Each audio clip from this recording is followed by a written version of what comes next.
At this hour, international news. An international team of scientists held a press conference and announced a sensational discovery.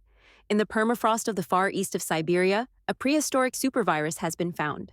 This giant virus has already become the fourth giant virus known to humanity. Previously, scientists had discovered another similar specimen in the same region. According to experts, the discovery was made a year ago, but the information had been kept secret until now. Research is still ongoing, and at this moment it remains unknown whether the virus is capable of infecting humans or animals. Some specialists note, as long as the permafrost remains frozen, there is no reason for concern. I jumped up from my bed. Everything matched to the second. My name is Jiang Lucier, and I knew about this report in advance. A week ago, a star seed appeared in my mind, and with it came knowledge of what would happen in the near future. This was already the third piece of news that confirmed my suspicions. But the most important thing, the seed had shown me that in 10 days a viral outbreak would begin. The end of the world. I understood, the authorities were aware, which is why many meetings and conferences were cancelled, heads of state disappeared from public events. But ordinary people were told nothing. This press conference was the last warning, so that people would not die entirely in ignorance. I had 1 week left. I began preparing. I bought food, water, medicine, even a dagger. All of this was important, but not the main thing. The seed had another ability, to modify objects, turning them into something greater. For this, a base was required. I immediately realized, I needed transportation. I ruled out sedans at once, useless scrap in the coming chaos. Off-road vehicles were too cramped. Ideally, I wanted a massive truck, as long as a train, with wheels as tall as a person. You could live in it, store supplies. But that was just a dream. In reality, I had to choose between an ordinary cargo truck and a minibus. I settled on the latter. A spacious interior, the possibility of turning it into a shelter, storing food and water, even setting up something like a bed. A minibus was my best chance to survive. And then came the main problem, money.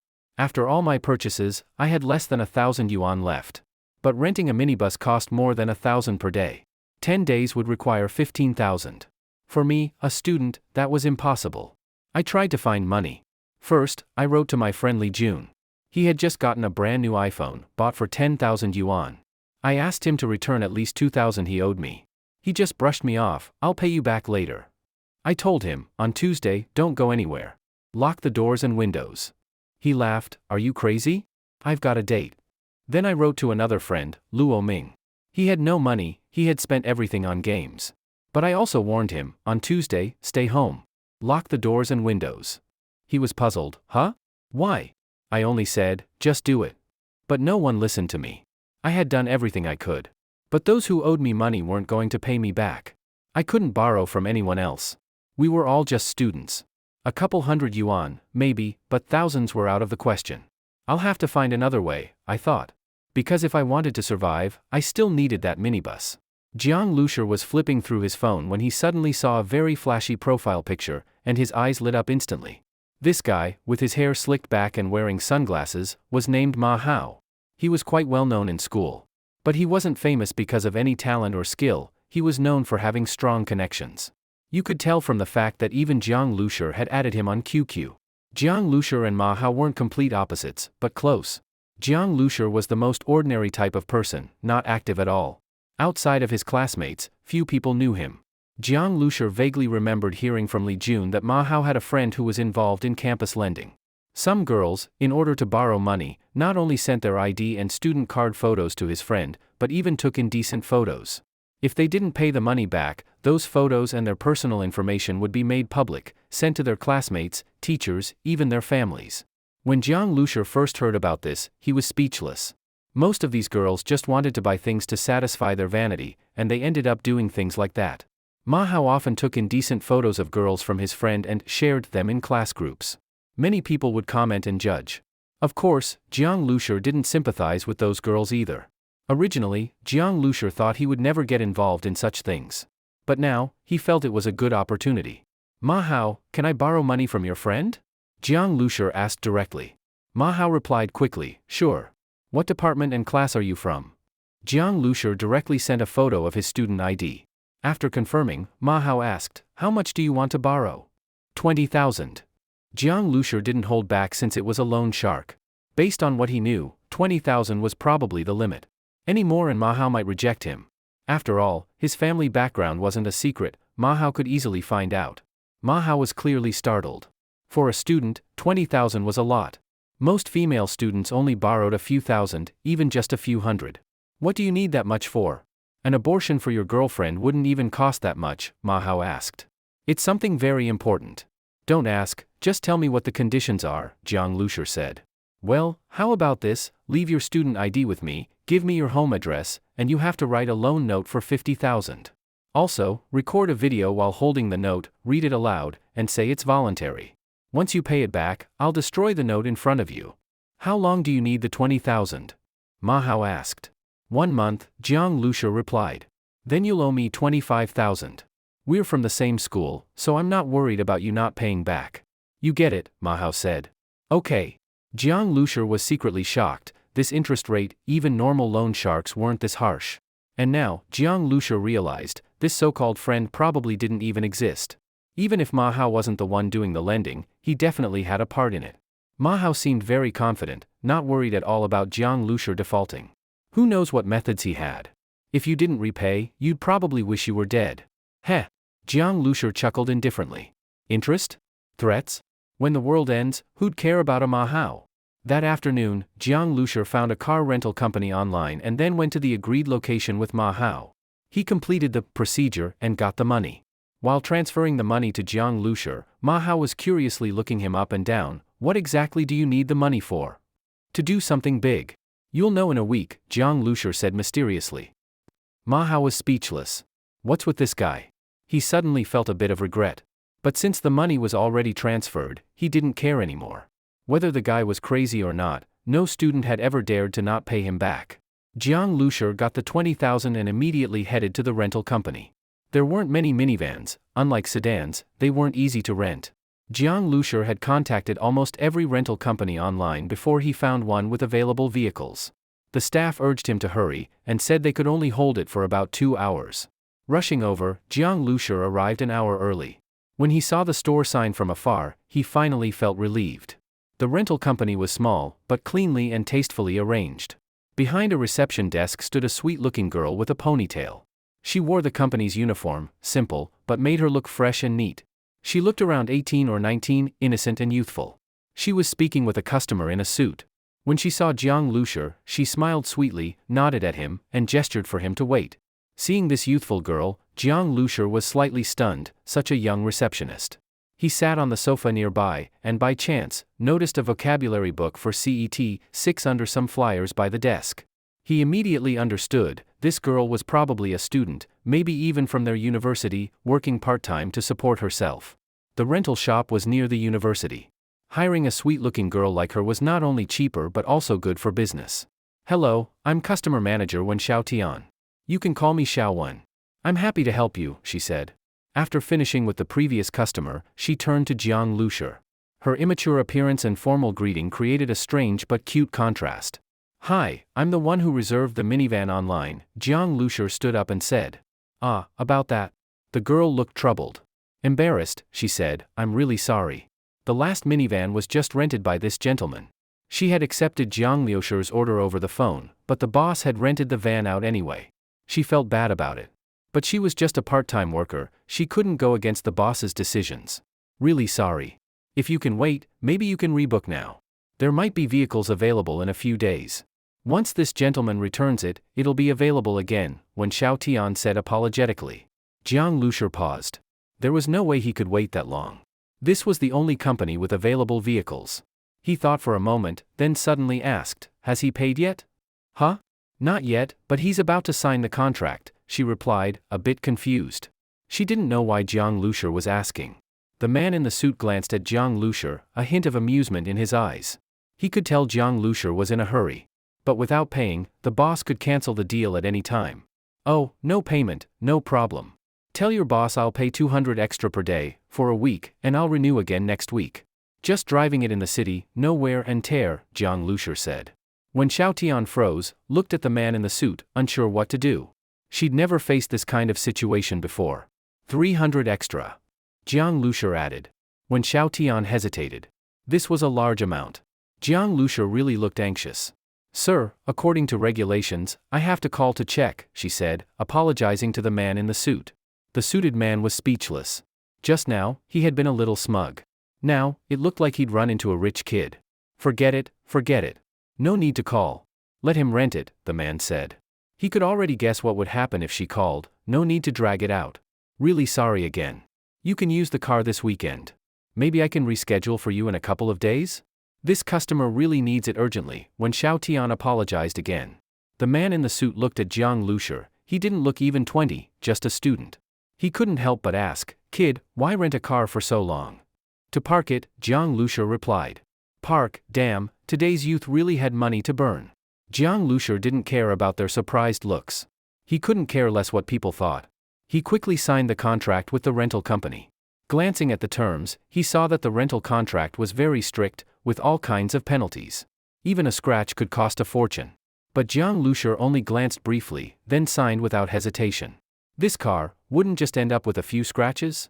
We need to keep your ID," the receptionist smiled. "Pa!" Jiang Lushi slapped down his prepared ID on the table and took the car key. After walking out a few steps, he turned back. "Can you help find me a driver to take it back?" He didn't have a license. Sitting in the minibus, Jiang Lushi made a phone call to his younger sister, although he knew, most likely, this call would be like a stone sinking into the ocean. Before the star seed and the information appeared in his mind, his sister had already gone deep into the mountains for field research, where the signal was unstable. His sister being in the deep mountains, at a time when the apocalypse was about to erupt, was truly terrible news. However, Jiang Lushi knew from the star seed that neither he nor his sister would be infected by the virus. Her research trip should be ending in the next couple of days, and this made Jiang Lushi especially relieved. He and his sister had grown up relying on each other. If the apocalypse arrived and his sister was still missing somewhere in the mountains, Jiang Lushi would go crazy. As expected, the call didn't go through, her phone was off. Jiang Lushi sent her a text message, telling her to contact him immediately once she saw the message. He would keep his phone on 24 hours a day waiting for her call. Based on his understanding of her, if he made such a serious request, she would definitely call back as soon as she had signal. "Boss, stop the car here?" The rental company's driver drove the vehicle to the front of Jiang Luxi's apartment and looked around curiously. This place was clearly one of the old neighborhoods in Jiangbei City that was almost entirely phased out. The buildings were all from the 1990s, each home had the oldest type of rain canopy and security bars.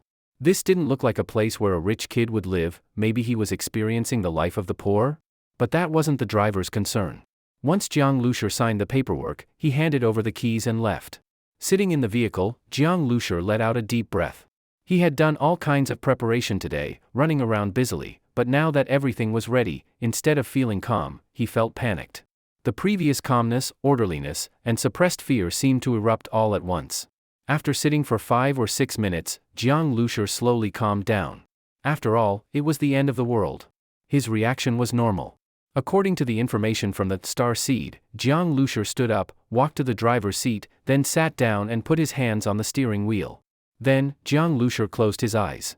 As if he had flipped a switch, the image that should have been seen by his eyes suddenly appeared in his mind. The steering wheel he was holding was looked at left and right, and then the view rapidly rose, showing the entire vehicle from above. Then, the car body turned transparent, and all the components became clearly visible. Jiang Lushi knew this was the star seed scanning him. Though he understood it, actually experiencing this process felt very magical, like VR science fiction. When VR first came out, Jiang Lushi had been very interested but didn't buy it because it was too expensive. Now, he had an experience even more advanced than VR. After the whole minibus was scanned, the vehicle's information appeared in Jiang Luxi's mind. Model, medium passenger bus, 14 seats. Age, 10 years. Power, gasoline engine. Max speed, 110 km per hour. Engine, 5.014L water-cooled inline 4-cylinder turbocharged direct injection. Faults, engine aging, various components aging. In summary, it was a very ordinary minibus, probably retired from tourism use and bought by a rental company. A vehicle like this would have many small issues as soon as it was driven. The rental company was definitely cutting corners. But these small issues didn't matter to Jiang Lushi. He got a minibus for just over 10,000 yuan, which was a great deal. After the first modification, this vehicle would initially become suitable for post-apocalyptic use. The star seed had several modification directions. Jiang Lushur thought about it and chose the base vehicle type. The base vehicle required the most materials, but it was the most practical. Soon, the star seed listed all the materials needed to modify this vehicle into a base vehicle, standard. Seeing the list, Jiang Lushur secretly clicked his tongue. 100 caddies of steel, 100 caddies of copper, screws of various sizes, 10 kilograms of titanium alloy, 10 square feet of leather, and all sorts of strange materials. Just the first few items already looked expensive. Jiang Lushur vaguely knew that titanium alloy cost 500 to 600 yuan per kilogram. Some of the strange materials even looked expensive by name alone. This list completely exceeded Jiang Lushur's expectations for price. The amount of materials needed was more than Jiang Lushur had imagined, likely because he chose the more complex base vehicle. He didn't even know if the money he had left, plus what he could get from selling things, would be enough. Even though those roadside ads offering instant loans with ID were everywhere, Jiang Lushur had already handed over his student ID to Ma Hao and his ID card to the rental company. Without a house deed or anything else, he was truly at a loss. Forget it, I'll order whatever I can first. Jiang Lushur took out his phone. Just as he opened it, he saw he had 2 missed calls. Judging by the time, they probably came when he was on the road and didn't hear due to the noise. But the phone number was unfamiliar. Hello? Jiang Lushur called back. Jiang Lushur? A girl's voice came from the other end, sweet and gentle. Yes, I saw you called. May I ask what's the matter? Jiang Lushur asked. I'm Li Yusin. The girl said a name that surprised Jiang Lushur. He had thought for sure it was a business call, either from the rental company or a seller from whom he had ordered goods. He didn't expect it to be a girl he knew, and a very popular one. Although Jiang Lushur rarely talked to girls on the phone, he didn't panic at all. He was just puzzled. He and Li Yusin hadn't had any real interaction, so why was she calling him? Then again, they weren't complete strangers. In fact, they had been classmates since high school, same class, even deskmates. Li Yusin came from a good family, had delicate and beautiful looks, and a good personality. She was very popular in class. At the time, Jiang Lushur had once stared blankly at her quiet side profile as she looked out the window, her silky hair fluttering gently. But although Li Yusin was excellent in many areas, she struggled with math, and coincidentally, Jiang Lushur was good at it.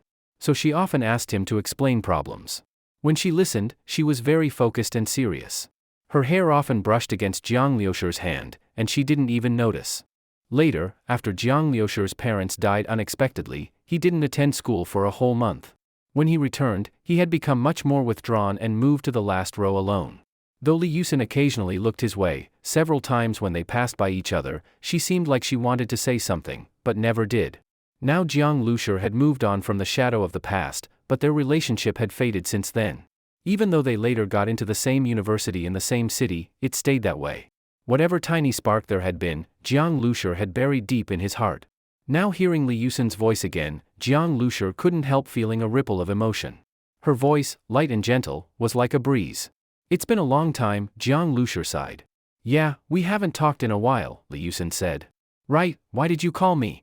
Jiang Lushur asked. I heard from Li Jun that you're short on money?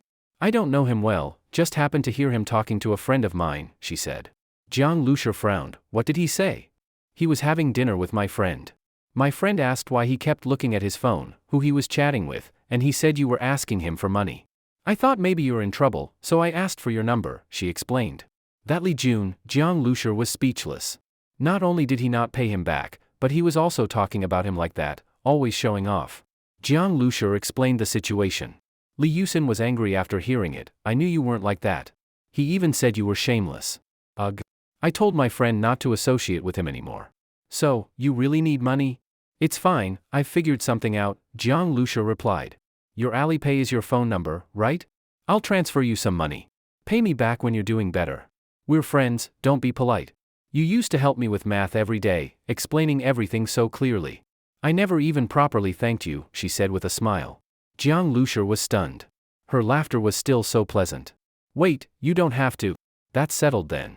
Don't be polite, we're friends, right? She said playfully, her laughter like wind chimes. Of course. Jiang Lushur felt a warmth in his heart after hanging up. He hadn't expected someone like her to help him at a moment like this. And from beginning to end, she never even asked why he needed the money. Beep. A notification came in. Jiang Lushur opened it, and was shocked. Li Yusin had sent him 20,000 yuan. She even left a note, a little more so you won't be tight. If you don't use it all, just return the rest later. Seeing this message, Jiang Lushur was genuinely moved. Even though Li Yusin came from a well-off family, she lived simply. This 20,000 was probably money she saved herself, not just handed over casually. She had even tried calling several times when he didn't answer. Jiang Lushur immediately made a decision and called her back.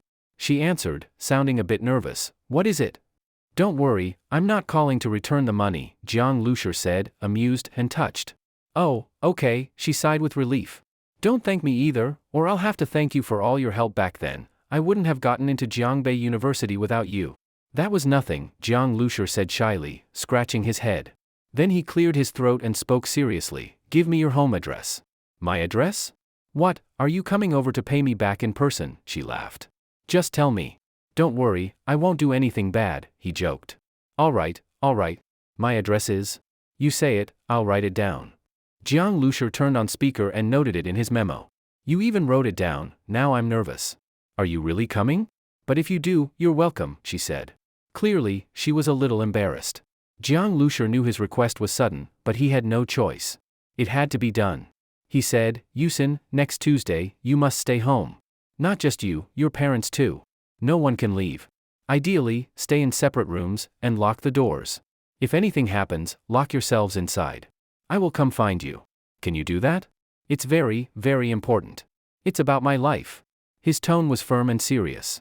Jiang Lushur knew if he mentioned the apocalypse, it would be hard to convince her. Even if she half believed him, convincing her parents would take too long.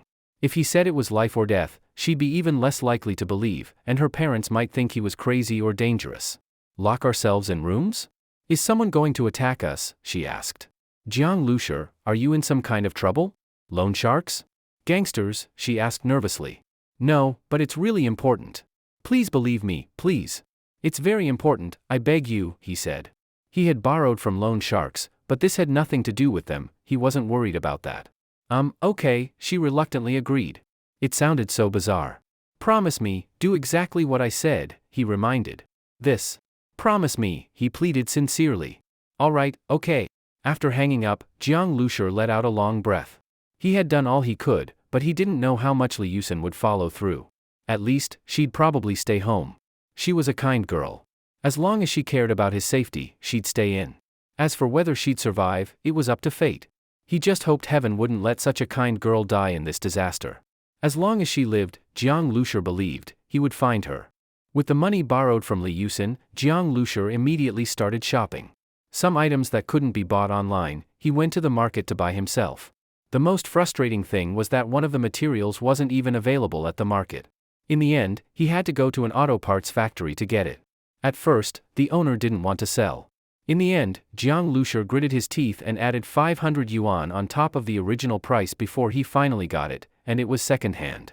When leaving, he saw the owner rubbing his fingers and carefully counting the money, and Jiang Lushur just silently shook his head. That boss didn't really refuse to sell, he just wanted to sell it at a high price. Now that he had earned the extra 500 yuan, he was happy. But in a week, he would realize that money would be worthless.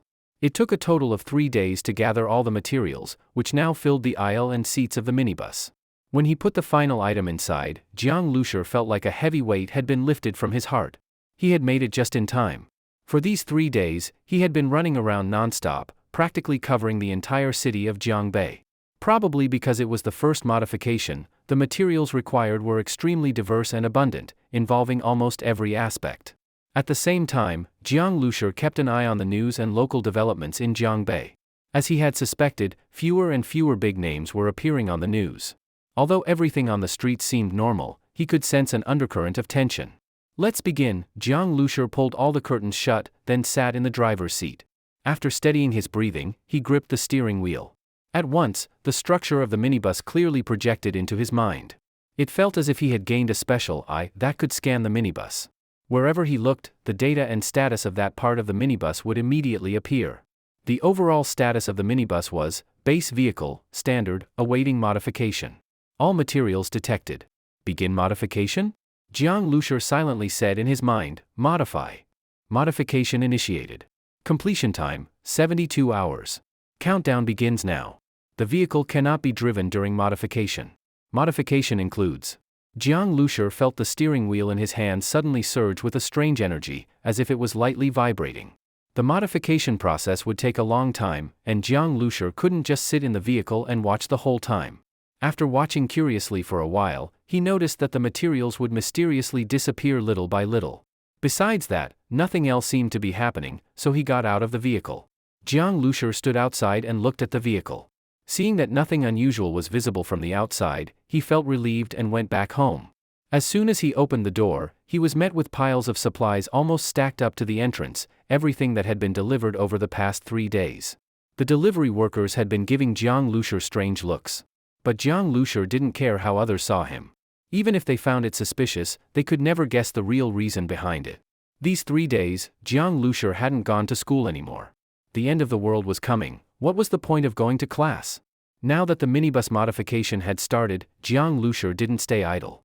While continuously calling his sister, he also searched online for all kinds of survival knowledge, wilderness survival, basic first aid, what medicine to take for common illnesses, surrounding maps, etc. He even downloaded a national map to his tablet so it could be used offline. The map marked almost everything, from small shops to large factories, from highways to rural roads, all very clearly. He spent several hundred yuan on this map.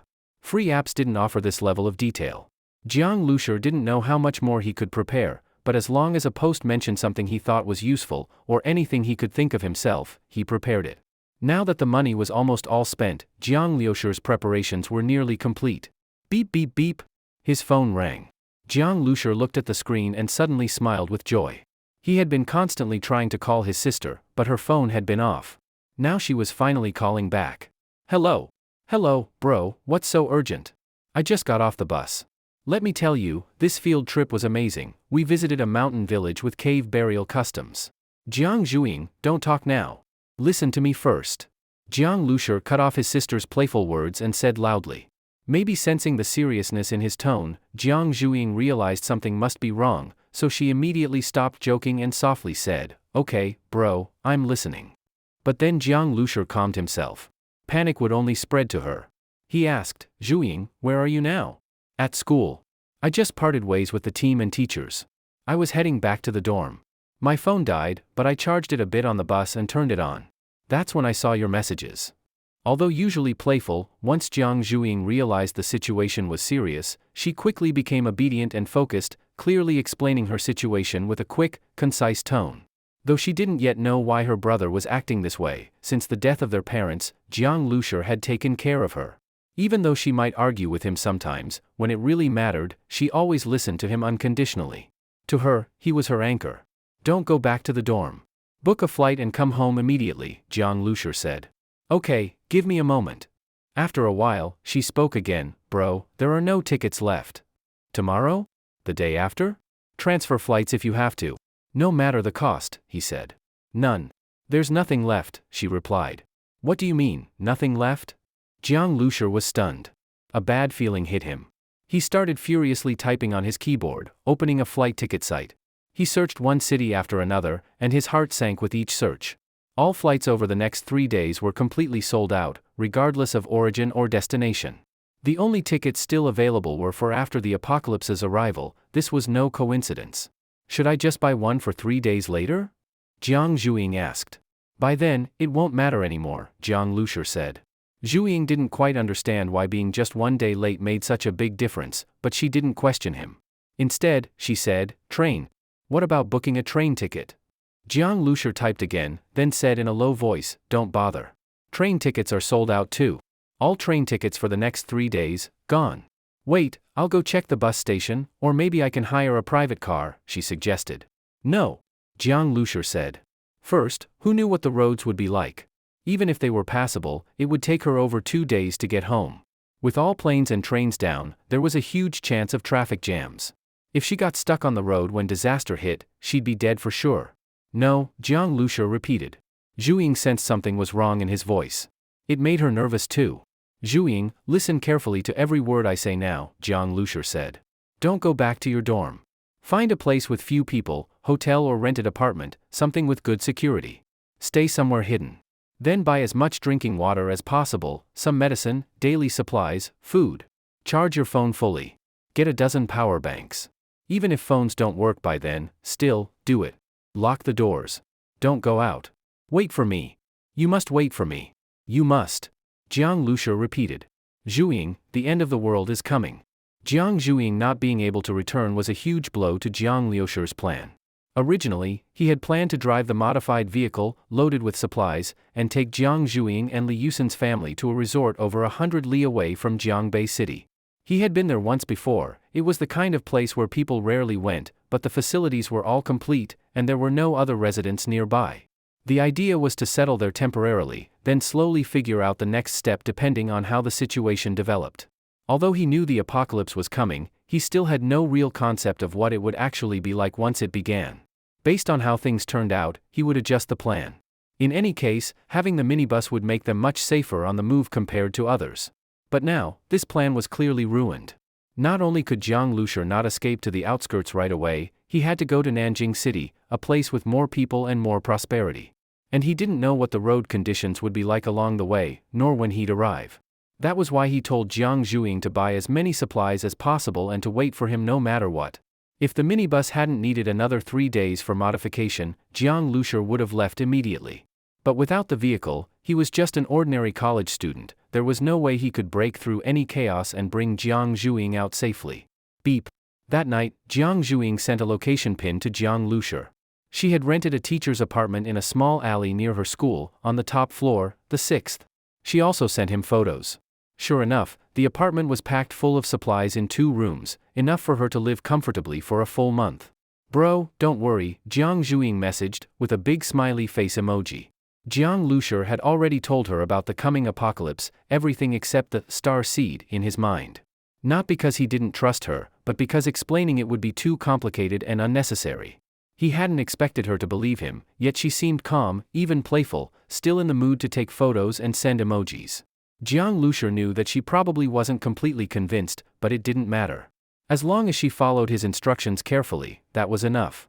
Okay, from today onward, don't go out. Lock all doors and windows. Protect yourself. Don't answer or open the door for anyone, even if it's someone you know. Jiang Lushi warned her sternly. In the apocalypse, laws and morals would mean nothing. He knew it sounded heartless, but he had to say it. People killing over a bag of crackers, that's something seen countless times in doomsday movies. And in real wars, people have died over scraps of food. Jiang Lushi wasn't that cold-blooded. Within his ability and as long as he stayed safe, he would help others. But since he couldn't protect Jiang Zhuiying directly, he needed her to stay completely safe and avoid any risk. Got it, Jiang Zhuiying replied. Seeing his sister obey obediently, Jiang Lushi could finally relax a bit. Now that her safety was ensured, his next priority was how to reach Nanjing as quickly as possible. 3 days passed in a flash. During these 3 days, the tone of the news began to grow uneasy. More reports began to mention transportation and global issues. But ordinary people didn't pay much attention. They still worked 9 to 5, took kids to and from school, shopped, cooked. Jiang Lushi stayed home, occasionally stepping out to check the situation. During this time, both Li Jun and Luo Ming sent him a few messages. Jiang Lushi didn't even read Li Jun's. Luo Ming's message read, "Bro, are you okay? You borrowed money, are you eloping with a girl or what? If you don't come back to class soon, I think you're done for. Remember, don't go out Tuesday. Stay in the dorm, lock the door, and play games." Jiang Lushi reminded him again, regardless of whether Luo Ming would listen. Why Tuesday? Wait, isn't tomorrow Tuesday? Jiang Lushi took a deep breath. Yes, it was tomorrow? That night, even Jiang Lushi didn't know how he fell asleep. Before bed, he had hired 2 workers to help him move all the supplies next to the minibus. Then he sent a mass message to everyone in his contacts and specifically reminded Li Yusen and Jiang Zhuiying again. Nervously, he sat on the pile of supplies next to the minibus, and unknowingly fell asleep. Beep beep beep. Jiang Lushi didn't wake from an alarm or a siren, it was a strange chime ringing in his mind. It was the star seed. He immediately raised his head and ran to the minibus door. From the outside, it still looked like the same old vehicle, no difference at all. But as soon as he grabbed the handle, information about the vehicle appeared in his mind. A faint electric current passed through his hand. Then he heard a soft click, the door opened. It was a theft-proof sensor lock, only he could open it. Inside, Jiang Liushi's eyes lit up and his mouth opened in surprise. He was stunned. The internal structure of the vehicle had completely changed, it was no longer the same at all. All the materials were gone without a trace. The once tightly packed rows of seats were now just two couch-like seats side by side, with a table, racks, and more. The interior had been divided into multiple sections by what looked like high-end sliding doors. Jiang Lushur opened each one and saw a small but complete bathroom, kitchen, and even a tiny bedroom. The bed looked very soft. After a brief tour, he snapped out of it and rushed to the driver's seat. It, too, had changed drastically, now in a separate space and looking extremely cool. There was a huge screen display, and the dashboard looked like a control center, full of buttons and levers. Jiang Lushur sat down in the now full leather, very soft driver's seat. As he grabbed the steering wheel, the entire vehicle clearly appeared in his mind. At the same time, the buttons and levers on the dashboard lit up. Base vehicle, standard version, modification complete. Modified vehicle details. Model, base vehicle, standard, disguised as minibus. Interior setup, 1 bedroom, 1 kitchen, 1 bathroom, 1 small living room. Weaponry, compressed air cannon, basic level, airflow speed 810 meters per second, capacity 500 L. Exterior armor strength, F grade, resistant to standard bullets and collisions. Power, gasoline engine.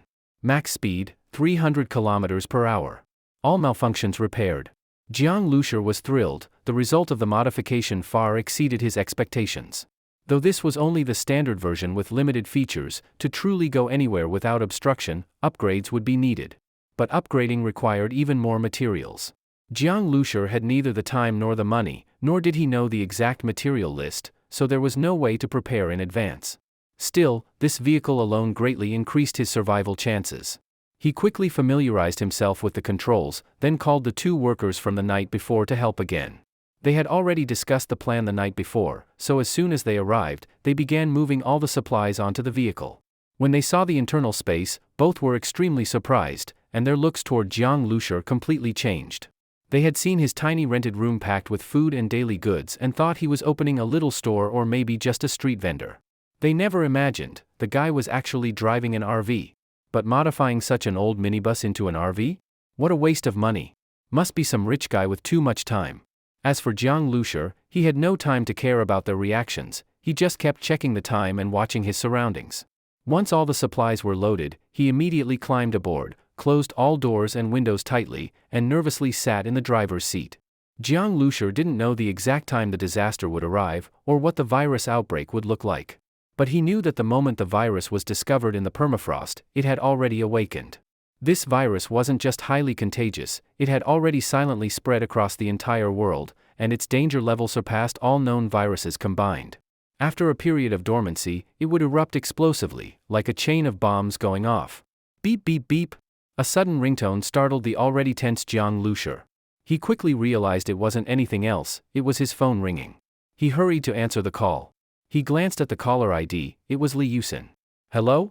I'm heading over now. Make sure you stay at home, don't go anywhere. He was worried she hadn't fully followed his instructions, and that this call was her telling him she couldn't wait for him. That would be bad. Jiang Lushur, I'm sorry. I'm about to leave, Li Yusin's voice came through. The moment she said this, Jiang Lushur's heart sank. Leave? Where to? Li Yusin, listen to me, you must stay at home and lock your room. This concerns, Jiang Lushur quickly said. Jiang Lushur, listen to me carefully, Li Yusin interrupted him, ignoring what he was saying. Her tone was grave, like she was about to say something very serious. You might find it hard to believe, but the end of the world is coming, it could be within the next few days. I just found out today. The car is already waiting outside. I have to leave immediately. First, make sure you're safe. Then go to the Shanbei Expressway entrance. The military is stationed there. When you get there, they should take you to the Shanghai Safe Zone Island, she said quickly in a low voice. Remember, you must get to the expressway entrance today. The army is there. They'll protect people during the evacuation. Just then, someone on the other end shouted to hurry up, and Li Yusin rushed to say, Jiang Lushur, remember, I'm not joking. Then she hung up. All that remained in the receiver was a fast busy tone, followed by silence. Jiang Lushur held his phone, his arm still raised. As expected, the evacuation had started. The Shanghai Safe Zone, he didn't know what kind of place that was. He felt a bit grateful for what Li Yusin had done. She probably remembered he was supposed to visit her today, so she made sure to call. Just like always, she was so kind. But, even if Li Yusin was taken away, she wouldn't truly be safe. Jiang Lushur knew, the virus had already spread. Human scientists probably only discovered it after it had already begun spreading. The incubation period of the supervirus wasn't long. In that short time, scientists had barely managed to produce any research, deduce the existence of the apocalypse, and had already used up too much time. By the time high-level authorities realized doomsday was coming, they had almost no time left to prepare. Under such circumstances, it was impossible to save all of humanity. The only thing they could do was preserve the human elite. All over the world, safe islands were being built to ensure human reproduction. But, before getting on a safe island, there would definitely be cleansing and quarantine. Right now, maybe even the scientists didn't dare believe their own conclusions, so governments weren't ready to carry out cruel and inhumane measures. But once they witnessed the horror of the virus with their own eyes, saw how brutal it really was, their response would turn extremely bloody. While Jiang Lushur was talking to Li Yusen, the two movers who had been hired earlier were squatting nearby smoking, resting, and occasionally glancing at his minibus, chatting with each other. This car, this interior, damn, it's insane. Rich people sure play different games. Imagine bringing a few hot chicks, traveling the world, man, that would be heaven. The two guys smacked their lips, fantasizing about driving this RV, traveling with girls. Beautiful scenery by day, sex at night. Hungry? There's a kitchen. Dirty? There's a bathroom. Even couple baths. What's not to love? But in the middle of the fantasy, one of them suddenly staggered, his face flushed unnaturally, almost collapsing. Yo, dude, what's up? The other rushed to help. I'm fine, the man waved him off and quickly recovered. What could happen to me? You know how tough I am. He pounded his chest twice, solid muscle. Ha ha ha. I think you jerked off too much last night, now you're horny again and got weak all of a sudden. They both laughed and started throwing dirty jokes at each other. But not far away, Jiang Lushur silently watched. He didn't feel like laughing at all, on the contrary, a chill crept up his spine. He knew that dizziness was just the first symptom of the virus activating. The apocalypse was probably less than an hour away. The mover who had nearly fainted was still chatting like nothing happened. Jiang Lushur, watching from inside the vehicle, had a cold gleam in his eyes. There was nothing he could do. He couldn't just start the engine and run the guy over. That would cause panic.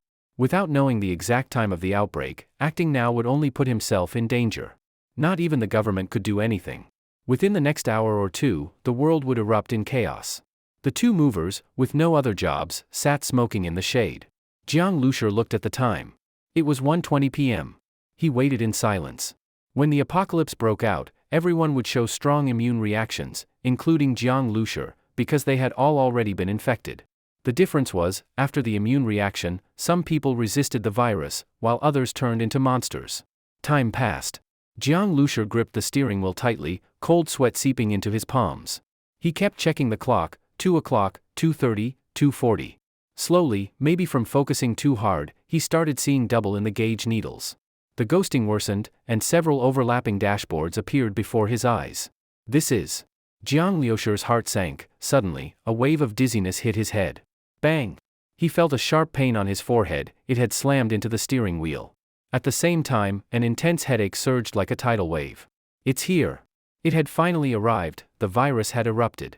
Jiang Lushur knew he would survive the infection, but even so, the pain was unbearable, he nearly passed out. At the same moment, across the world, the exact same scene played out for every single person. Headache. Hallucinations. Convulsions. Nosebleeds. Fainting. The symptoms varied slightly, but everyone suffered. Especially those who couldn't resist the virus and began mutating, it was pain deep to the bone. Many screamed in agony, screams that seemed to erupt straight from the lungs, not human anymore, more like beasts roaring. Bang bang bang. On highways, vehicles collided. Massive chain crashes, hundreds, thousands of cars piled up. Tiny cars were crushed into pancakes by trucks, drivers dying horribly. Some slammed the brakes instinctively in pain, the screech of tires tearing through the sky. Explosions. Black smoke billowed into the sky. In cities, in factories, people convulsed and lost consciousness, accidents happened everywhere. Fires broke out, people died tragically. Fire alarms howled into the air. Disaster everywhere. Corpses everywhere. Jiang Lushur was already semi-conscious. He vaguely heard the chaos, but couldn't distinguish any of it. Hallucinations flashed in his mind. He saw his childhood, his alive parents, laughing with his sister, the birthday cake his mom once made. Then he saw himself with a family, happily living with a wife and children, and that wife looked a bit like Li Yusen. He didn't know how long he was lost in the vision, until at some point, he suddenly snapped awake.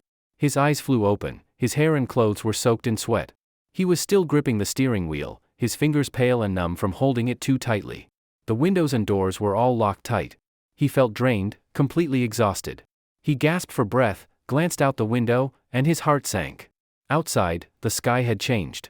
A thick haze covered everything. Buildings, roads, all shrouded in fog, barely visible. The sky was dim. Everything was gray, heavy, and oppressive. From the distance came faint, messy sirens, piercing Jiang Liusher's ears, making him restless. He looked at the time, 3:50 p.m. The date was still the same. He'd only passed out for just over an hour, but it felt like years. At that moment, Jiang Liusher knew, this damn, God-forsaken apocalypse, had truly begun. Starting today, he would drive this vehicle, running for survival. Taking a deep breath, Jiang Liusher started the engine. Go! The Star Seed was already bound to the base vehicle. As long as Jiang Liusher focused his thoughts, all the information about the base vehicle would immediately appear in his mind. When he looked at the dashboard, instructions for the buttons and levers beside it would instantly pop up. Start, accelerate, weapon use, collision. Jiang Liusher's driving skills were very basic, mostly theoretical knowledge he had picked up himself. He had only test-driven a vehicle once out of curiosity. He had planned to get a driver's license, but the driving school was too expensive, so he never went. He could manage a regular car, but driving a minibus was completely different. Fortunately, aside from providing operation instructions for the base vehicle, the Star Seed would also constantly give him prompts and warnings while he drove. Relying on the Star Seed, even though Jiang Liusher's head was still a bit dizzy, he slowly drove the vehicle out of the lot. Everything around was shrouded in gray fog. The road ahead and the surroundings on both sides were barely visible. Jiang Liusher squinted to look ahead while enduring his lingering headache and recovering. Just as he was about to drive the base vehicle onto the road, a black shadow suddenly leaped from the side, slamming hard into the driver's side door with a loud thump. Startled, Jiang Liusher turned his head and saw a face pressed tightly against the window, hands frantically clawing at the window and door, desperately trying to get inside. Half of the face was covered in blood, and the mouth and teeth were also stained red. What made Jiang Liusher's heart jolt was that the face looked familiar. It was the same mover who had fainted earlier. Watching a living person transform into such a monster, even though he had mentally prepared himself, Jiang Liusher still felt a chill shoot up from the soles of his feet to the top of his head. His scalp tingled. Moreover, the mutated mover was very different from the slow-moving zombies in movies. He had lunged out very suddenly, moved quickly, and his scratching made a screeching noise. The thump-thump of his banging was loud, and his strength was clearly not small. His bloodshot eyes were wide open, fixed on Jiang Liusher inside the vehicle, and he growled continuously from his throat. Maybe the noise attracted more attention. Several more figures appeared from the gray fog behind the mover. Snapping out of his fear, Jiang Liusher immediately hit the gas. The inertia flung the mover off the door, and the base vehicle sped onto the main road. The moment he saw the road ahead, Jiang Liusher felt a wave of cold sweep over him. Screams, wails, people running in panic, and zombies chasing them were everywhere. Just as he got the vehicle fully onto the road, someone ran toward him in terror. Seeing the minibus and Jiang Liusher inside, he reached out and cried, "Help!" But before he could get close, a figure in a suit suddenly pounced on him from behind a nearby car, knocking him to the ground. The man let out a blood-curdling scream as blood sprayed everywhere. The man in the suit who bit him raised his head, neck arched, face twisted in a monstrous grimace, eyes completely bloodshot. Immediately, over a dozen zombies swarmed over and completely surrounded the man. All that could be seen was his hand still raised in the air, struggling for help, but in just 1 second, his scream vanished. Blood pooled around where he had been. Scenes like this were happening everywhere. It was the first time Jiang Liusher had seen someone torn apart alive right in front of him. And just then, the zombie who had pounced earlier spotted Jiang Liusher in the vehicle and lunged toward the minibus. Seeing this, Jiang Liusher stomped on the gas, sending the zombie flying. He kept driving forward. Many vehicles had crashed along the road, causing congestion, but Jiang Liusher's minibus had a sturdy exterior. Whenever he encountered slanted or blocked cars, he rammed through them, forcibly opening a path. Many zombies were drawn toward his minibus, throwing themselves at it one after another, but Jiang Liusher shook them off by accelerating and swerving. The strength of these zombies was indeed great, even the ones who were originally just children, women, or the elderly. When there were too many of them, Jiang Liusher even felt the minibus rock, making his heart skip a beat. A few zombies lunged head-on and were knocked down. The minibus jolted as it ran over them. Jiang Lushur didn't look back. In this situation, running over a few zombies was nothing. As an ordinary person, though, he didn't want to face such bloody, gruesome scenes. Shenbei Expressway entrance. Seeing the horrors on the road, Jiang Lushur wasn't sure what the situation was like at the expressway entrance that Li Yusin had mentioned, but he decided to check it out.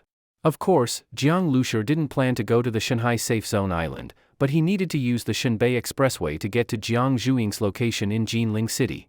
Since the disaster had already started, if he used the highway, he could reach Jinling within a day and find Jiang Zhuing. He knew she hadn't mutated, but the experience of being infected was painful enough. After seeing how dangerous the zombies were, he was even more worried. Even though he had told her to make full preparations, and knowing her personality she would surely be cautious once she realized the world had become hell, Jiang Lushur still felt anxious. After all, she was his only family. The closer he got to the Shenbei Expressway entrance, the more people there were. Some were driving too, but since everyone was trying to get ahead, it caused a traffic jam. Jiang Lushur honked a few times, but more cars kept cutting in from behind, squeezing into any gap ahead. Soon, his way was completely blocked. One car overtook him, lowered the window slightly, and a frenzied, angry face leaned out and cursed, "Idiot. Driving such a huge thing and blocking the road." Then the car moved on ahead. Cars behind also honked crazily. People stuck their heads out and shouted, "Who's that moron in front? Move already." Yeah, what's the point of bringing out a big-ass vehicle now? Want to die? Die by yourself. These cars and the earlier one that squeezed in all had similar markings. They seemed to belong to the same group, as the company name XX Group was written on the sides. Seeing them not only squeezing ahead but also cursing him nastily, Jiang Lushur snapped. Everyone was desperate to survive. Why did they get to force their way through? His vehicle was big, yes, but he was still properly waiting in line. He hit the gas and continued forward. One car tried to cut in front of him, scrape. The entire vehicle shook. The minibus shoved past it, forcing it aside. The driver, seeing the minibus brushing past his small car, was first stunned, then furious. But very quickly, his jaw dropped. He watched as the minibus, like a brute with no regard for rules, plowed through the traffic, squeezing past every vehicle. The cars that had cut in earlier were now all being smashed together by the minibus. Damn! The driver cursed hard. What a fucking lunatic. And this guy was insanely lucky to squeeze through so tightly and still make it.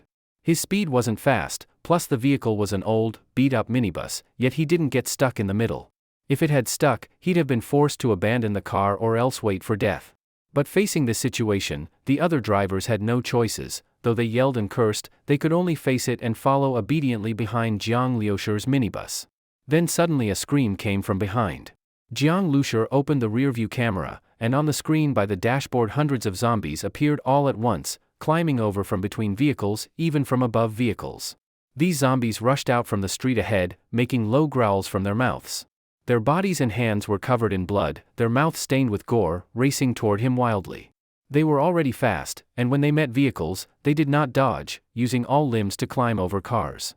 Some people close to them, having just glanced back, were instantly knocked down by zombies. In a flash came a piercing scream. Some only ran a few steps, then were thrown face down from behind. Jiang Lushur saw two people running forward to escape. One, hearing the screams behind getting closer, suddenly with a fierce look pushed the other down to the ground. Ah! The pushed one screamed immediately, but before he could stand, the zombies behind were already upon him. Jiang Lushur felt his scalp tingle. It was a massacre of the living by zombies. These zombies, whether speed, strength, or agility, they were far stronger than normal people. Hurry, hurry! The cars that had cut in before were now honking furiously, seeing the zombies approaching. Their fear was exploding from inside. Jiang Lushur's minibus also moved forward, but there were just too many vehicles ahead. Traffic was moving, but could never pick up speed. The cars ahead were also freaking out. For a moment, screams and horn honks filled the air. People behind were running crazily, the fast ones pushing those in front aside. At this moment everyone wanted to escape, everyone was crazed. Then Jiang Lushur's gaze suddenly caught sight of that little sedan that had tried to force its way past his front earlier. Two girls were running alongside his car, desperately pounding on his rear door. "Please, open the door, let us in. Save us. I beg you." The two girls looked terrified. They had probably tried begging other cars, but none stopped. With zombies rapidly closing behind, only this minibus was nearest. They begged bitterly. With their normal girl strength, there was no way they could outrun zombies. If they couldn't get inside the car, in 2 or 3 minutes they'd be torn apart alive. Jiang Lushur looked at this scene, and the zombies' distance from the car. If the car slowed and opened the door, letting the girls in, it would be no problem. But this car not only did not stop, it accelerated. The 2 girls could only run with all their might. "Driver, please open the door. You don't need to slow down." The door was locked. They could not open it. At that moment the driver turned angrily, face twisted, and cursed, "Fuck. Let go of me now." One of the girls suddenly ran more quickly, somehow reaching outside his driver's window, beating on the glass. "I beg you. Open the door. Fuck. Get lost. If you don't get lost I'll run you over." The driver jerked the steering wheel. The girl outside flew backwards onto the ground. The girl gave a scream and fell heavily. The other girl staggered. "Are you okay?" The other rushed to help her up. The 2 looked at the car driving away. Their faces were pale, full of despair. Inside the minibus, Jiang Lushur saw the scene and frowned. But just then he suddenly said, "Huh. That girl who was knocked down looked a bit familiar." After a moment's hesitation, Jiang Lushur sharply turned the steering wheel and made a U-turn. Fuck. Cars behind were trying desperately to push forward, not to mention turning around. Most couldn't even stop. Those who did stop were bitten by zombies, dragged out from shattered windows, half alive, torn apart. In these conditions, where everyone is fighting for their lives, who thinks of doing something heroic? Jiang Lushur knew this. In apocalypse conditions, your own life is most important. Saving others is only considered once you are safe yourself. But now, for Jiang Lushur, he had this bulletproof base vehicle. To rescue those 2 girls wasn't hard. So long as he stayed inside, he was safe. Even if surrounded by zombies, he was not afraid. Besides, those girls were people he knew, even if not well. With the star seeds prompts and data corrections, Jiang Lushur actually turned the car deftly in the traffic and headed toward the 2 girls. In the long line of vehicles stretching hundreds of meters, only this minibus was moving upstream. The 2 girls by then had accepted fate. The nearest zombies were less than 100 meters away. Even if they kept running, in a blink they would be caught. They looked at the traffic ahead, couldn't help crying. They held hands tightly, both despairing and fearful, waiting for death. But just then they saw a minibus coming straight toward them. In the sea of tail lights, this reverse-moving minibus stood out. Would it kill them? Better to be run over than eaten alive. The 2 girls slowly closed their eyes.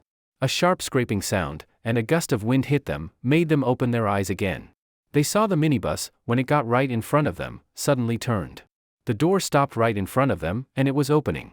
At the driver's seat, a young man who looked like a student was waving at them, anxiously. "Quick! Get in!"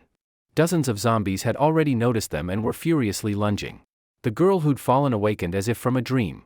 She grabbed her companion's hand. "Quick, get in!" She climbed in right after her companion. Behind them the zombies were already upon them. Thud! The zombies smashed heavily against the car door. The 2 girls fell back onto the doorstep, looking back at the car door full of grotesque faces pressed against the glass, snarling and gnashing. Their fingers scratched and pounded the glass. The 2 girls were shaken, hearts pounding, as if could leap from their throats. Saved. The 2 girls felt like they were dreaming, as if they had just walked the edge of life and death. Who would have thought that just when they believed they were about to die, a car would suddenly rush in and save them? The girl who had fallen was gasping for air. Holding onto the handrail, she panted, thank you so much. I'm really grateful." "You're welcome," Jiang Lushur replied. "Without you, we would have definitely died," the girl said as her breathing finally steadied. She turned to look at their savior. In the rush to get on the vehicle, she hadn't seen the driver clearly. But now, seeing him, she was stunned. "You? Meeting again, what a coincidence." Jiang Lushur looked at them with a slight smile and said casually. That girl was none other than the receptionist from the car rental company earlier, Wen Xiaotian. "Xiaotian, you know him?" the other girl asked, looking surprised. When Xiaotian stared at Jiang Lushur, a face suddenly flashed in her mind, and she remembered. "Ah, you're the customer who rented the minibus. Mr. Jiang." Jiang Lushur had left a deep impression on her because of how bold he was, renting a car without a license, and saying he just wanted to park it. So she recognized him immediately. What surprised her more was that Jiang Lushur actually remembered her name, and that he turned back and risked everything to save her and her friend. "You actually remembered me." "I have a pretty good memory," Jiang Lushur said. While not photographic, he tended to remember people after a short interaction or even just a glance. "Thank you." When Xiaotian was truly moved. Even if it was just because of his memory, the fact that he came back to save them filled her heart with gratitude. "But I thought you didn't know how to drive." When Xiao Tian finally stood up from the steps, pulling her friend with her as they entered the vehicle. Upon seeing the interior, both girls were stunned. The other girl even exclaimed, "Oh my god! What kind of luxury RV is this?" she said in shock. The vehicle was incredibly well designed, like a 5-star hotel inside. "It's not any brand. It's the minibus miss when rented to me," Jiang Lucia replied without looking back. The girl turned to Wen Xiaotian, who also looked utterly shocked, clearly unaware of what was going on. "Does your company have such luxurious vehicles?" she asked. She remembered that Wen Xiaotian worked part-time at a very small car rental agency. How could they have this kind of vehicle? Wen Xiaotian was dumbfounded too. "No, Mr. Jiang rented a car from us, but it was just an ordinary minibus." But at that moment, she stopped speaking. Her mouth opened wider and wider in disbelief. She suddenly recalled that when the vehicle had rushed toward them earlier, it had indeed looked like an ordinary minibus. And now that she thought about it, it did resemble the one rented to Jiang Lucia. But that minibus and this luxury RV, besides the exterior, had nothing in common. Just as when Xiaotian was feeling stunned, a dull thud sounded, and the entire vehicle shook. The two girls turned to the door again, immediately chilled by what they saw outside. Zombies were packed against the door, with more swarming over. Even without seeing out the windows, they knew what kind of situation it was. There were too many zombies. Their blood-stained hands and terrifying faces completely blocked the view through the door. With all their pounding and pushing, the door rattled and creaked ominously. "These monsters, they're about to break in," the girl said, her lips trembling. When Xiaotian's face turned pale, she quickly ran to the driver's seat and asked, "Mr. Jiang, please, start the car quickly." Seeing the dashboard, with all the high-tech buttons and levers, Wen Xiaotian was again surprised, but now wasn't the time to be distracted. She noticed Jiang Lucia was operating the vehicle with a serious expression, continuously stepping on the gas. But the minibus was moving very slowly, its path was blocked by zombies. In just a few seconds, the vehicle had been surrounded completely. "There are too many zombies," Jiang Lucia said. When Xiaotian's heart sank. She said sadly, "Mr. Jiang, if not for saving us." "Enough. Just grab onto something," Jiang Lucia said. He had already anticipated this outcome when he decided to turn back. When Xiaotian nodded. She couldn't do anything here, she could only follow Jiang Lucia's instructions. "Xiao Lily, hold on to the handrail," she quickly ran back and repeated the warning. "This glass won't last much longer." Xiao Lily looked utterly hopeless. When Xiaotian had to force her to grab the rail, the vehicle kept shaking and echoing with terrifying thuds. When Xiaotian held onto the handrail tightly, watching the zombies with terrified eyes. The entire vehicle was surrounded by banging and growling, it felt like the vehicle could fall apart at any moment. Meanwhile, Jiang Lucia was using the starseed's calculations to analyze several escape methods. The minibus, aside from its defenses, had multiple functions. Relying on those, Jiang Lucia had dared to come back at all. "All right, let's try this function," he made his decision. "Hold tight, we're breaking out," Jiang Lucia called out without turning his head. When Xiaotian and Xiao Lily didn't dare to speak. As the zombies crashed against the windows like a wave of black ants, their hearts filled with despair. The entire vehicle was now covered in zombies. From the outside, one might only faintly make out the minibus's outline through the sea of corpses. And it wasn't just the numbers, their strength too. The pressure from so many zombies made the vehicle feel like it was sealed inside thick concrete walls. Could they really break out? When Xiaotian was freezing all over. She and Xiao Lily clung to the handrail with all their strength. In that moment between life and death, with overwhelming fear, time seemed to slow. The hideous zombie faces pressing against the windows were reflected in her pupils, clearer than ever. Are we going to die here? Is he going to be killed by zombies just because he came to save us? When Xiaotian was filled with guilt. Meanwhile, Jiang Lucia stayed completely focused, his mind sharp, hearing only the starseed's voice. Power charging, 30%. Tires entering second form, friction increased. Power charging, 50%. Gear shift complete. Power charging, 70%. Fuel supply stable. In this modified base vehicle's beginner form, the max burst output during a charge could reach 1500 horsepower, with a peak torque of 4000 Nm, and featured a 4x4 all-wheel drive system. Of course, this mode couldn't be maintained long, fuel consumption would be insane. Usually, trucks over 500 horsepower were considered top class, at 700 horsepower, they were beasts. With that kind of power, breaking through the zombie horde would feel like an ordinary car smashing through traffic cones. While the base vehicle was gathering power, in the traffic ahead, the driver whose car had been rammed aside by Jiang Lushur witnessed the minibus surrounded by zombies, unable to move. That driver instantly felt gloating satisfaction. "Serves you right?" He cursed while also feeling lucky he wasn't as reckless as that young man. He still held a grudge over his car getting hit earlier. Now seeing Jiang Lushur seemingly about to be devoured by zombies brought him a sense of vindictive pleasure. Amid the chaos and fear, the man's mind had become completely twisted. He just wanted to reach the highway entrance and enter the military's protection. It was all so close now, anyone in his way deserved to die. But then suddenly, a loud explosion startled him. Along with it came the roar of an engine and the piercing screech of tires making a hard turn. The driver turned around in shock, and was completely stunned. He saw with his own eyes that the minibus, surrounded and nearly submerged by dozens of zombies, suddenly charged out of the horde like a crazed prehistoric beast. The powerful impact sent zombies flying. The minibus roared like a wild animal, crushing the fallen zombies as blood sprayed everywhere. In just a few seconds, it accelerated to a terrifying speed and charged straight toward the driver's sedan. "Ah!" The driver screamed in terror and swerved violently to the side of the road. If he hadn't, the minibus would have crushed his car. Even so, the impact scraped the sedan. The tires screeched as it spun 180 degrees and slammed into the guardrail. The driver was completely dazed, his head throbbing. The airbag deployed, covering his face. Inside the minibus, the force of the sudden acceleration and impact was felt too. Even though the two girls were holding onto the handrails tightly, they were still thrown off by the intense force, screaming as they fell hard onto the floor. Luckily, the interior was carpeted with thick, soft material, preventing injuries. The minibus bucked wildly like a raging bull. When Xiao Tian and Xiao Lili rolled uncontrollably across the carpet, unable to get up. In the chaotic blur, they saw zombies being flung off the vehicle, their blood splattering onto the doors, a terrifying sight. The minibus tore through the zombie horde like a steel beast, ripping a bloody path open with brute force and charging through. Zombies hit and crushed beneath the wheels left trails of blood and flesh on the ground. Smack! Smack! Smack! The zombies in front hit the windshield like bugs on a highway, only the noise was far louder. And it wasn't just a few, it was dozens of zombies crashing against the windshield one after another. When Xiao Tian and Xiao Lili, still lying on the carpet, had barely recovered from the horror at the door before hearing this new terrifying sound. They looked forward, and their hearts pounded uncontrollably.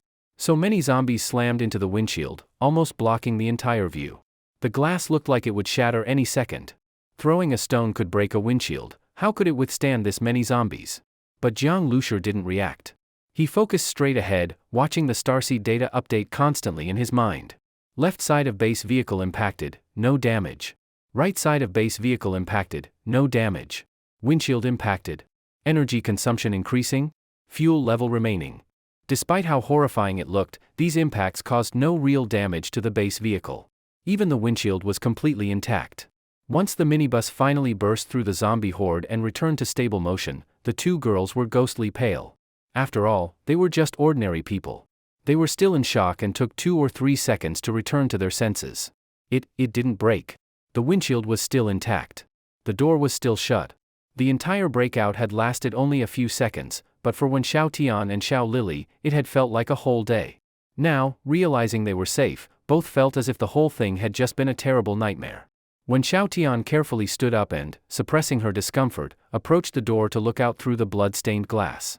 On the road behind, some zombies were still chasing after them, though they were about 10 meters away. More zombies remained on the ground, feasting, likely on the remains of those crushed under the minibus. These zombies had mutated from living people, not reanimated corpses like in some movies.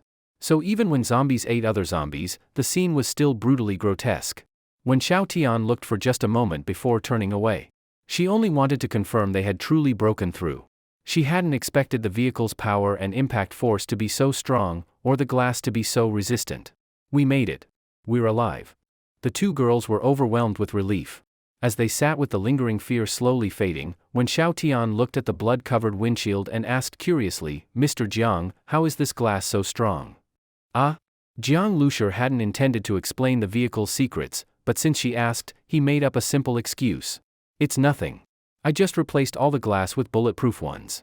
Of course, just bulletproof glass wouldn't have been enough to break through the horde. Jiang Lushur had also activated ramming and acceleration features.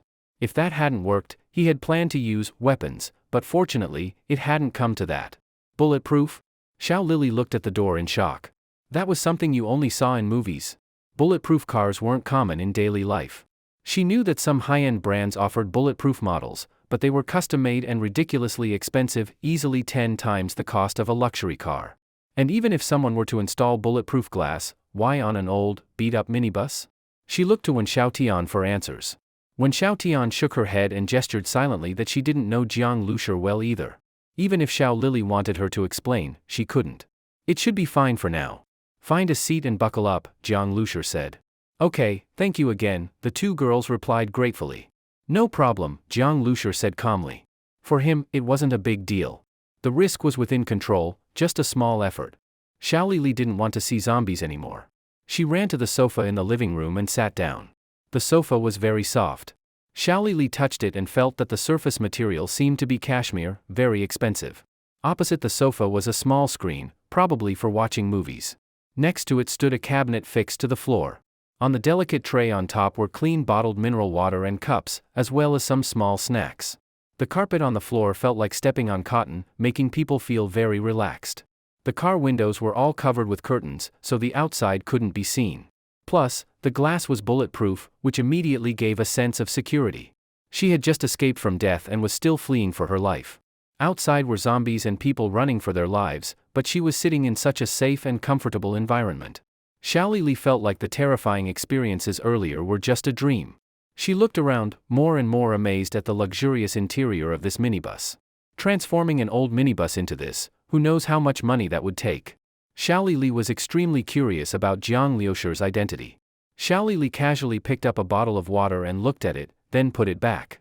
This wasn't her car, and she was too embarrassed to pour herself a drink without Jiang Lushur offering. Like Wen Xiaotian, Xiao Lili was also a college student and a good friend of Wen Xiaotian. When the disaster struck, they were together and then escaped together. Luckily, they met this Mr. Jiang whom Wen Xiaotian knew. Otherwise, Xiao Lili couldn't imagine what her fate would have been. Wen Xiaotian hesitated for a moment, then entered the driver's cabin and sat in a seat on the right. As soon as she sat down, Wen Xiaotian felt like she was sinking into a pile of soft cotton. Both the sitting posture and the cushion and backrest felt very comfortable. This surprised Wen Xiaotian again. But the situation in front wasn't so comfortable. When hundreds of zombies surrounded the minibus earlier, some had rushed ahead. Looking out from the moving minibus now, a small car could be seen forced to stop by zombies. The unlucky driver was being dragged out alive through the window by several zombies. He waved his hands and let out heart-wrenching screams, and was then swallowed by the zombies. This scene made Wen Xiaotian's face turn pale. Jiang Lushur didn't stop the car and drove straight past. A few zombies, their faces covered in blood, looked at the minibus and roared, chasing after it in vain, but were quickly left behind. At this time, the highway entrance was already in sight. The original toll station had completely changed. Military trucks blocked the front, leaving only 3 passages open. Mounted machine guns lined the trucks, their black barrels aiming at the hundreds of vehicles. Fully armed soldiers were guarding the passage with guns. Buildings on both sides of the road, and even the tops of parked trucks, had many gun muzzles aimed at the road. Reaching here meant temporary safety. Any scattered zombies were immediately shot upon appearing. Many people waited nervously in the line behind, peeking ahead. From his higher vantage point, Jiang Lushur clearly saw the situation at the highway entrance. As soon as vehicles reached the passage, soldiers surrounded them and inspected before allowing them to pass. Each car took nearly 10 seconds to pass. That meant only 3 vehicles could get through every 10 seconds. Jiang Lushur quickly counted how many cars were in his lane and ahead, then estimated his waiting time. It shouldn't be a big problem. Jiang Lushur looked more relaxed. After entering the military protection zone, he finally let his guard down. When Xiaotian saw the military vehicles and weapons, and the highway entrance close at hand, and let out a long breath of relief. Speed 20 km per hour, vehicle self-check, no damage, the starseed reported the base car's current state in Jiang Lushur's mind. He slowly released the accelerator and slowed down. Bang! Bang! Bang! Gunfire rang out from time to time.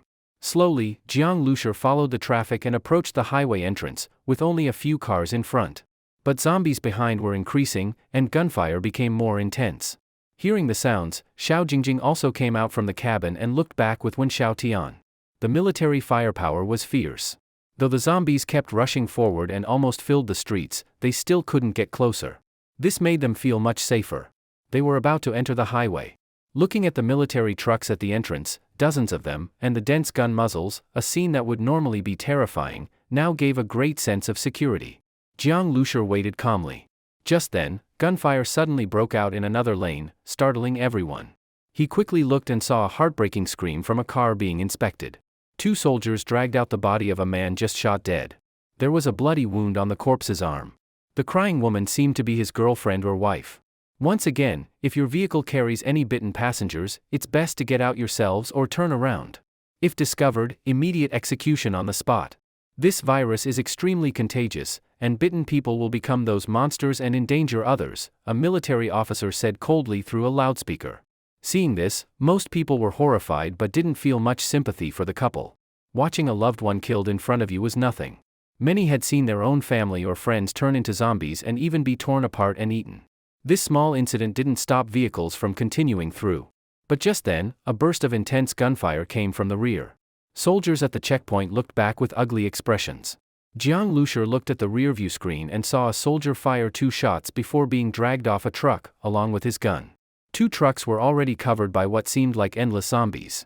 Screams came from the firepower points in the tall buildings on both sides.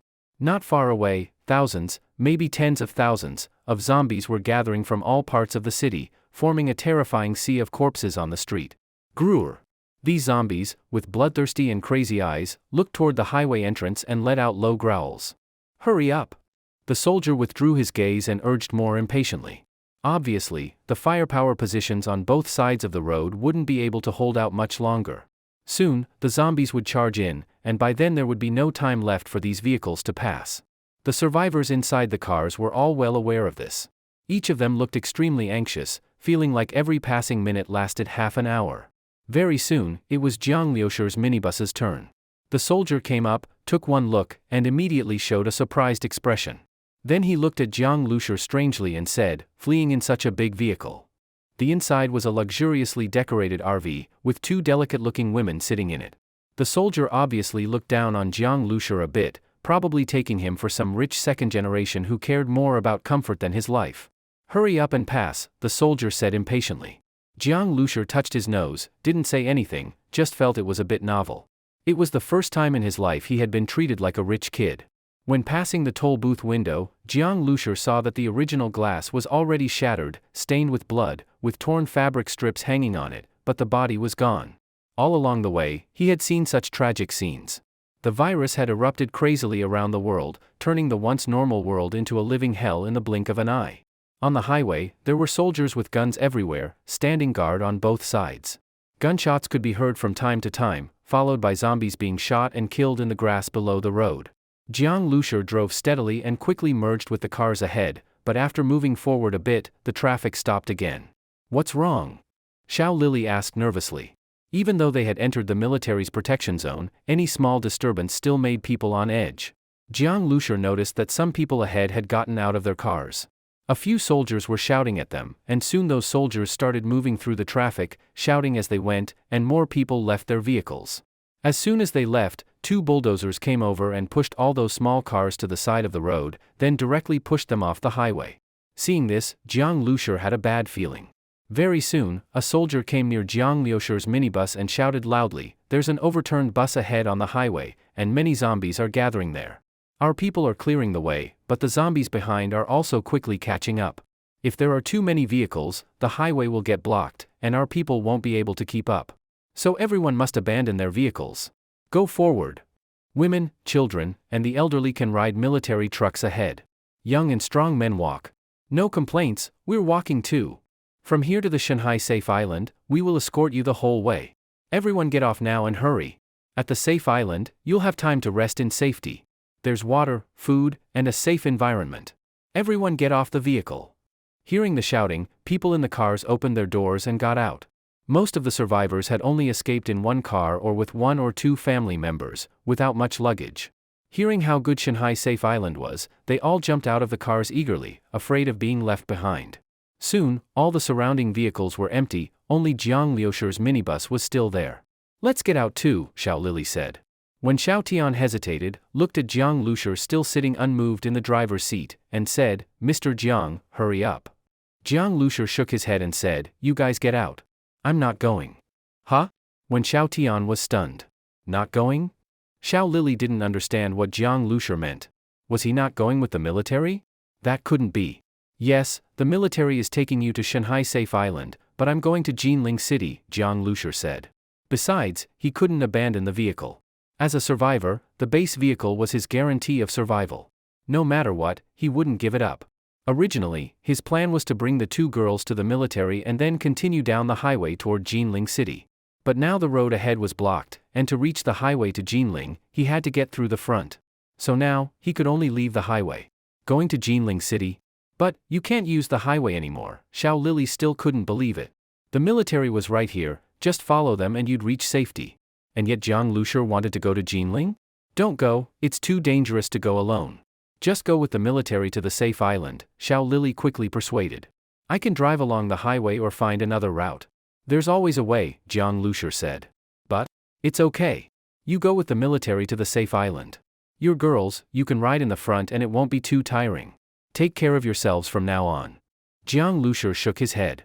Seeing Jiang Lushur so determined, Xiao Lili had no choice. The soldier was already walking toward the minibus, still shouting loudly. Xiao Lili looked at Jiang Lushur with hesitation again, then apologized and said, "Then, I'll get off. Thank you, Mr. Jiang, for saving my life. Be careful on your way, Mr. Jiang. We'll meet again someday." I hope so, Jiang Lushur said. "Let's go, Xiao Tian," Xiao Lili said softly. But what she didn't expect was that when Xiao Tian, who had remained silent, suddenly raised her head, with a determined expression, shook her head and said, "I'm not going either." Xiao Tian. Xiao Lili was startled. Why wasn't Xiao Tian going? When Xiao Tian looked at Xiao Lili and said, "Lili, my home is on the way to Jinling City. If there's no way to go, then I'll go to the safe island. But since Mr. Jiang is going to Jinling, I want to go back and see." As she said this, when Xiaotian's eyes turned red and she said, "Whether my family is alive or dead, I have to take a look." She quickly turned to Jiang Lushur and said, "Mr. Jiang, could you please take me with you? I know I can't help much, but about the route, I can actually give some info. My father used to drive this route for transport. I've ridden along many times since I was little. I know several routes. Mr. Jiang." Facing Xiaotian's plea, Jiang Lushur thought for a moment, then nodded without refusing. He wasn't familiar with the roads anyway. Having someone who could help with directions wouldn't be bad. When Xiao Tian immediately showed a grateful expression, "Mr. Jiang, thank you." Then she said to Xiao Lili, "Lili, you go alone. Take good care of yourself." Hearing Xiaotian's words, Xiao Lili also started crying. She also didn't know whether her parents were alive or dead. But her hometown was even farther, there was no way to go back. And now her good friend, who had fled with her, would also part ways. Hurry and get off. At this moment, the soldier had already come to the front of the minibus, knocking hard on the window and shouting loudly. Xiao Lili reluctantly got out of the car. The soldier saw that Jiang Lushur and Xiao Tian were still inside the vehicle, especially Jiang Lushur, who was still sitting steadily in the driver's seat, and immediately roared, "Why are you still in the car? Your vehicle definitely can't be left on the road, it's blocking everything." Jiang Lushur apologized, "Sorry, I'll move the car right away." Seeing Jiang Lushur's good attitude, the soldier's expression softened slightly, but he still added, "Okay, drive it to the roadside so the bulldozer can push it down." Then the soldier walked off to the side, muttering as he stared at Jiang Lushur's vehicle, "Such a big vehicle, not sure if it can even be pushed down. Maybe they'd have to dismantle the guardrail?"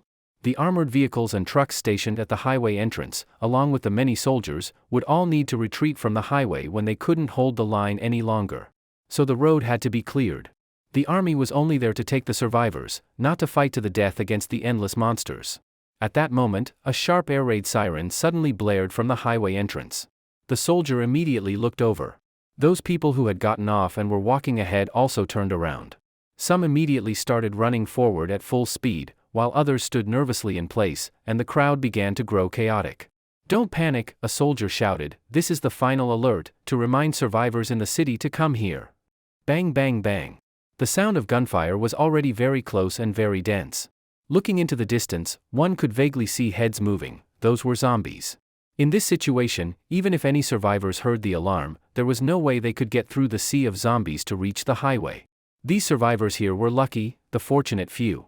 At this point, the soldier looked again at Jiang Lushur's vehicle and casually urged, "The alarm's going off, there's not much time left, hurry. Vroom. Suddenly, the soldier heard a low, thunder-like engine sound. Immediately after, he saw the minibus shoot out like a sports car, then sharply turned in an arc toward the edge of the highway. This scene was seen by many survivors. They had been looking at the highway entrance, but now their attention was caught by the sudden movement of the minibus. Seeing this minibus driving like a sports car, those people and the soldier were all stunned. "That's some driving skill, holy," the soldier had just muttered in surprise when he suddenly shouted. The minibus drove all the way to the edge of the highway, but still showed no sign of stopping. There was a guardrail ahead. Boom! In the stunned gazes of everyone, the minibus slammed into the guardrail and burst off the highway. It charged down the 2 to 3 meter steep slope beside the highway and finally came to a stop on the grass below. What the hell? The soldier rushed over to check the situation, and many survivors craned their necks to look. This guy's driving was terrible, wasn't it? He actually drove straight off the highway, no idea if he got hurt. But actually, this solved the problem. If he wasn't hurt, he could just get out and run back up the road, and they wouldn't have to bother pushing the vehicle off. However, just then, the minibus suddenly shook a little, like a stumbling drunk. Stalled? Many people had that thought in their minds. But right after, the minibus started moving again, rumbling as it drove off the grass, crashed through a green barrier net, and entered a narrow countryside road nearby. What's going on? What is that guy doing? Under the stunned gazes of the survivors on the road, the minibus drove slowly along the country road. The soldier also widened his eyes. The car actually drove off. Not far behind him, Xiao Lily was desperately waving toward the direction of the minibus. She hadn't expected Jiang Lushi to leave the highway in such a simple and direct way. When the minibus had just rushed down, it scared her too, but luckily, it looked like the minibus was fine, and the people inside must be okay too. "Xiao Tian, Mr. Jiang, take care." Xiao Lily waved hard while her eyes blurred, and she could barely see the back of the minibus as it left. No damage from the collision. Base vehicle is in normal condition, the starseed reported in Jiang Liushi's mind. While listening to the report, Jiang Lushi looked back toward the highway. This country road ran alongside the highway. As Jiang Lushi drove along it, he saw small cars that had been pushed off and crowds of people slowly walking forward. Though these survivors were temporarily safe, once they relaxed a bit from the tension, they began to realize what had really happened in just this short time. Many were crying. Even those who weren't had dark expressions. They had lost loved ones, felt uncertain about the future, so many emotions. As Jiang Lushi watched them, Wen Xiaotian was also looking through the window with a sad expression. And on the highway above, both the survivors and the soldiers turned their heads, all watching this unusual minibus, temporarily stopping what they were doing to see it off. Soon, the country road reached a bend that moved away from the highway. Jiang Lushi still hadn't seen the front of the military convoy, nor Li Yusin, or anyone else he knew. He took one last glance at the fleeing survivors on the highway, then turned the steering wheel and drove around the bend. The minibus moved at a steady pace, soon leaving the highway behind. This also meant that they were getting farther away from Shanghai Safe Island and from the military's protection. "Miss Wen," Jiang Lushi called out. When Xiaotian snapped out of her daze and quickly responded, "Yes?" Then she added, "Don't call me Miss Wen anymore, just call me Wen Xiaotian. Or if you don't mind, you can call me Xiaotian. That's what my friends call me." "Alright. Then don't call me Mr. Jiang either. I'm Jiang Lushi." "Jiang? Brother Jiang." When Xiaotian still felt too shy to call him by name, so she called him that instead. "You said you know several routes. Can you explain in detail?" Jiang Lushi asked. Although he had already downloaded route maps, he couldn't use navigation, so they were currently not helpful. Leaving the highway meant plunging into unknown danger, which Jiang Lushi had to avoid. If Wen Xiaotian was truly familiar with the roads, then maybe they could find a relatively safer route. "Okay." Wen Xiaotian quickly nodded. Wen Xiaotian's home was over 100 kilometers away from Jinling City, a small, little-known county. Later, she got into college in Jiangbei. Her family was very ordinary. Her father was a long-distance transport driver, mainly running the route from that small county to Jiangbei. When she was little, during summer and winter vacations, her father would take her along on long-distance trips. Sometimes they would also play in Jiangbei for a while. Back then, I don't know why, but everything on the road, the scenery and such, felt really interesting and fun. Wen Xiaotian said with some emotion. Then she came back to her senses and said a bit embarrassedly, "Sorry, I've talked so much and haven't gotten to the point." "It's okay," Jiang Lushi said. A young girl like her had just narrowly escaped death and was now worrying about her family. Being this calm and restrained was already remarkable. When Xiaotian's eyes had been red the whole time. Jiang Lushur had caught glimpses of her looking upward hard, trying not to cry. You can keep talking. We still have road ahead of us, Jiang Lushur said. This country road kept winding forward, and so far, no intersections had appeared. When Xiao Tian couldn't help but smile a little, got it. I'll say it now. I was just seriously trying to recall the road details. At first, I was worried that it was all from when I was little, and I wouldn't remember clearly. But just now, after thinking hard, I realized I remember pretty well. 2 of the routes pass through cities, lots of cars. Jiang Lushur shook his head. Too many cars and people won't work. The highway is only cleared by the military. If we get stuck on the road, we're screwed. What about the other routes? I think those 2 probably won't work either. There's another one that goes around through a bunch of small towns because the route is for delivering goods to factory areas. That road actually has quite a lot of people too, when Xiao Tian said. More people meant more zombies, so Jiang Lushur had already ruled that out. There's one more that goes through the mountains. The road is more complex, and, for a long stretch, there's nothing at all along the way, when Xiao Tian said. This road, complicated road conditions weren't a problem for Jiang Lushur. The starseed would keep correcting his driving, which greatly increased driving safety. But the reason when Xiao Tian hadn't brought up this road first was probably because of the phrase, nothing at all. No food, no water, no gas stations. When Xiao Tian didn't know that the minibus she was in had enough stored food to stock a small convenience store, and enough drinking water to last a long time, certainly not just the bare minimum for survival. Of course, Jiang Lushur wasn't going to explain all this to her. Not because he didn't trust her, but because explaining all that was, kind of a hassle.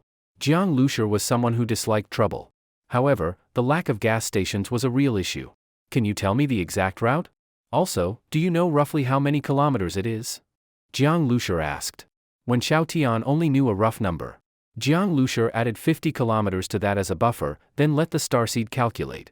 When he first drove the minibus home from the rental company, Jiang Lushur had the driver fill the tank. Later, he also bought more gasoline through other means. After the minibus was modified, its fuel tank was upgraded to the base vehicle standard, very different from a regular minibus.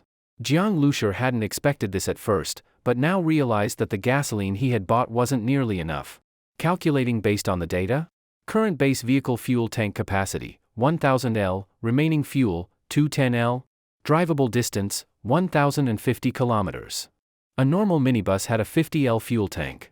Jiang Lushur had filled the tank and also bought 180 L of gasoline, which had seemed like a lot at the time. But compared to the 1000 L capacity of the base vehicle, it was far from sufficient. The rear of the base vehicle, beneath the bed area, was the fuel tank, about 1.25 cubic meters in size. 1000 kilometers is enough to drive me all the way into Jinling City and find Jiang Zhuiying.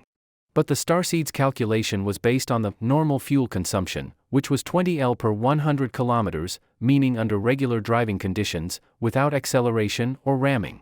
All the functions of the base vehicle consumed gasoline, which is why it had such a large fuel tank. As for normal consumption, it wasn't much different from an average minibus.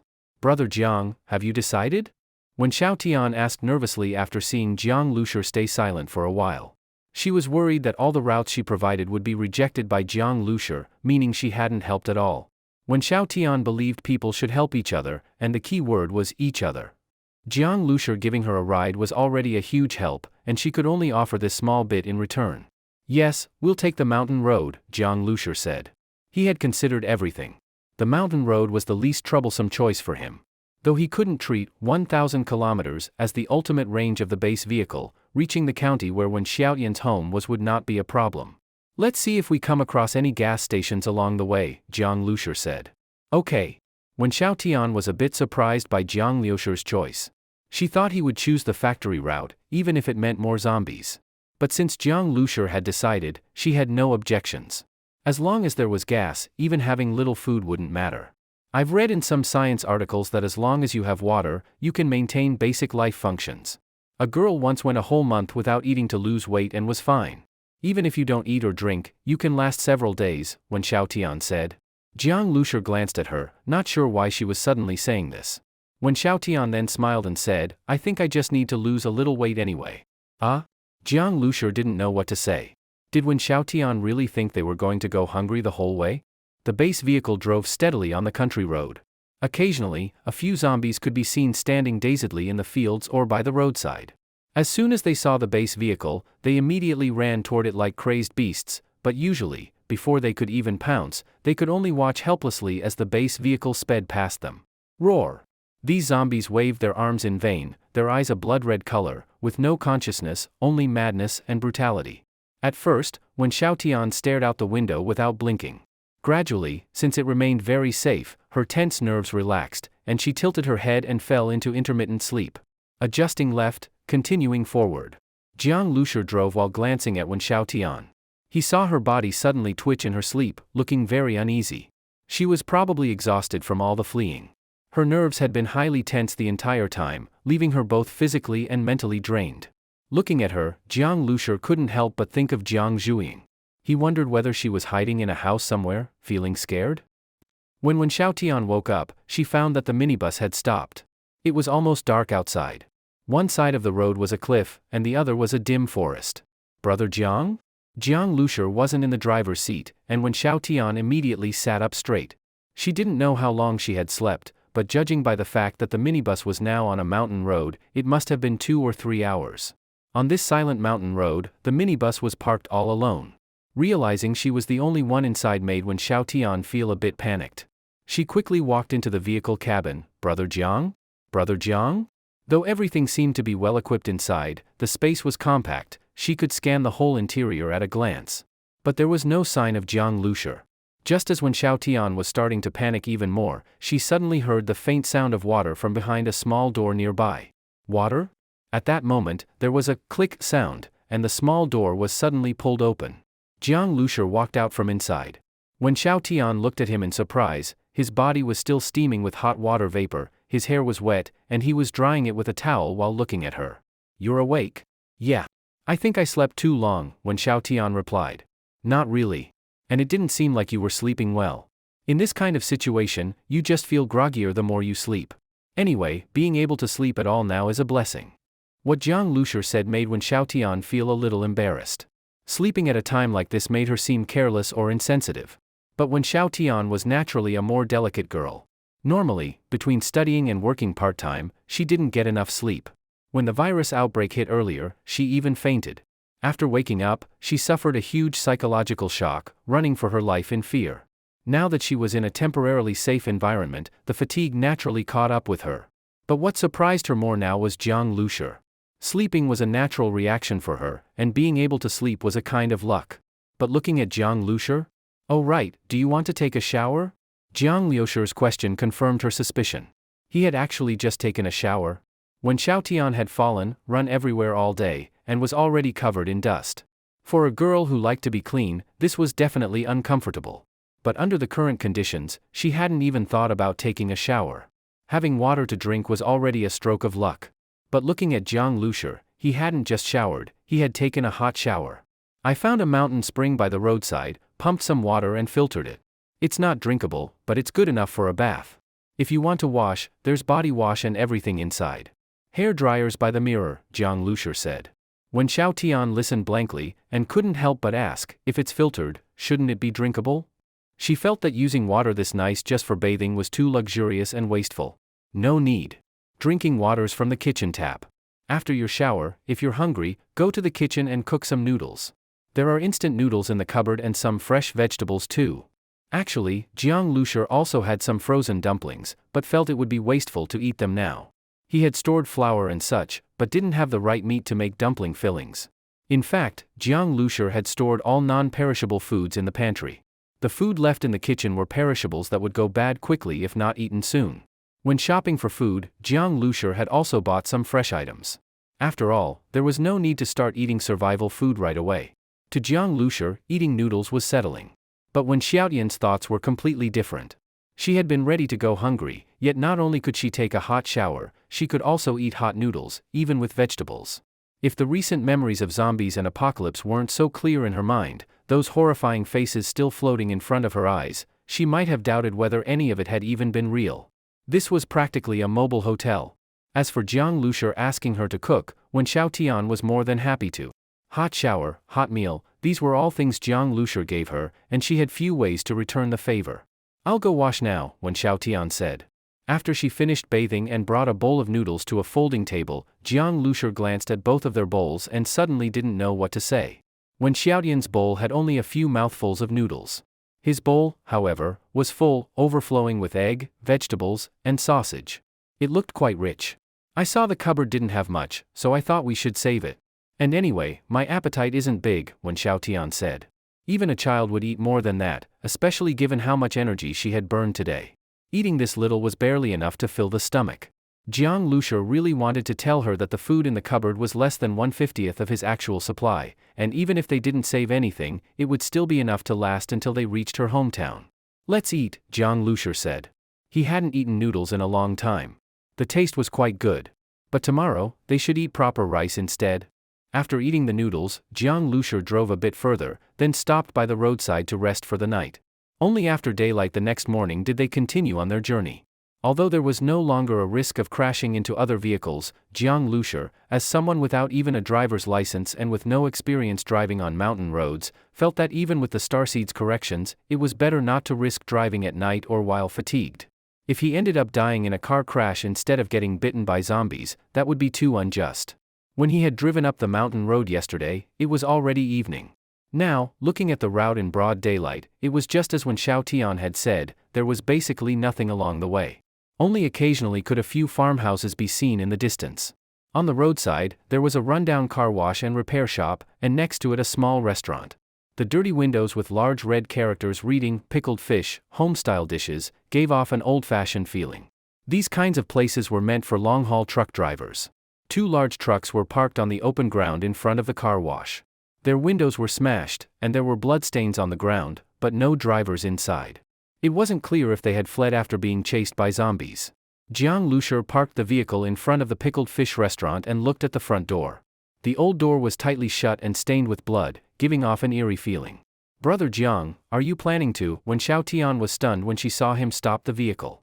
It's fine. I'm looking for food. At the beginning of the apocalypse, many fresh foods hadn't yet spoiled.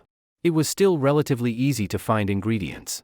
A few days later, when everything rotted, only vacuum-sealed and preserved foods would be edible. Although Jiang Lushur had also stocked up, since it was just the two of them eating, any fresh ingredients they found shouldn't be wasted. Looking for food? Can anything in that restaurant still be edible? When Xiao Tian asked with concern. Jiang Lushur smiled slightly. He knew she was worried about viral contamination.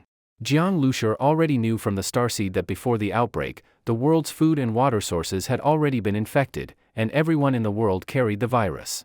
However, people like Jiang Lushur, who had already survived the virus mutation, wouldn't have their viruses activate. So finding food now didn't pose any threat. Of course, being bitten by a zombie was still dangerous. Zombies carried an enhanced virus that could still infect survivors. Jiang Lushur wouldn't explain all this to Wen Xiaotian, it was too complicated, and explaining how he knew it would be even harder. He simply said, "Don't worry. The food is fine." Then, are we getting out to grab it? Wen Xiaotian asked timidly. Getting out now was obviously dangerous, but in the apocalypse, what wasn't dangerous? Especially scavenging food, it was always done at the risk of your life. Her face turned a bit pale. She was scared, but if Jiang Lushur needed her, she would still summon her courage and get out. Hold on tight. Jiang Lushur's voice suddenly sounded in her ear. Huh? When Xiao Tian was stunned, and before she could say anything, the roar of the engine erupted. Vroom. The minibus charged forward like a furious bull and rammed directly into the restaurant's front door. The wooden door, along with part of the wall, collapsed with a crash. Jiang Lushur had already seen that this small rural restaurant's walls weren't made of bricks, but of construction site prefab materials, thin iron sheets on the outside, foam on the inside, fastened with screws. One hit, and it would fall. When the wall collapsed, the whole roof looked ready to cave in. At that moment, Jiang Lushur saw the inside of the small restaurant. It was a very bloody scene. For zombies were crouched on the ground, frantically fighting over something. Blood and torn intestines were everywhere. About 5 people were lying on the ground, disemboweled, their flesh being grabbed and eaten by the zombies. He said about 5 because it was hard to tell exactly how many corpses there were. The bodies had been so thoroughly ripped apart, most of the flesh had already been eaten. Ah? When Xiao Tian couldn't help but scream, then immediately covered her mouth with her hand. The scene in front of her was nauseating, but in the apocalypse, she had to learn to adapt to this kind of thing. The 4 zombies stopped eating and turned their heads toward the minibus that had suddenly crashed in. Their eyes were blood red, veins bulging, mouths and faces covered in blood and flesh. They roared madly and charged at the minibus. Without hesitation, Jiang Lushur slammed down the accelerator. Vroom! The engine roared again. The minibus plowed through the 4 zombies and crashed into the wall on the other side of the restaurant. Boom! The entire wall collapsed. The minibus, along with the zombies and part of the building, smashed into the mud wall of the backyard. Flesh flew everywhere, red and white splattered across the windshield. The 4 zombies were all killed in one go by Jiang Lushur. Jiang Lushur exhaled deeply. Looking at the bloody windshield, he hesitated for a moment, then pressed the wiper button. The wipers silently swiped back and forth, dragging along bits of flesh, smearing the blood red, but soon, the washer fluid sprayed out, diluting the blood, which was gradually wiped away. Jiang Lushur silently watched it all. Not even 24 hours had passed since the apocalypse began, but slowly, he seemed to be getting used to the blood and killing. When Xiao Tian bit her lip and stood behind Jiang Lushur, watching the blood slide down with the wipers. She didn't know what to say. Jiang Lushur's reaction had been very calm. But when Xiao Tian understood, that's the only way to survive in the apocalypse. If you cry all the time, you'll die sooner or later. I'll go get the food. When Xiao Tian suddenly came to her senses and volunteered to go outside and search for food. Getting out was dangerous, and she'd have to face the corpses up close. It was disgusting, but she couldn't let Jiang Lushur do everything. She had to be useful, not a burden. I'm opening the door. She called out. After getting Jiang Lushur's approval, she pushed the door open. Jiang Lushur wasn't being careless, this was actually the wisest move. Only he could operate the starseed, and when Xiao Tian wouldn't be able to help by staying in the vehicle. If she encountered danger, Jiang Lushur could still drive the vehicle to support her. The small restaurant was a complete wreck. When Xiao Tian pushed aside the broken debris and found the kitchen's freezer. It was taller than a person and packed with food, chicken, duck, fish, eggs, all kinds of vegetables, enough to feed a dozen people for 2 or 3 days. The freezer was too big to move into the minibus, so when Xiao Tian found clean plastic bags and started packing the food bit by bit into the vehicle. There was a small freezer on the minibus, but it was too small to hold everything. If they didn't eat the food soon, it would spoil. Brother Jiang, I'll cook dinner tonight and let you taste my cooking. When Xiao Tian was confident in her cooking skills. She had started cooking from a young age and had a talent for it. To be useful, she even brought oil, salt, sauces, a small gas stove, and a wok.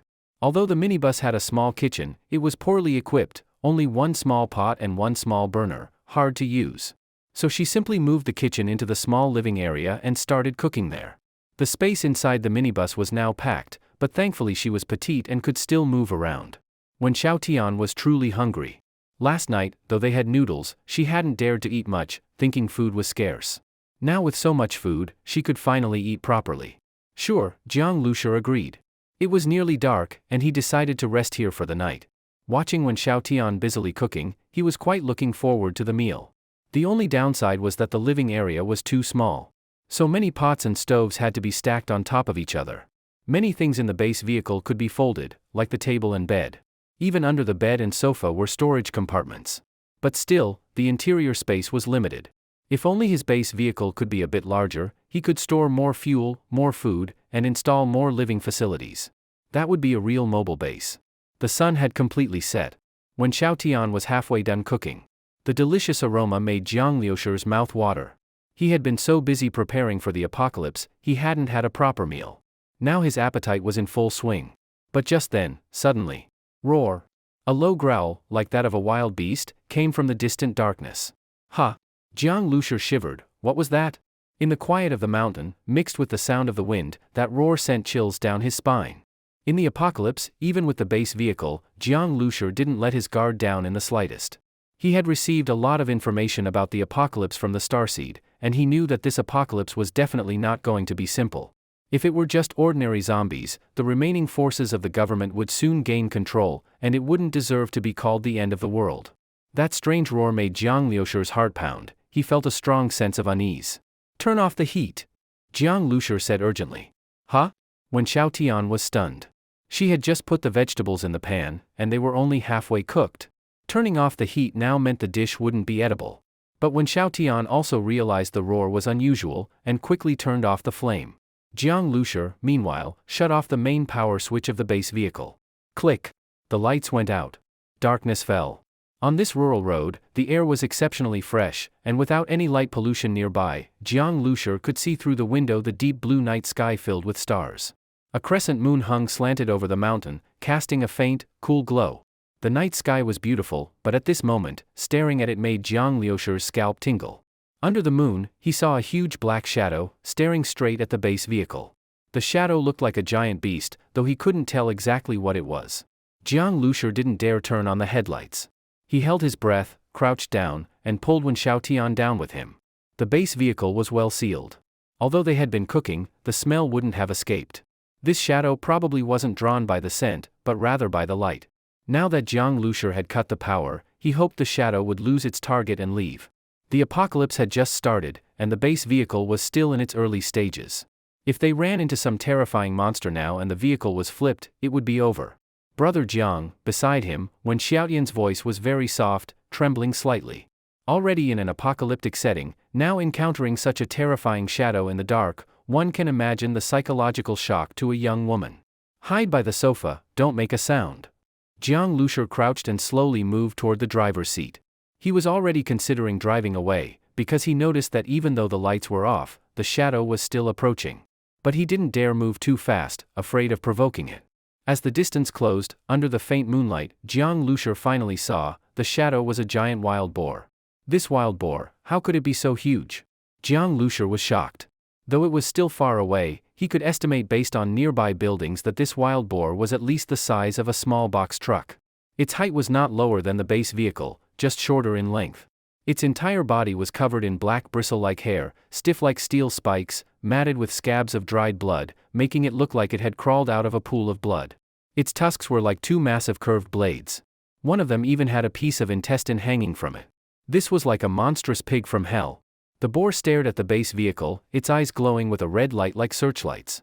This wasn't just a feeling, its eyes were literally glowing, like how wolves' eyes gleam green at night, only this glow was red. Oh no! Could this be?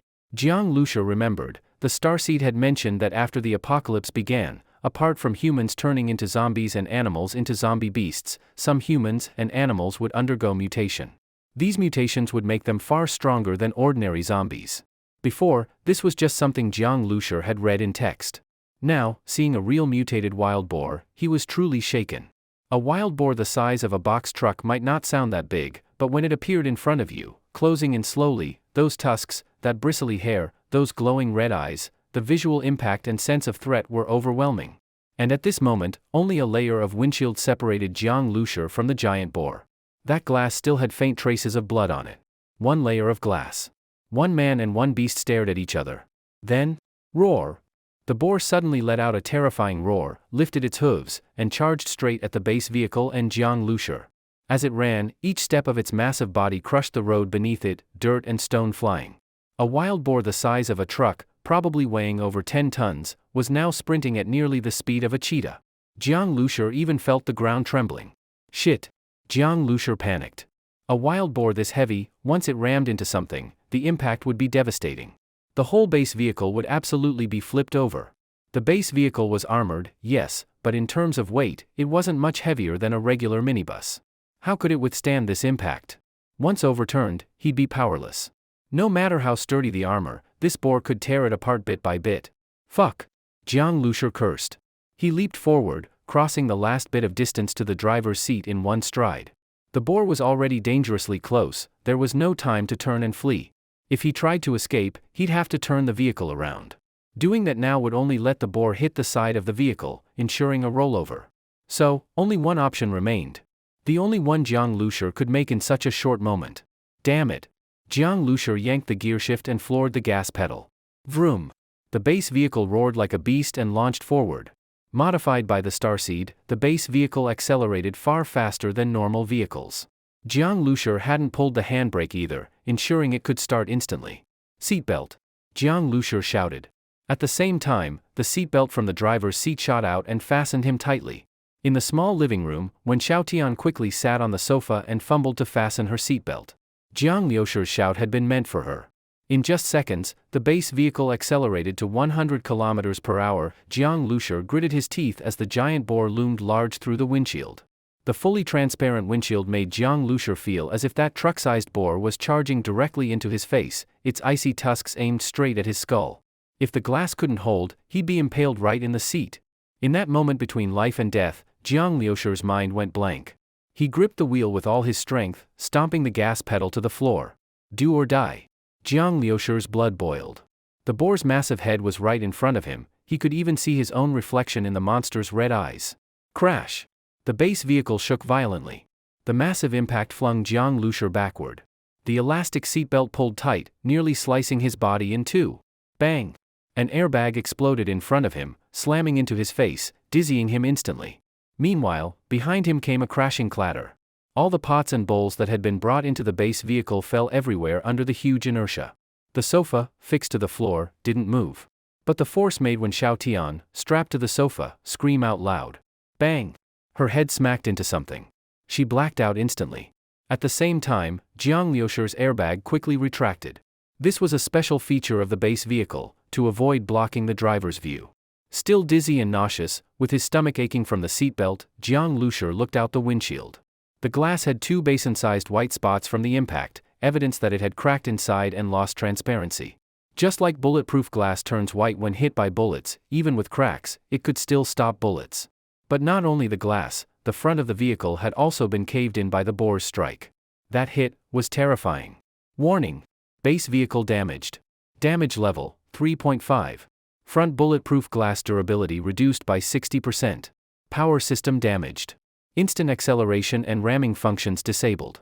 Vehicle interior power cut. Suddenly, this message rang out in Jiang Lushi's mind. The base vehicle was damaged? Jiang Lushi froze. It had survived a siege by hundreds of zombies without a scratch. Yet now, one hit from a mutated wild boar, and it was already compromised. In the Starseed's alert, what made Jiang Lushi feel completely cold was, the power system was damaged. As a result, the base vehicle could no longer accelerate quickly or perform ramming attacks. Facing a huge mutated wild boar, this basically meant he had become a sitting target. Right, the mutated wild boar. Jiang Lushi abruptly looked at the mutated wild boar in front of the vehicle. This time, the collision hadn't been easy for it either. It had fallen to the ground, its massive head covered in blood, the blood flowing into its eyes, blinding them. One of its giant tusks had been broken off, exposing the bloody pulp inside. Roar! A deep growl came from the boar's abdomen. Since the base vehicle was damaged, the sound was no longer isolated. Jiang Lushi had to directly endure the roar of this monstrous creature, and the feeling was unimaginable. That deep sound seemed to vibrate his internal organs, rendering his whole body motionless. Jiang Lushi felt as if giant hands had gripped his heart, making it hard to beat, and squeezed his lungs, making it hard to breathe. A terrifying roar. The mutated wild boar stood up. Its skull seemed fractured, but supported by immense vitality, it still had terrifying strength. It glared at Jiang Lushi with its headlight-like eyes, at close range. Between them was only a thin, already cracked windshield. Crack! The boar's remaining tusk hooked into the base vehicle's chassis and lifted up violently. It was trying to flip the entire vehicle over. Jiang Lushi instantly felt like he'd fallen into an ice pit. If the base vehicle flipped, it would all be over. Can it still move? Can it still move? Panic surged in Jiang Lushi's heart. He yanked the gearshift and started the vehicle. The base vehicle let out a dull sound, and all 4 wheels began to turn. It still worked.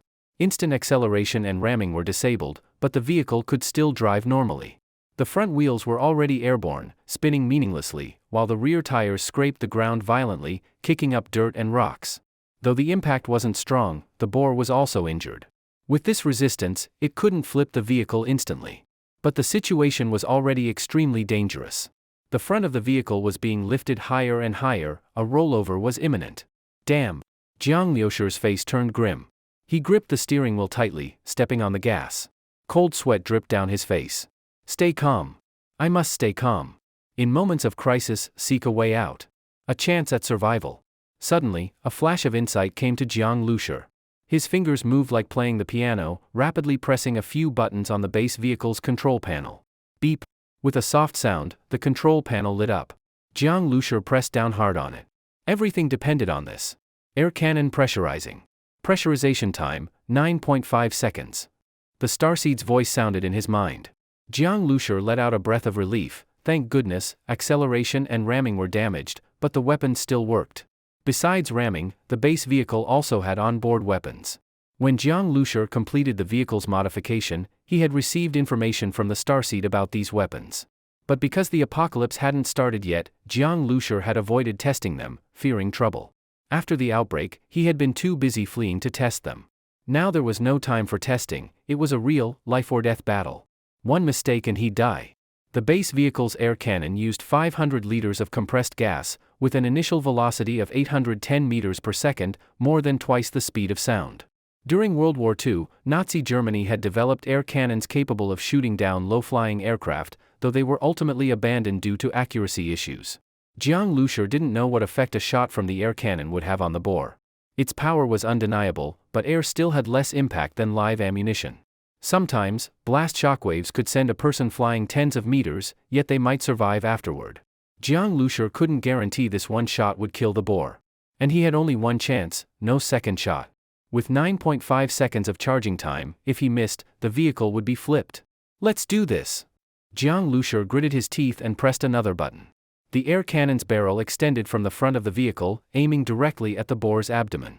This cannon was hidden within the vehicle's front, invisible from the outside until activated. Jiang Lushur stared at the 60mm barrel, his heart pounding. Countdown, 9, 8, 7. The starseed began counting down. For Jiang Lushur, it felt like a sentence from fate. The barrel's angle and direction could be adjusted, but where should he aim? The abdomen? The head? The throat? This mutated wild boar had thick skin and flesh. Jiang Lushur didn't doubt it could withstand bullets. Every part of it seemed well armored. 6, 5. The countdown neared its end. The vehicle tilted more and more. Clatter. Because the vehicle was being lifted, all the pots and bowls slid backward. Jiang Lushur gritted his teeth, pressed the automatic cruise control button, unfastened his seatbelt, grabbed a wrench, and leapt from the driver's seat. Stupid pig, die. Jiang Lushur went mad, swinging the wrench furiously against the cracked windshield at the boar. Bang bang bang. The wrench slammed into the glass, already fractured, and fine glass shards shook loose and fell. The attack seemed meaningless. But the boar, being an animal, was provoked by Jiang Lushur's aggression. It glared at him with blood-red eyes. 4, 3. The countdown continued, fate approaching. Suddenly, Jiang Lushur pressed a button and kicked the car door open, leaning halfway out. It looked suicidal, but Jiang Lushur was extremely calm. He knew most of the vehicle's weight was resting on the boar's tusk. The front wheels were in the air, but the boar was also being pressed down, unable to move freely. If it turned to attack Jiang Lushur from the side, it would have to withdraw its tusk, then the base vehicle would drop, all wheels hitting the ground, crushing into the boar. Even if it didn't fall, it would be forced back. So this looked suicidal, but in just a few seconds, the boar wouldn't be able to touch him. Stupid pig, die. Jiang Lushur locked eyes with the boar and threw the wrench with all his strength. Whoosh! The boar couldn't dodge. The wrench hit it. Because the vehicle was shaking and Jiang Lushur wasn't a tribal spear thrower, his aim was off. The wrench struck the corner of the boar's eye, not the eye itself. But even the corner of the eye had many nerves. The boar cried out in pain. Roar! Its roar shook the heavens. The shockwave nearly tore Jiang Lushur from the door. Infrasound and resonance with his organs made his heart nearly stop, mind going blank. But at that moment, one sound remained sharp in Jiang Lushur's mind. The starseed's countdown. 2, 1, 0. Ah! Fuck! Jiang Lushur's eyes turned red. Fighting dizziness and nausea, he used the starseed to slightly adjust the cannon's aim, directly at the boar's open mouth.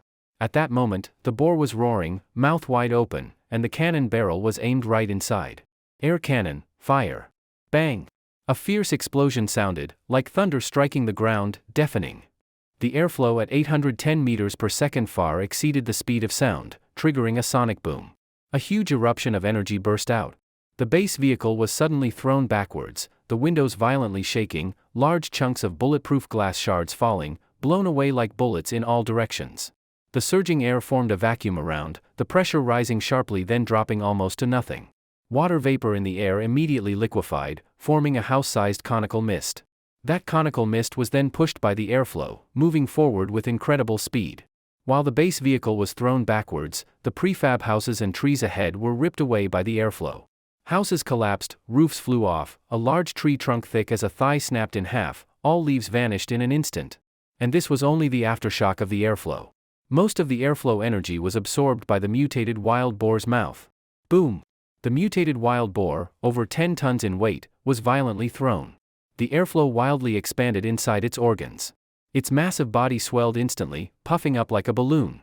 Then, a terrifying high-pressure airflow, nearly 10 megapascals, found a vent behind the mutated wild boar. Bang! A dull sound. A fountain of fresh blood, shards of flesh, pieces of organ sprayed out from the wild boar's abdomen, shooting dozens of meters away, forming a bright red blood fountain in the air. Clang! The blood fountain slammed against a prefab house, like the strike of an iron hammer, collapsing that house immediately. Terrible power. Jiang Lushur watched this terrifying air cannon's effect, deeply shaken. At that moment the base vehicle was still under automatic cruise control. Once its wheels touched the ground, having lost the boar's pushing force, it started moving forward. Jiang Lushur hastily cancelled the cruise control and pressed the brake. Screech. The 4 tires of the base vehicle had suffered heavily. Especially the rear wheels, heated by fierce friction, emitting blue smoke, giving off a strong burning smell. The base vehicle's tires were naturally tougher than ordinary ones, with internal small airbags so they wouldn't burst even if shot. But even so, after this rough treatment, they were severely damaged. Jiang Lushur opened the door, feeling drained. The recent battle, even though most of it was between the base vehicle and the mutated wild boar, had left him very tired. Exhaustion was huge. He looked ahead at the result of the air cannon, truly astonishing. Before firing it, Jiang Lushur had not expected that an initial speed of 810 meters per second would have such overwhelming force. But after all, air is still air. Even highly compressed, hitting the boar's bulletproof skin and flesh dissipates power. If the shot didn't go into the boar's mouth, it would be very difficult to kill it. Jiang Lushur picked up a wrench from the ground, staggering toward the mutated wild boar. Seeing all the pig blood, flesh, guts, and the boar now transparent front to back, Jiang Lushur inwardly gasped. Holy, this pig is screwed. He stopped about 10 meters from the mutated wild boar, to avoid being hit by any final twitching. Also, he didn't dare go too far from the base vehicle, in case zombies appeared and he couldn't get back in time. When Xiao Tian. Jiang Lushur called her, but it was silent inside the vehicle. What? He tightened, immediately returned to the base vehicle. What he saw, when Xiao Tian was firmly strapped in by her seatbelt. Her eyes were closed, her forehead was cut and wet with blood. This. He hurriedly tested her breathing. Fortunately, she was only unconscious. Looking at her wound, Jiang Lushur shook his head. She was unlucky. That injury was probably from pots or bowls hitting her. Earlier when the base vehicle had collided with the mutated wild boar, when Xiao Tian was strapped on the sofa, so she was safe. But those pots and bowls were not secured. When they were flung, she was knocked out cold. If there had been several collisions, those utensils could have killed her. That was dangerous. Jiang Lushur exhaled. If the fight with the mutated wild boar had harmed Wen Xiaotian fatally, he would have felt terrible. He fetched gauze from the storage box, about to bandage Wen Xiaotian's wound, when suddenly a voice sounded in his mind. Base vehicle damaged, damage level 3.5. Repair requires 200 kilograms steel, 100 kilograms copper, 30 kilograms high molecular organic plastic, 1,200 liters gasoline, 200 kilowatt-hour electricity. Repair time required, 24 hours. Hearing this, Jiang Lushur froze, then bitterly smiled. The base vehicle was damaged. Thankfully it can self-repair. But those repair materials are really hard to find. Steel, copper, organic plastic, especially gasoline and electricity. In the apocalypse, collecting these is not easy. 1,200 liters of gasoline is almost a ton, a real gas hog. And now the gasoline reserve. Jiang Lushur looked at the fuel gauge, a face full of bitterness. After repeatedly using the ramming function and firing the air cannon, gasoline consumption was huge. Less than 20 L remained. Not enough to go 100 kilometers. If zombies were encountered within that 100 kilometers, the consequences would be unthinkable. Jiang Lushur was worrying when the starseed gave another prompt, making his heart skip a beat, ears perk up. Level 1 mutant beast hunted successfully. Discovered level 1 mutant crystal core, located in mutant beast's heart. Extraction unlocks base vehicle's first evolution. Mutant beast meat found, edible directly to enhance physique, or usable as raw material for biological lab, unlocking bioevolution function. Huh? What? Jiang Lushur was stunned. Mutant crystal core? Biological lab? What are these nonsense? Hunted level 1 mutant beast successfully, clearly this mutated wild boar. So is the crystal core in its heart? As for biological lab? What is that? When Jiang Lushur had modified the base vehicle earlier, he had not discovered any biological lab. At that moment, Click. A light sound. Jiang Lushur turned his head. He saw a recess pop out from the driver's console. The recess was about the size of a ping-pong ball. Jiang Lushur stared at that recess for a while. Made of some unknown alloy. Very precise. He had never seen it before. In Jiang Lushur's mind a guess formed. The mutant crystal core located in the heart. Jiang Lushur took out a dagger he had bought earlier, jumped down from the vehicle, and approached the mutated wild boar. At this time the mutated wild boar had already rolled onto its side, and Jiang Lushur could see its chest. Jiang Lushur swung the dagger and stabbed in. Pig skin is very tough, but nowhere near as much as Jiang Lushur had imagined. This mutated wild boar, being able to collide head-on with the base vehicle, Jiang Lushur had thought it should be impervious to blades and bullets. He originally thought he should fetch a steel saw from the repair shop next door. But unexpectedly, even using just a dagger, he could cut through the boar's skin bit by bit. Though it was difficult, it was possible after all. Could it be that after the mutated wild boar dies, its skin and flesh undergo some change, no longer as tough as before? This idea flashed through Jiang Lushur's mind, and seemed quite possible. The starseed had just prompted that the mutated beast's meat was edible. If it were as hard as rubber, who would be able to bite it? Being able to cut the boar's skin without too much effort was after all a good thing. Jiang Lushur worked hard to open up the boar's chest, found its heart, and then cut open the heart. He was already covered in blood. According to his prior impressions, raw pig's blood should be extremely foul-smelling. But strangely, the blood of this mutated wild boar was not foul. Instead it had a somewhat fragrant feeling, as if this blood too was unusual.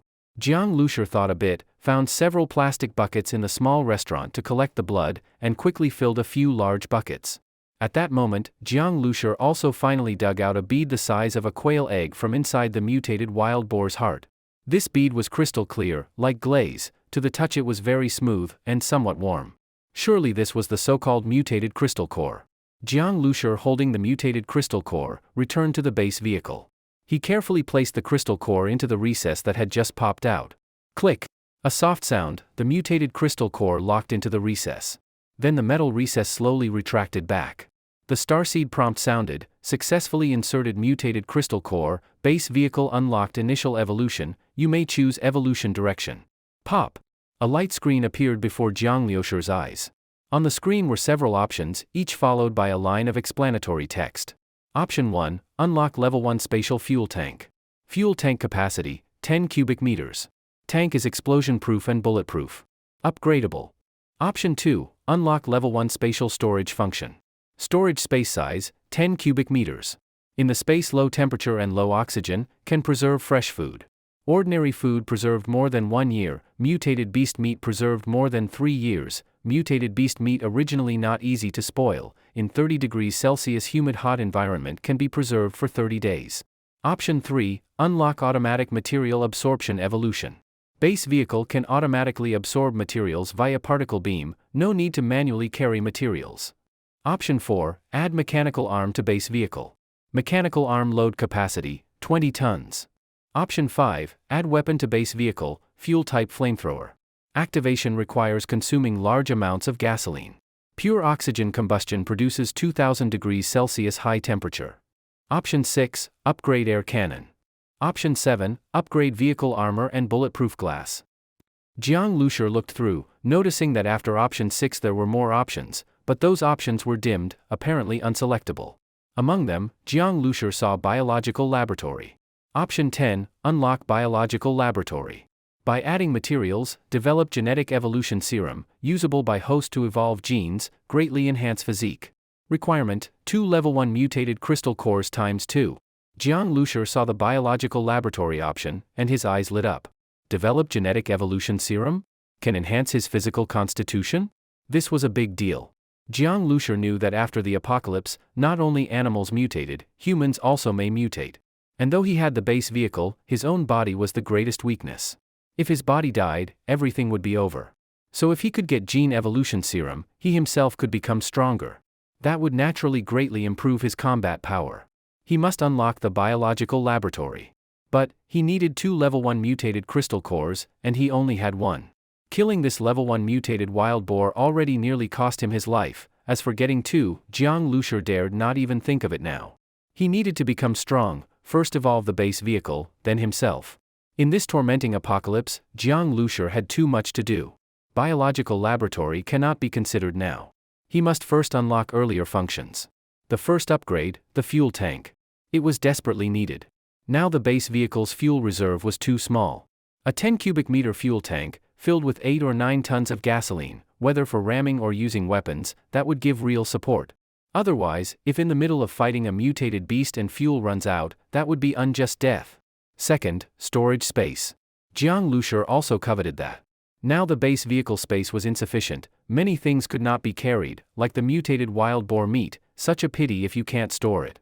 Moreover, the storage space preserves freshness. With it, it would be a mobile granary.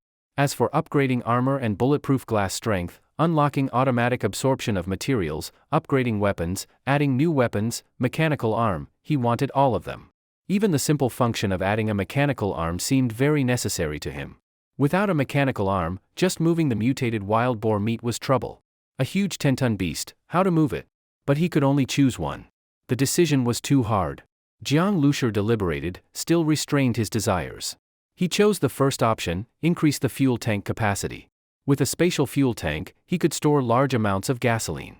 Many other upgrades convenience or combat power improving. But the first, the fuel tank, related directly to Jiang Lushur's life right now. The base vehicle needed repair in shortest time. The 1200 L gasoline requirement exceeded the current tank's maximum limit. Also, many combat functions later would need a super large fuel tank to support. Without gasoline, everything was empty talk. Jiang Lushur gritted his teeth and pressed the first option. Beep. A soft sound, the starseed prompt sounded, selected, upgrade fuel tank.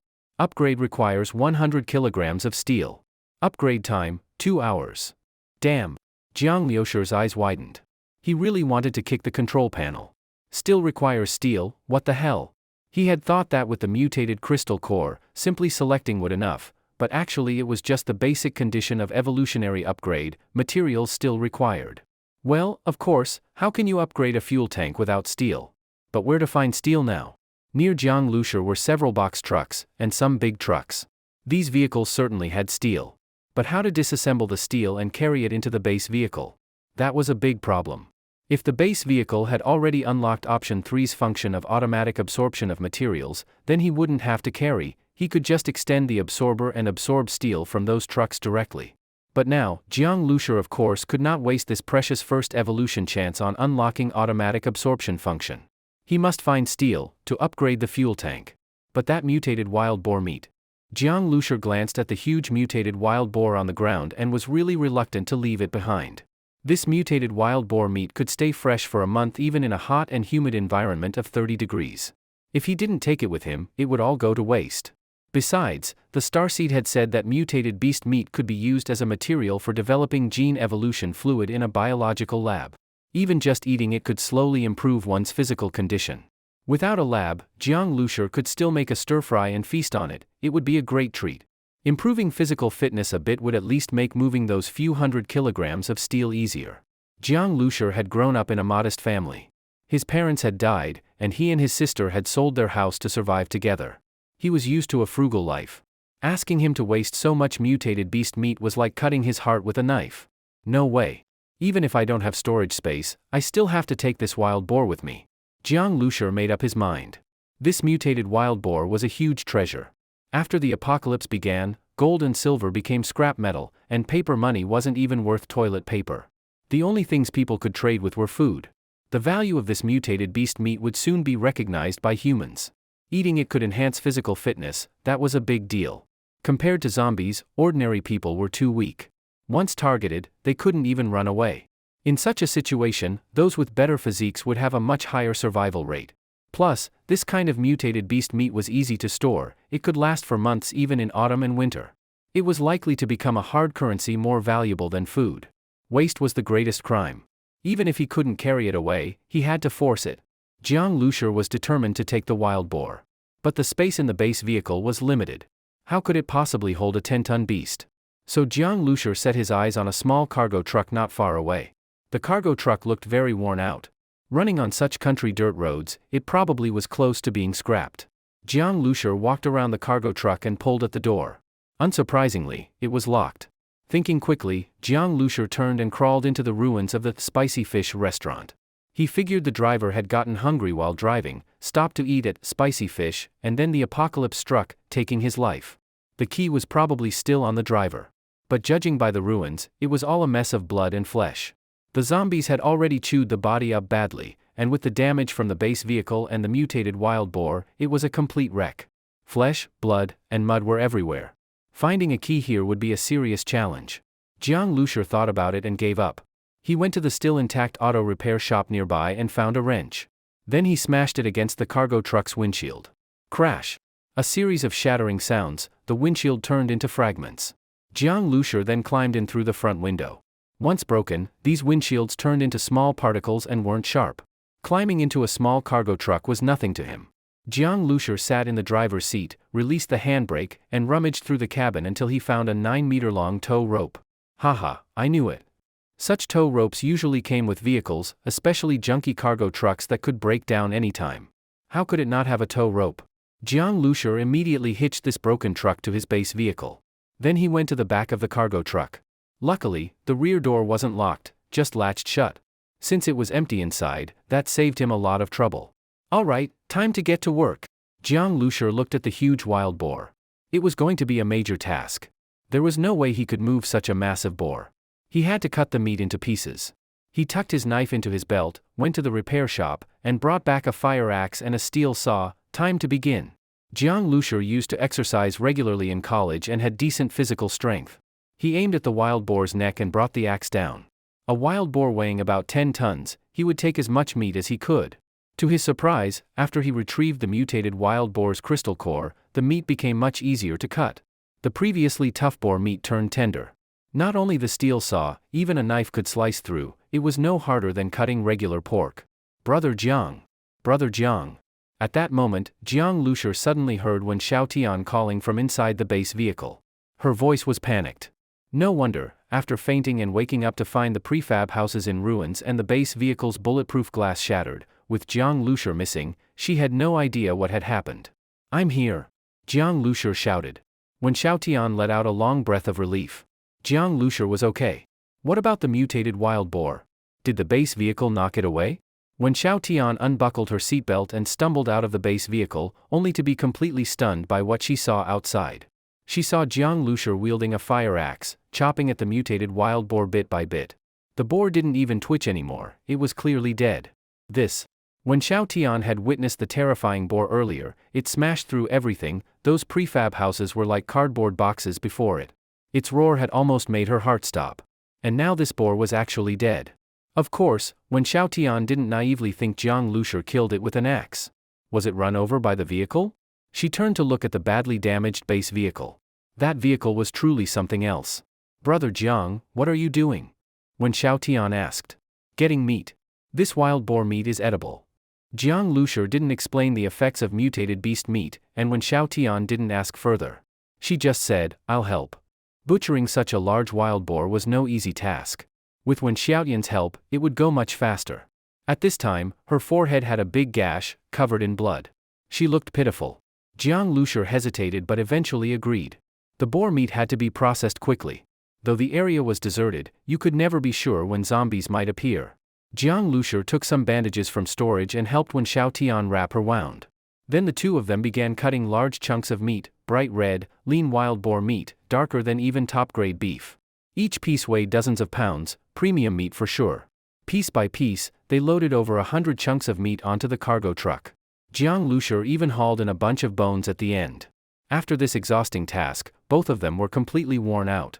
Fortunately, no zombies showed up during the entire process of butchering the mutated wild boar. Otherwise, dodging zombies would have been a major headache. Jiang Lushur returned to the base vehicle and collapsed onto the sofa, gasping for breath. Though he had just survived a life-and-death battle and was utterly drained, his heart was full of joy. This apocalypse might be a mess, but with the Starseed base vehicle, he might still carve out a future. After the fierce battle with the mutated wild boar and the butchering of its meat, both Jiang Lushur and Wen Xiaotian were extremely hungry. At this moment, Jiang Lushur was lying on the sofa, not wanting to move a finger. But Wen Xiaotian was still diligent. Although she was also very tired, she carefully prepared a meal. She used chili peppers from the Spicy Fish restaurant to make a dish of spicy boiled pork slices and stir-fried meat, both made from the mutated wild boar meat. Before the stir-fried meat was even served, Jiang Lushur already smelled the rich aroma of meat. It truly made his mouth water. Just based on the smell, Jiang Lushur guessed that this mutated wild boar meat must taste good. In fact, when he was cutting the wild boar meat earlier, he didn't smell even the slightest stink. Instead, the raw meat had a fragrant scent. He had already suspected something about the mutated wild boar meat. Now, his guess was mostly confirmed, and Jiang Lushur's mouth was practically watering. From the moment he realized the apocalypse was coming, until now, he hadn't eaten a proper meal for over a week. Now he was so hungry that his stomach felt glued to his back. Of course he was craving food. However, Jiang Lushur forced himself to be patient and waited until when Xiao Tian finished the last dish. The bright red braised pork was simmered for 40 minutes. When she opened the lid and poured the red sauce over it, then picked up a trembling piece to pair with freshly cooked fragrant rice, it was something even a god wouldn't trade for. Jiang Lushur took a bite and was delighted. He felt like this was the best thing he had ever eaten in his life. Great. He had thought that after the apocalypse, even if he wouldn't starve, he'd be eating only biscuits and instant noodles every day. He didn't expect there could still be such delicious food. If his own strength improved more, then maybe the apocalypse wasn't so bad after all. Just as Jiang Lushur was thinking this, he suddenly felt a warm sensation in his stomach, and it seemed like a faint stream of heat was flowing through his limbs and bones. Jiang Lushur's heart stirred. He understood, this must be the so-called energy that enhanced physical fitness. But the effect wasn't very obvious. Jiang Lushur looked at Wen Xiaotian and saw that she was eating the braised pork heartily, completely ignoring any ladylike behavior. She was chewing quickly and dodging the hot sauce with her tongue. It looked delicious. From her expression, it was clear she hadn't noticed the warm feeling from eating the mutated wild boar meat, probably because she didn't know beforehand. Looks like eating mutated beast meat can enhance physical fitness, but the effect must be extremely slow. It probably needs to be eaten over a long time to see even a little result. But in this apocalypse, mutated beasts are so strong, it's not easy to hunt one. Ordinary people can't even afford food, let alone have the chance to eat mutated beast meat. Something that requires long-term consumption to improve the body is probably useless to them, just a fantasy. Jiang Lushur quickly realized this. Just then, when Xiaotian noticed Jiang Lushur was looking at her. Her pretty face blushed, and she suddenly felt embarrassed. She had eaten so messily just now. Toward Jiang Lushur, who had saved her life and was a good young man, Wen Xiaotian couldn't help but feel some affection. Even if she didn't expect much contact with him in the future, she still cared about her image. So when Xiaotian quietly changed her strategy toward the food, she resisted the urge to gulp down the braised pork and started eating in small bites. Jiang Lushur found it funny. He thought Wen Xiaotian was actually kind of cute sometimes. You're familiar with the roads around here, right? Yes, kind of familiar, Wen Xiaotian said while wiping her mouth. I need to go somewhere, and I'll need you to lead the way. Okay. After the fight with the mutated wild boar, the base vehicle was badly damaged. This was Jiang Lushur's biggest concern. He had to repair the base vehicle as soon as possible. To fix it, he needed 1,200 liters of gasoline, 200 kilograms of steel, 100 kilograms of copper, 30 kilograms of high-polymer organic plastic, and 200 kilowatt-hours of electricity, that is, 200 degrees of power. All of this had to be gathered. As for upgrading the base vehicle, that was simple, just 100 kilograms of steel. Damn it. Whether before or after the apocalypse, fixing a good car is always ridiculously expensive. Jiang Lushur was driving the base vehicle, towing the small cargo truck, traveling along a country road. Towing a vehicle takes skill. Normally, the towed vehicle needs a driver to keep a safe distance. Going downhill, the rear vehicle moves faster than the front one, so the brakes have to be used, otherwise, it'll crash into the front. But you can't brake too hard either. If the distance becomes too big and exceeds the length of the tow rope, you're screwed. Tow ropes have a max load, they'll break after a few pulls. Jiang Lushur clearly didn't have those conditions. Wen Xiaotian didn't know how to brake, and even Jiang Lushur himself wasn't capable. You needed to be a professional driver for this kind of thing. So Jiang Lushur just didn't bother. He dragged it along by brute force. Nobody was braking, so there was no risk of snapping the rope. As for rear-end collisions, so what? Just crash. So on these terrible country roads, from time to time, bang! A loud crash from the rear, the base vehicle jolted violently. The wild boar meat alone weighed at least 5 or 6 tons after skinning and deboning, and with the cargo truck's weight, of course the impact was heavy. But it was fine. Keep driving. Jiang Lushur couldn't care less. If the base vehicle could survive a hit from a mutated wild boar, would a rear end by a junky cargo truck matter? So the base vehicle's damage level remained at 3.5, basically unchanged. But the cargo truck was in bad shape, its front end was totally smashed in, maybe even the engine was damaged. Jiang Lushur didn't care. As long as the 6 wheels could roll and the steel frame didn't fall apart, it was good enough. But dragging such a big thing used up a lot more fuel. Originally, Jiang Lushur only had 20 liters of gasoline left. Along the way, Jiang Lushur kept collecting gasoline. This remote countryside hadn't been scavenged by the army or survivors, so many abandoned cars on the road still had quite a bit of fuel. Earlier, at the Spicy Fish restaurant, including the small cargo truck, several trucks provided about 200 liters of gasoline. All the way, whenever Jiang Lushur saw a car, he would stop. He felt like he had become a gasoline thief, someone everyone would hate. Jiang Lushur used a crowbar from an auto repair shop to pry open the gas caps, then used a rubber hose to suck fuel from the tank into a big gasoline drum he also found there, using the siphon principle to empty every tank. This took skill. If you sucked too hard, you'd end up with a mouthful of gasoline, real nasty. But hey, it's the apocalypse, what can you expect? Jiang Lushur just hoped he could upgrade the fuel tank soon, get to an abandoned gas station, and fill up with 8 or 9 tons of gas once and for all. Then he wouldn't have to worry about it anymore. After doing this again and again, Jiang Lushur felt like his mouth muscles were cramping. Truck tanks were better, if lucky, he could get 70 or 80 liters from one. Cars were worse. It took a lot of effort to pry open the tank, and because the tank was low and had little height difference, siphoning didn't work well. He had to use an empty bucket just to collect a bit. After all that trouble, he'd only get 20 or 30 liters. In the end, Jiang Lushur had drained the tanks of who knows how many cars. He finally filled 6 large barrels of gasoline, should be enough now. Damn, it was exhausting, maybe even harder than butchering the mutated wild boar. This kind of thing, he could only do it once. If he had to do it again, it might cost him his life. On the way, Jiang Lushur also passed by a large hardware store, from which he got a diesel generator and a large barrel of diesel. The location of this hardware store was also something Wen Xiaotian had told him about. The hardware store was a treasure trove. Jiang Lushur conveniently took a bunch of tools like hammers, chisels, electric drills, and loaded them all into the base vehicle and the small cargo truck. Even the badly deformed driver's cabin of the cargo truck was piled full. The extreme lack of space made Jiang Lushur realize that upgrading the space of the base vehicle had become absolutely necessary. So many things needed to be upgraded. Where was he supposed to find that many mutant crystal cores? That mutated wild boar nearly cost him his life. Along the way, Jiang Lushur also encountered some wandering zombies. Although the base vehicle was damaged, it was only the instant acceleration system that had failed. Running over some ordinary zombies was still no problem. Just like that, Jiang Lushur spent an entire day and finally, stumbling and struggling, arrived at his destination. It was a 3-story black building. The structure looked a bit old and sat in the center of a courtyard several thousand square meters in size. The yard was surrounded by concrete walls, with broken glass on top to prevent climbing. The main gate was nearly 6 or 7 meters wide, enough for 2 vehicles to pass side by side. The heavy iron gate was slightly damaged, and the top of the iron door was lined with spear-like iron spikes, giving off a heavily guarded feeling. For such a remote countryside area, this kind of large iron gate, wide yard, and 3-story building could be considered quite a majestic structure. After the apocalypse hit, the place became deserted.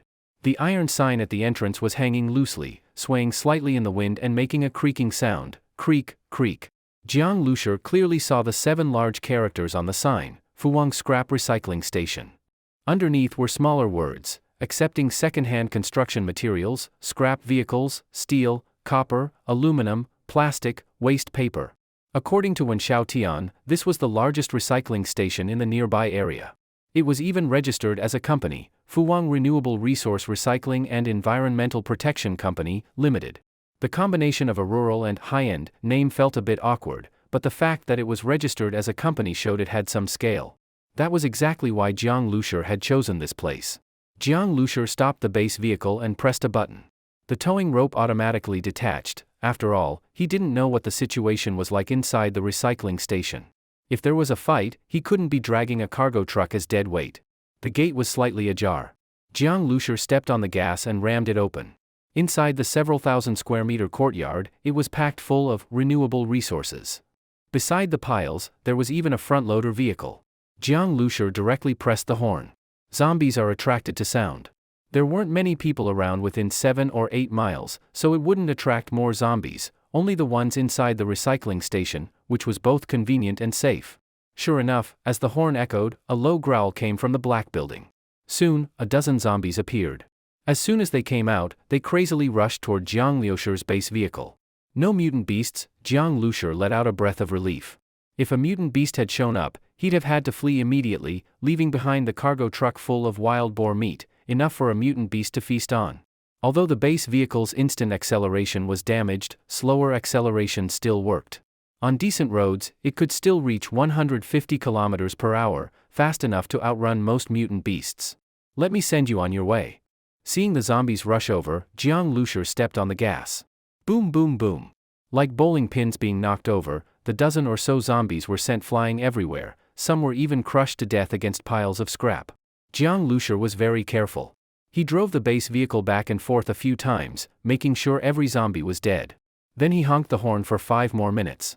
After confirming that no new zombies were coming, he finally got out of the vehicle. When Xiaotian, go stand guard at the gate. If you get tired, go rest inside the small building. There shouldn't be any zombies in there now. Huh? What about you? Fixing the vehicle, Jiang Liusher said briefly. He didn't want Wen Xiaotian to see the process of repairing and upgrading the base vehicle, so he sent her away. When Xiaotian blinked her big eyes, repairing the vehicle? This rich young master even knows how to repair cars?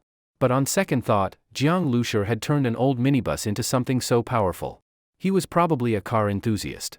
Maybe the modifications were done by a team he had hired. A young second-generation rich kid with such skills, able to handle machinery, this guy was impressive. When Xiaotian knew that Jiang Liusher had grabbed a large number of tools from both the auto repair shop and the hardware store, he might really be able to fix the car on his own. When Xiaotian, I need quiet while working on the car and also need to think about modifications. Don't disturb me. It might take over a day. Take some food with you, don't go hungry. If anything happens, just call my name. Jiang Liusher gave some instructions, then drove the base vehicle into a garage about 100 square meters in size, while Wen Xiaotian obediently went to the gate to keep watch. This recycling station had everything. Whenever Jiang Liusher saw something useful, he carried it into the garage. Moving a few hundred kilograms of steel, copper, plastic, etc., was much easier than collecting gasoline or cutting up a 10-ton wild boar. Jiang Liusher planned to first upgrade the fuel tank, then repair the base vehicle. He first looked at some construction scaffolding from the recycling station, planning to use it as steel. But there were a lot of cement residues on them, which he found unacceptable. As for some scrap steel, a lot of it was rusty. However, there were also some dismantled machine tools made of high-quality steel. Though covered in oil, they could be used after cleaning. Copper was even harder to find. Jiang Liusher only found some copper hotpots, not nearly enough. But when he explored the warehouse and pried open its door, he was stunned to find that it was full of brand new building materials. Big bundles of black and blue rebar, aluminum alloy materials, coils of copper wire, cast copper pipes, brand new PPR pipes, and PVC drainage pipes. All of it was high-quality steel, copper, and piping. This stuff was supposed to be scrap? Jiang Liusher stood in shock for a moment before realizing, sometimes, contractors embezzled construction materials and secretly sold them off. This recycling station acted as the middleman, helping sell the hot materials and making a fortune. Lucky for Jiang Liusher, he could now use the best materials and didn't have to make do with the bad ones. Jiang Liusher was thrilled. He looked like a hardworking squirrel, busily carrying materials to his little nest. This base vehicle was not only his battle station, but also his safest home. Soon, all materials were gathered, and the starseed began scanning and modification. First, the fuel tank was upgraded. Not long after, the roar of the diesel generator sounded. Jiang Liusher connected the power and started the base vehicle repairs. Sun rose and set, an entire day passed. When Jiang Liusher woke up, the base vehicle's upgrade was complete. The brand new base vehicle was fully restored. Though the outside of the fuel tank looked unchanged, the inside now had an extra 10 cubic meters of space. Once filled, he would never have to worry about gasoline again. Fuel tank upgrade complete. Fuel capacity, 10 cubic meters. Equipped with automatic fuel extraction device. Host can transmit refueling commands to the starseed. Beep. With a light sound, the internal structural diagram of the new fuel tank appeared before Jiang Liusher's eyes. Jiang Lushur found that not only had the fuel capacity been upgraded, but the engine's fuel injector, fuel intake pipe, and air intake pipe had also been upgraded. The original small-capacity fuel tank couldn't handle heavy fuel consumption at all, but now that problem no longer existed. With the upgraded fuel tank, the high-powered engine equipped in the base vehicle could now be properly supported. Especially this automatic fuel extraction device, it surprised Jiang Lushur. With it, he no longer had to struggle using a hose to siphon fuel. The fuel tank was now complete, and Jiang Lushur couldn't wait to test it. He picked up a nearly empty fuel barrel and placed it at the fuel tank inlet. There was no need to press any buttons. Jiang Lushur simply sent the refueling command to the starseed with his mind. Click, a soft sound. The fuel tank cap opened automatically, and a metal tube extended from inside. Jiang Lushur couldn't tell what material the tube was made of, but it could freely extend, retract, and change direction. Looking at the tip of the tube, he saw not only a claw-like opener but also a flashing device that appeared to be a sensor. The sensor rotated once, then aligned with the fuel barrel. The metal tube extended toward the barrel, and in an instant, the remaining fuel was sucked up. This fuel pipe could extract fuel from barrels and also connect directly to a gas station nozzle. All operations could be controlled from within Jiang Lushur's mind. Jiang Lushur willed the metal tube to extend farther. Through testing, he confirmed that the maximum extension range of the tube was 10 meters. If there were obstacles in between, the range would be reduced. Still, this result made Jiang Lushur very satisfied.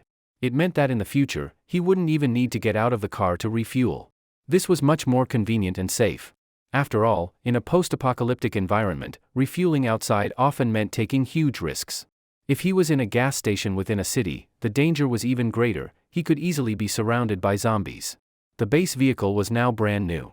It was time to set out and look for Jiang Zhuiying. Before the apocalypse, Jiang Lushur had been working on modifying the base vehicle. He had just finished the modifications when the apocalypse hit.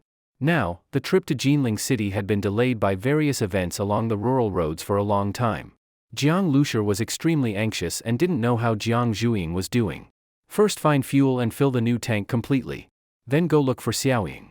Jiang Lushur opened the door and jumped into the base vehicle. Boom! The garage door was directly smashed open by Jiang Lushur. The acceleration system seems to work better now. Just now, Jiang Lushur hadn't even used the instant impact function, but when he stepped on the gas, the acceleration was much faster. Jiang Lushur felt like he wasn't driving a minibus anymore, but a sports car. Gear shifting and steering were very smooth. With the large capacity fuel tank, all the previously suppressed performance of the base vehicle had been unlocked. Of course, correspondingly, the fuel consumption had gone up another level. Even under fuel-saving driving, it now consumed 35 liters per 100 kilometers. That sounded high, but considering the base vehicle's performance, it was actually very fuel efficient. Of course, that was assuming he didn't activate the impact function, air cannon, and so on. In any case, Jiang Lushur was now truly driving a gas guzzler. So what if it was a gas guzzler? Combat ability was the most important thing. If he could find an unlooted gas station and fill up once, he could drive nearly 30,000 kilometers. That's 3/4 of Earth's equator. A big tank meant freedom. Beep beep beep. Jiang Lushur honked the horn in front of the black building. Soon, when Xiao Tian came running out from inside. Her hair was a bit messy, and her eyes were still sleepy. Clearly, she hadn't fully woken up. She rushed out in a hurry, stuck out her tongue when she saw Jiang Lushur, feeling a little embarrassed. But soon, her eyes landed on the base vehicle. Previously, the front of the base vehicle had been smashed so badly that you could almost see the shape of the wild boar's head. Now, the dented front and bumper were all repaired. It looked no different from before. This repair skill was too impressive. Auto bodywork was not an easy task. When Xiao Tian didn't know the details, but she knew this kind of work usually required professional technicians. Jiang Lushur, a rich kid, had done it himself? The most unbelievable part was even the shattered windshield was restored. Bodywork might still be believable, but how could a mostly broken windshield be perfectly repaired? It's not like this scrapyard had spare minibus windshields lying around. Get in, Jiang Lushur said. When Xiao Tian got in the car in a daze. Earlier, when Jiang Lushur said he was going to repair the vehicle, she thought it would just be patching a few holes with iron plates. She didn't expect such a complete restoration. It was unreal. So once in the car, when Xiao Tian stared at the windshield, she couldn't hold back her curiosity and softly asked, "This glass? Glass?" "Oh," Jiang Lushur coughed and shamelessly said, "there was a spare one in the storage compartment under the vehicle." "Spare? When Xiaotian widened her eyes. She had heard of spare tires, but never spare windshields. That was way too far-fetched. Of course, no matter how imaginative she was, when Xiaotian couldn't possibly guess that Jiang Liusher's base vehicle was high-tech through and through, equipped with self-repair functions. Although she felt something wasn't right, she had no choice but to accept Jiang Liusher's explanation. The town ahead is my home. If you're looking for a gas station, there's one in the town too. Along the way, Jiang Liusher had only passed through poor rural areas, and gas stations couldn't possibly be set up in small villages. Now, he would finally encounter his first gas station. Finally, someplace to refuel. The gas stations on highways had long been taken over by the military. After the apocalypse, gasoline, like food, became a highly valuable resource. But this small rural town had poor traffic connections and was surrounded by zombies along the way. Jiang Liusher believed that the military forces wouldn't have extended their control here in such a short time. This gas station was very promising. After the fuel tank upgrade, all of the base vehicle's high fuel-consuming functions had been unlocked. Refueling had become an urgent priority. The straight rural road had only 2 narrow lanes. On both sides of the road grew old locust trees. These old trees had been growing for decades, tall and thick. Every summer, the trees would bloom with white locust flowers, attracting many beekeepers to bring their hives here. They would sell honey by the roadside. Unfortunately, now, with the apocalypse approaching, such scenes would never happen again. On both sides of the road, Jiang Liusher even saw a few abandoned and broken beehives. Several abandoned vehicles were parked along the road, and the people who had been in them were long gone. This was the small town where when Xiaotian's family lived, the center of the entire town had only 2 intersections. It was a tiny place. All the commercial shops, small eateries, and the rural credit cooperative were gathered along these few intersecting roads. Screech. A light braking sound rang out. A minibus stopped at an intersection.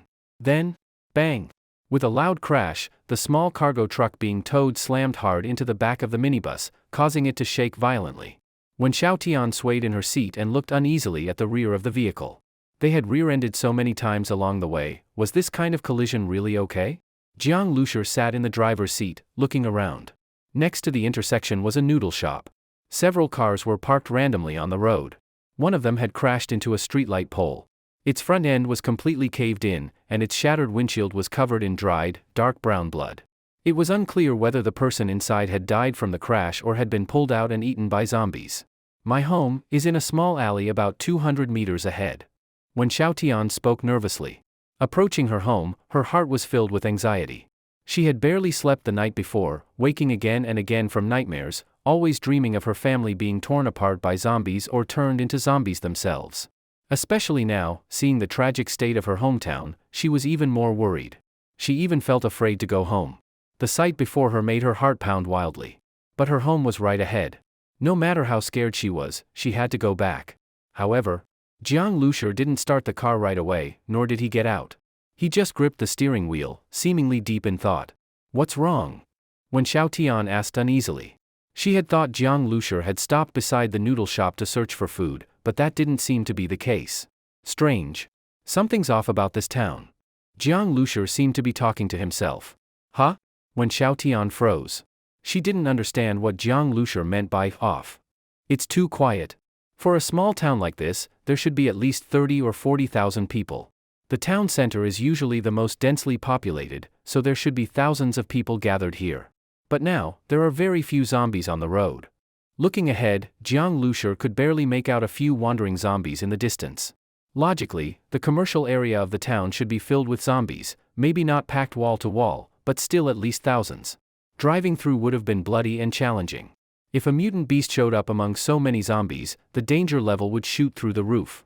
But now that problem didn't exist, and yet Jiang Liusher felt something was off.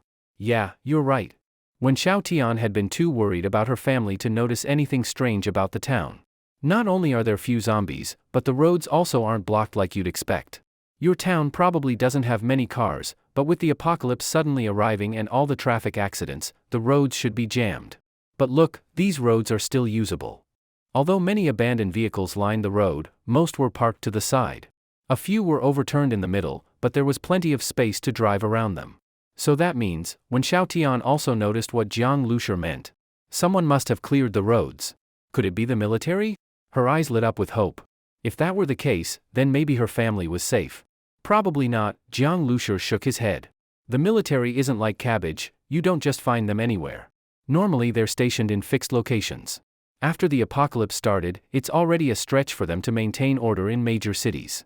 How could they spare forces to manage a tiny remote town like this? Yeah, the light in Wen Xiaotian's eyes faded in disappointment. But she also realized that what Jiang Lushur said was more logical, she just hadn't been thinking clearly. We'll find out once we go in. Jiang Lushur started the engine and slowly drove forward, staying alert. The zombies were still some distance from the vehicle. The minibus's engine and movement didn't make much noise and didn't attract any attention. The slowly moving minibus was like a disguised object silently infiltrating the town. However, Jiang Lushur didn't know that his vehicle had just entered the field of view of a pair of binoculars. "Brother Zhang, someone's coming," said a skinny, dark young man who looked a bit like a monkey. He grinned and said, "Might be something we can scavenge." "Oh?" Brother Zhang was a muscular man wearing a tight vest, his whole body covered in bulging muscles. He looked like a gym trainer. He took the binoculars and looked. It was a broken-down minibus, and what made Brother Zhang laugh was that it was towing an even more broken cargo truck. The front of the truck looked like it had been smashed countless times. The paint was gone. That piece of junk? Even a scrapyard would only take it as junk metal, and this guy was still towing it? You call that something valuable? Your brain must be full of water. This hillbilly probably crawled out of some backwater mountain. He's probably still dreaming about finding the military. That broken piece of crap, wouldn't take it even if it were free. Brother Zhang scolded. The monkey-faced young man grinned and said, "Didn't brother you tell us to find fuel and food? Sure, the car looks crappy, but it came from outside the town, there's gotta be something inside. Maybe some rural specialties or something. We've already looted most of the stuff in the town. Brother you still wants us to find more. Even a grasshopper's leg is still meat. And maybe there's a country girl inside too?" As he spoke, the skinny man showed a sinister smile. Brother Zhang thought for a moment, then straddled a motorcycle. He waved behind him. The skinny man quickly climbed onto the back seat, carrying a steel pipe on his shoulder. Brother Zhang raised his hand and shouted with authority, "Brothers, follow me." Vroom. The motorcycles roared. 7 or 8 bikes, each carrying 2 or 3 people, a gang of thugs like locusts, charged toward the minibus. The base vehicle was driving slowly. "Turn left here, then keep going a bit after entering this road," when Xiao Tian pointed at the road and said. At that moment, Jiang Lushur suddenly turned the steering wheel. The base vehicle, which had been crawling like a snail, immediately veered to the side. When Xiao Tian cried out in surprise, her body swaying with the car's sudden movement. But since she was wearing a seatbelt, she was only startled by the sudden change. "Huh?" A young man riding a motorcycle that had just rushed out froze for a moment. He had just come out from an alley next to the base vehicle and originally intended to smash the car window from the side, but didn't expect that although the driver was going slow, his reaction was pretty quick. And the car, its turning speed was way too fast. The motorcyclist was caught off guard and almost lost balance, nearly falling over with his bike. Vroom vroom vroom. When Xiao Tian had just lifted her head when she heard the sound of engines all around. Looking out the window, she was shocked to see 7 or 8 motorcycles rushing out from the alleys, circling around their vehicle. The young men on the motorcycles were holding iron rods or axes, clearly not friendly. The motorcycle that almost crashed earlier came around to the front. The rider shouted angrily, "Fuck you. Stop the car." Brother Jiang, when Xiao Tian looked nervously at Jiang Lushur. These people looked vicious, not like good people. Normally, seeing survivors instead of zombies would be a good thing, but now when Xiao Tian felt scared. Jiang Lushur silently watched the motorcycles. These people clearly had bad intentions, how could he possibly stop the car? So when the young man shouted, Jiang Lushur didn't even show the slightest intention of stopping. Seeing the driver ignore him, the young man cursed, "Fuck," and sped to the back, saying to Brother Zhang, "He won't stop." The monkey-faced young man behind Brother Zhang quickly asked, "Is there a girl?" "Looks like there is." Hee hee. The monkey-faced guy rubbed his hands eagerly, force him to stop. Dragging a busted cargo truck, where does he think he's going? What do you say, Brother Zhang? He didn't forget to ask for instructions. Brother Zhang nodded. Force him and smash his windows. Be careful. No problem, the young man responded. The 7 or 8 motorcycles all revved up and started closing in on the minibus. When Xiao Tian watched as one motorcycle came right up next to the window. Through the glass, she saw 3 young men grinning at her wickedly, shouting something, and then, bang! 2 of them, seated in the back, slammed steel pipes hard against the window. Ah! When Xiao Tian instinctively dodged. Don't be afraid, Jiang Lushur said without even looking. There's no way bulletproof glass could be broken by steel pipes. Compared to the strength of the mutated wild boar, these guys weren't even worth mentioning. The two young men didn't have a good time either. The impact bounced their steel pipes back. One of them even lost his grip, and both had their arms numbed from the shock. At that moment, Jiang Lushur slowly stepped on the gas and began accelerating. What are these people doing? When Xiao Tian turned to look at them, still shaken. Robbing, Jiang Lushur said. Robbing? When Xiao Tian's eyes widened. Robbing, at a time like this? Maybe also stealing girls, Jiang Lushur added. When Xiao Tian froze, then subconsciously pulled her collar tighter. From the way those men looked at her, it was very likely. Jiang Lushur was preparing to shake off these biker thugs. Fuck. Stop the damn car already. After repeated failures, the bikers weren't giving up, instead, they were getting angry. Vroom vroom. More bikes came closer, this time toward Jiang Lushur's side. On one of them, a young man stood up from the back seat, raised an axe, and grinned menacingly at Jiang Lushur inside the driver's seat. Jiang Lushur immediately frowned. As that bike got closer, he listened to the starseed's continuous alerts, then suddenly swerved. Bang!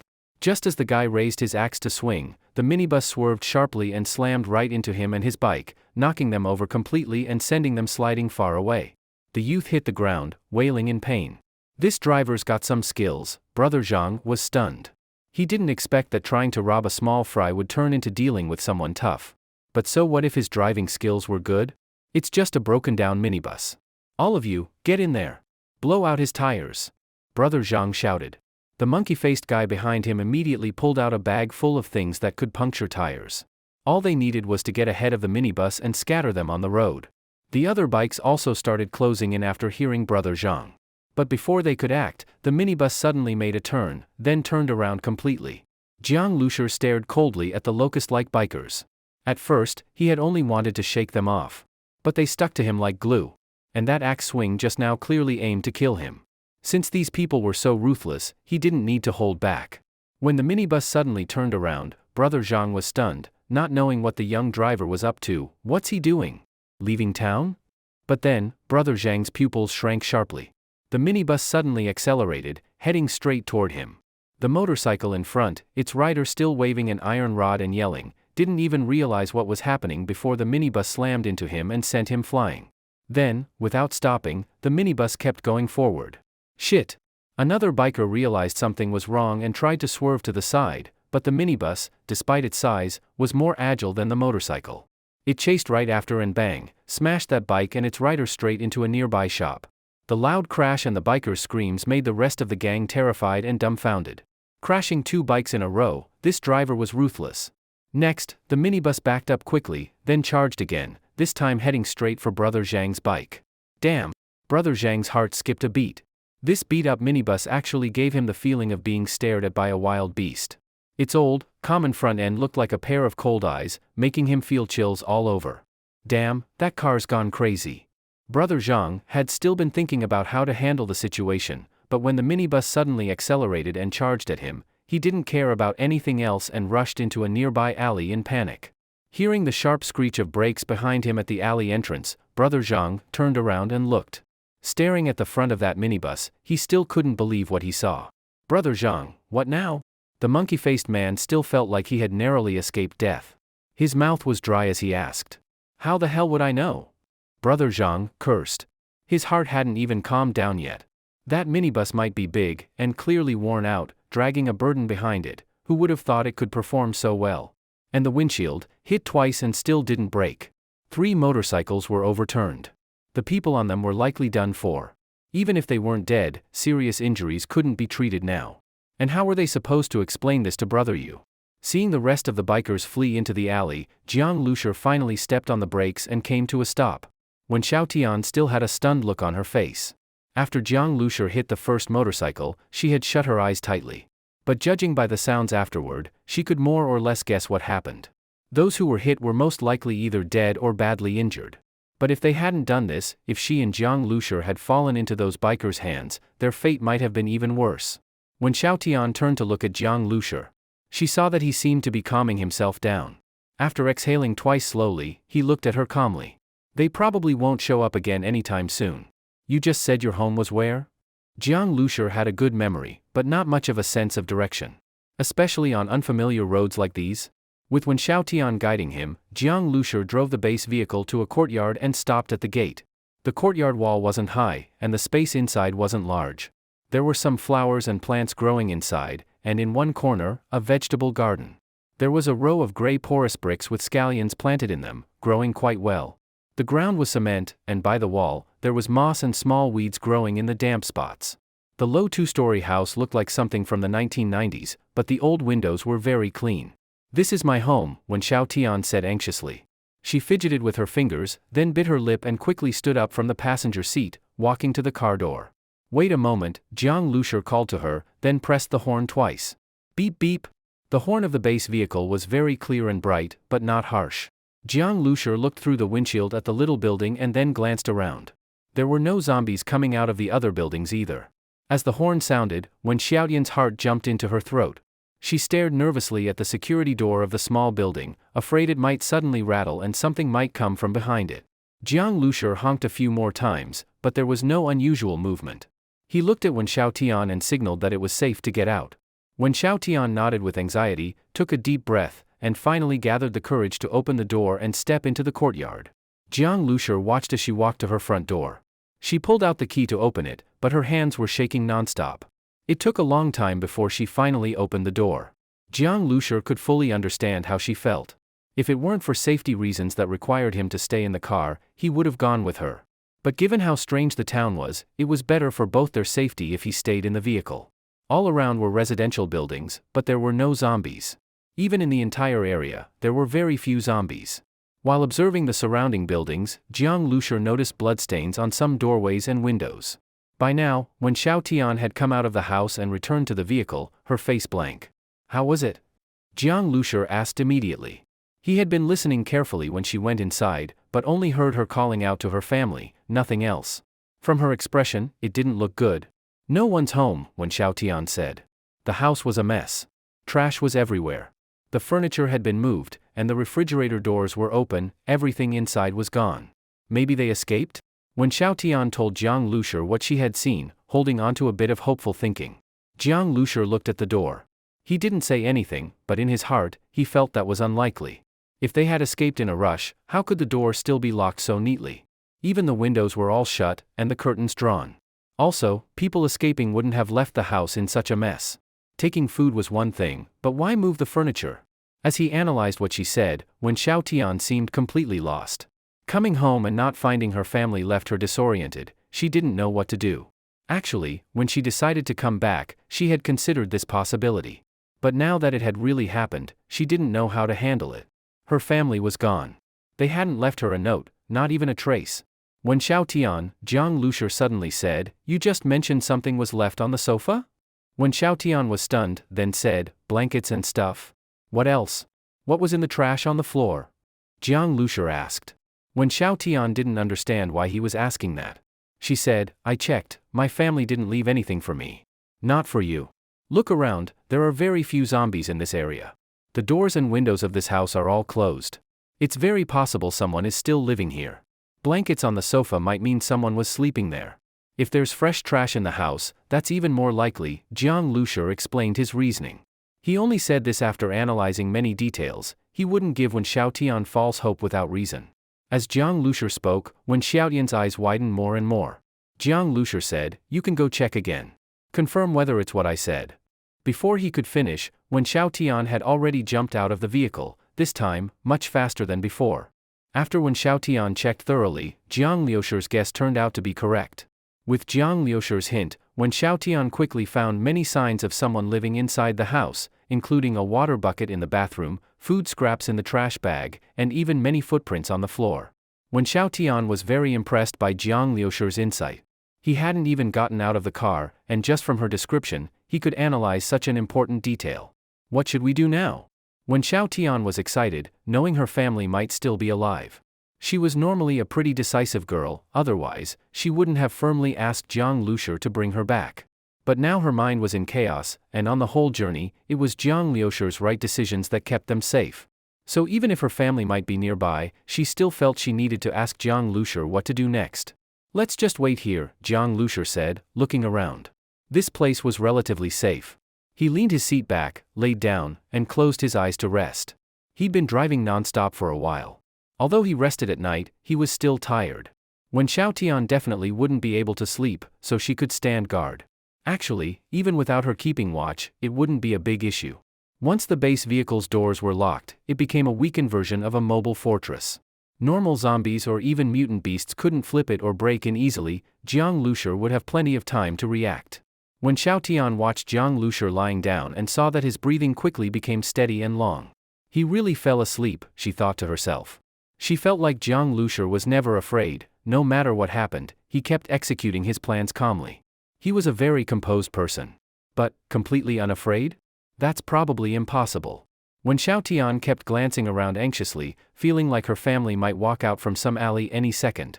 An hour later, Jiang Lushur suddenly opened his eyes. As he sat up, the driver's seat returned to its original position. Looks like someone's coming. Footsteps came from an alley on the left.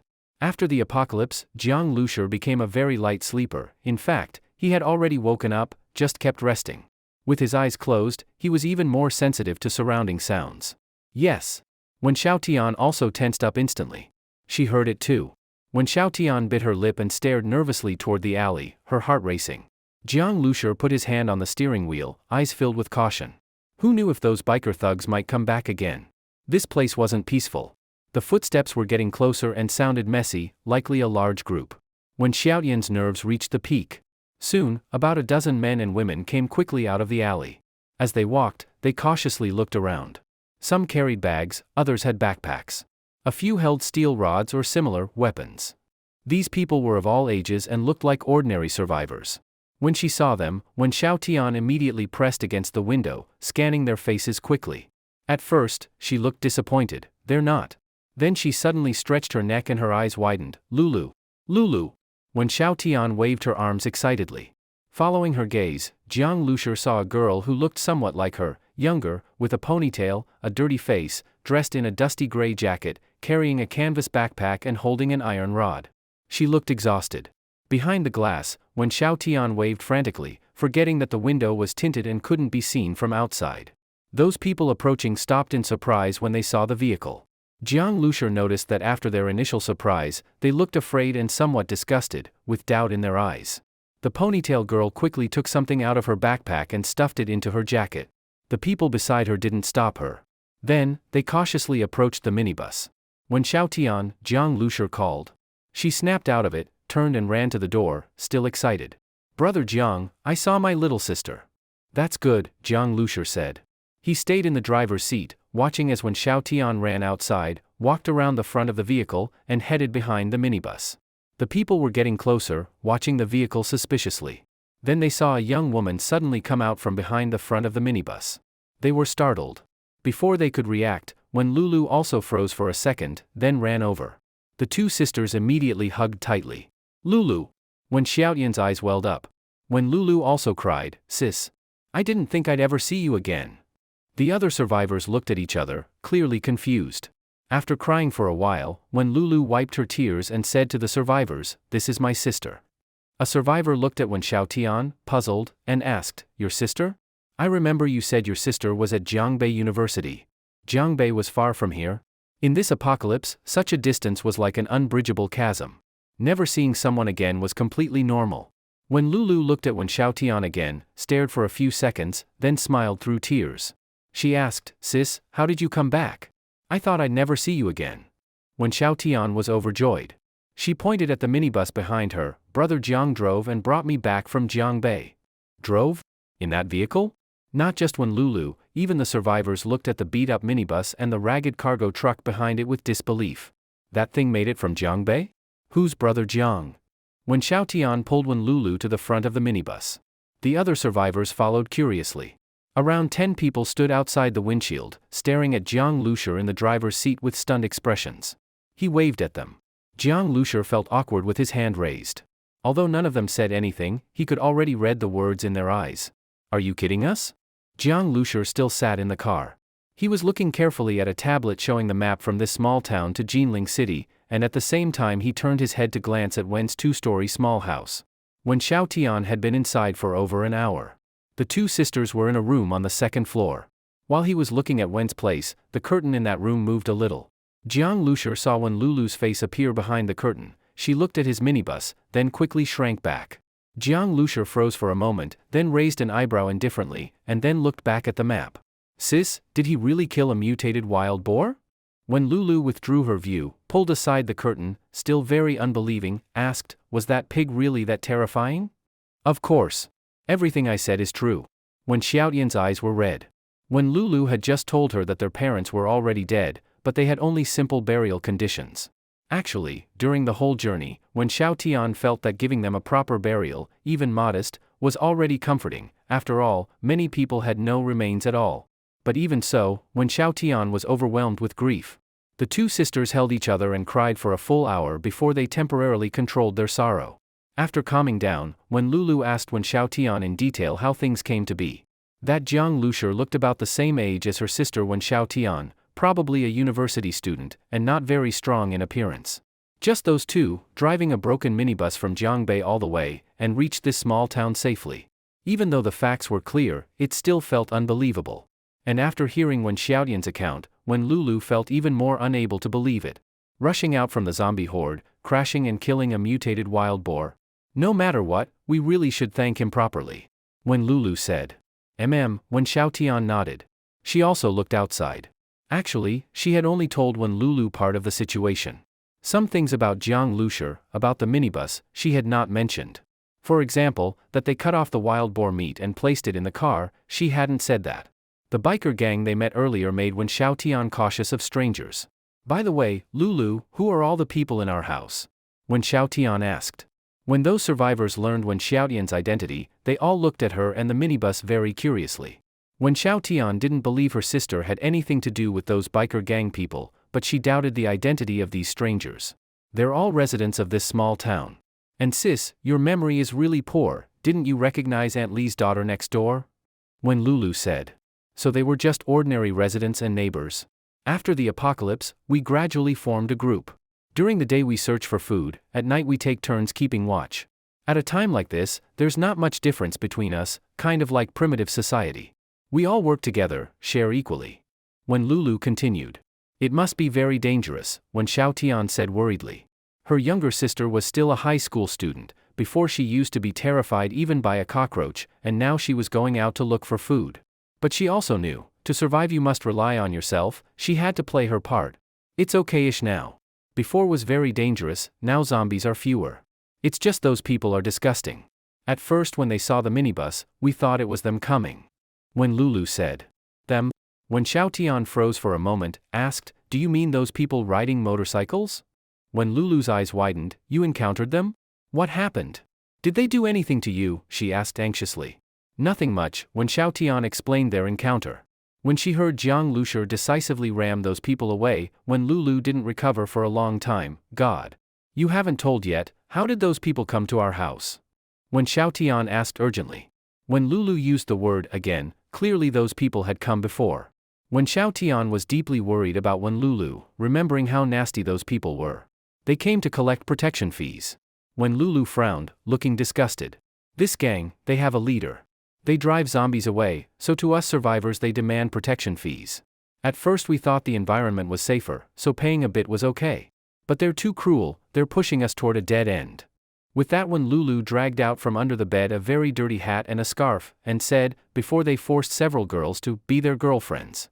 I had to not change clothes, when they came I had to wear this. A girl who loved cleanliness forced to do that. When Xiaotian felt both pain and anger. There was no way around it. When Lulu said helplessly. They ordinary people, they could do nothing. Never mind talking about this. Just being alive is good. Sis, have you eaten? When Lulu asked. Going downstairs, when Xiaotian saw those survivors working quietly, checking weapons or sorting food. The food they took out of backpacks was mostly snacks and such. The wrappers were dirty, full of dust, many were squashed. Some wrappers even had disgusting bloodstains. A girl wearing rubber gloves was using a small basin to wash those wrappers. Xiaotian's sister. That girl looked up and smiled, greeting Wen Xiaotian. That girl was Aunt Lee's daughter. It was no wonder when Xiaotian didn't recognize her earlier. She was also dirty, her hair dusty, looked like she hadn't washed in a long time. Only someone like that would be despised by those biker gang people, they wouldn't fancy them. Today's food is even less. It's getting harder and harder to collect. A middle-aged man was sorting food and complaining. Another old man about 60 said, "It's not that we got nothing, didn't we find half a bag of rice in one house today? That's good. That's true. But we have to give away half of it. The rest is only enough for a few meals." The middle-aged man frowned. Being able to eat a few hot meals is good enough. The old man was in good spirits. He looked at Wen Xiaotian and said, "Now that Lulu's sister has come, this is a great thing. Why don't we cook today?" "This is not good," Wen Xiaotian quickly stopped him. "Go call that young guy too, let him join the meal." The old man continued, "I'll wash the rice now." "Okay, I'll go call him." When Lulu, ignoring Wen Xiaotian's waving her hand, excitedly left the house and went toward the minibus. After hearing so much from Wen Xiaotian, Wen Lulu was very curious about Jiang Lushi. Knock knock. When Lulu knocked twice on the car door, while curiously peering inside. The window and door glass were both tinted. Even if she pressed her face against it, from the outside you couldn't see what was inside. Hearing Wen Xiaotian's descriptions, Wen Lulu had become very interested in this vehicle. From the outside it looked like a very old minibus, the kind normally used for rural passenger transport. Could the inside really be like an RV? Without seeing it with her own eyes, Wen Lulu found it hard to imagine. Hearing the knock, Jiang Lushi turned and looked, then pressed the button to open the door. When Lulu eagerly stepped onto the vehicle, her gaze impatiently scanning the interior. She said, "Hello, I came to ask you to go, wow." What she saw inside made her stop speaking and let out a gasp. The inside was luxuriously decorated. Although space was not large, everything was complete. And the furniture was tightly packed into the limited space, yet it did not feel cramped at all. When Lulu glanced around and felt suddenly brightened inside. After the apocalypse, although she still lived in her home, her living conditions had worsened. No water, no electricity, not enough to eat. For a girl, even the last time there was no water in the bathroom was a huge challenge. She had forced herself to adapt. When Lulu stood at the door, amazed and momentarily stunned. Not only was she shocked by how luxurious the minibus was, but also because Wen Xiaotian had told her that Jiang Lushi was a car enthusiast. These modifications very likely were things he had done himself. The car was broken and he fixed it himself. Now looking, when Lulu couldn't see any signs of repair. It was impossible to imagine the broken windshield or dented front she had heard about. "Do you have something to ask me?" Only after Jiang Lushi spoke did Wen Lulu snap out of it. "Oh, sorry. Your car is amazing. I was just stunned." When Lulu smiled and said, "Thank you," Jiang Lushi replied. When Lulu was clearly much more lively than Wen Xiaotian. But both sisters shared one trait, their smiles seemed very sincere. "I came to invite you to eat. We got lucky today, we found half a bag of rice, so we can make nice fried rice. Thank you so much for bringing my sister back. Fortunately you arrived today, otherwise I wouldn't have anything to thank you with." When Lulu said, pleased to be able to offer the best food they had to Jiang Lushi. Being able to eat fried rice truly was a good treatment. After their house and neighbors' food ran out, they had gone hungry for 2 meals. The power was out, many food spoiled. The food they could find from houses was not much. Even when they did, it was risky, there might be zombies in those houses. Besides, the biker gang had already looted most supermarkets and small stores. Their collecting area was small. That bag of rice was truly hard won. By Wen Lulu's guess, Jiang Lushi and Wen Xiaotian had endured even more hardship than they did. Unable to find food, always fearful, probably starving a lot. "No, thank you." Jiang Lushi's answer was very unexpected. When Lulu froze, then said, "You don't have to be polite. Just 1 meal, really, compared to what you did bringing my sister back, it's nothing. I am not being polite. I really don't need it." Jiang Lushi said with a slight smile. These people had suffered so much, how could he feel comfortable eating their food? Besides, having eaten mutated beast meat, fried rice and such didn't excite him much anymore. On the other hand, among these 10-odd unknown survivors, Jiang Lushi also had a bit of caution. His car was full of food, gasoline, the cargo box behind had real good meat. In the apocalypse, facing so much food, you can't guarantee what others might do. When Lulu didn't give up immediately. She invited several more times. Seeing Jiang Lushi still shake his head, she had to give up. She was about to get off the car, then suddenly remembered something. She came back, pulled something out from her clothes. "This is something I hid earlier when I mistakenly thought you were those biker gang. You brought my sister back, I really must thank you. Take this. Please don't refuse again. When Lulu forcibly put it into Jiang Liusher's hand. Jiang Liusher was surprised. Seeing when Lulu close up, she was cute, just a little dirty. He saw her puffing out her cheeks, like if he refused again she'd get upset. He felt a little amused. Okay, I'll accept it. Jiang Liusher said. It was actually only a pack of biscuits, already crushed. But judging by the residual warmth, even that pack of biscuits was very precious to Lulu. Jiang Liusher, though not lacking food, still took those biscuits carefully and placed them aside with care. Do you have very little food? Jiang Liusher asked. Actually, the food we collect is barely enough, but the biker gang are like vampires, they exploit us too harshly. When Lulu shook her head. Biker gang? Yes. Sister told me. It's that group you met. When Lulu told Jiang Liusher exactly what she had told Wen Xiaotian earlier, and added, those people are brutal. Meeting you was finally their match, they finally suffered a loss. But they also did some good, the survivors in town were many, but their leader led zombies away from town outskirts. Oh? Led zombies away? Jiang Liusher became very interested in the leader. How did their leader lure so many zombies away? Earlier he had thought something was off about this town, too few zombies. He never expected them to be led away. A few zombies here and there could be handled, but when many are gathered, ordinary people have no chance, they'd just be eaten, not even escape. But that leader managed to pull so many zombies away? Do all those biker gang follow him? Have you seen that leader? Jiang Liusher asked. All these people are his underlings, showing off under his command. When Lulu said, anyway, I heard he's powerful, not ordinary. People who resisted him before were killed. But I never saw him. Of course it's better not meeting him surely would be bad. Not ordinary, Jiang Liusher's curiosity grew as he listened. By the way, when Lulu, in mid-speech, suddenly realized something. Her face took on a very worried expression, they'll come again today to collect supplies. If they see your car, they'll definitely trouble you. I see. Jiang Liusher felt sympathy for Wen Lulu and the others, but actually he didn't feel too emotionally tied. The biker gang were hateful, yes. But because of their leader, this area now had fewer zombies, that was also true. So when Lulu complained and hated them, but didn't resist.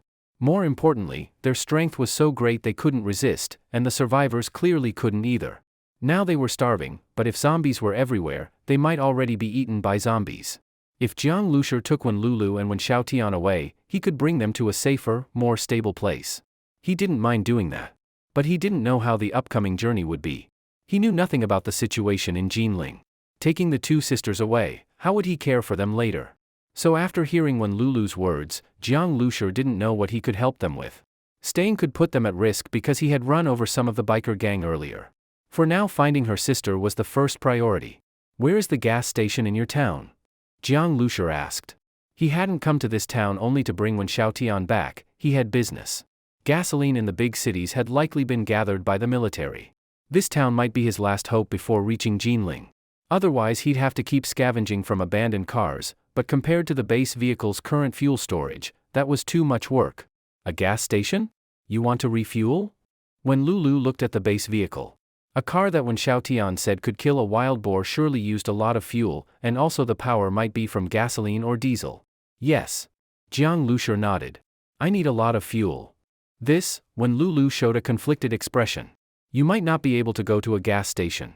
But there are many abandoned cars on the road. If you're lucky, you can find a few that haven't had their fuel drained. That should be enough. Huh? Jiang Liusher was stunned. They couldn't go to the gas station? After listening to Wen Lulu's explanation, Jiang Liusher finally understood the reason. The leader of that biker gang had almost taken over all the resources in the town, including gasoline. They all traveled by motorcycle, so gasoline was a very important resource for them. He even set up his base of operations directly near the gas station. When Lulu advised Jiang Liusher not to go near. All the survivors in the town were plundered by these people. Those who were unlucky or tried to resist were directly killed. The enemy was too strong, not someone they could contend with. Survivor teams like theirs could barely survive under their control, but they would never actively approach the area near the gas station.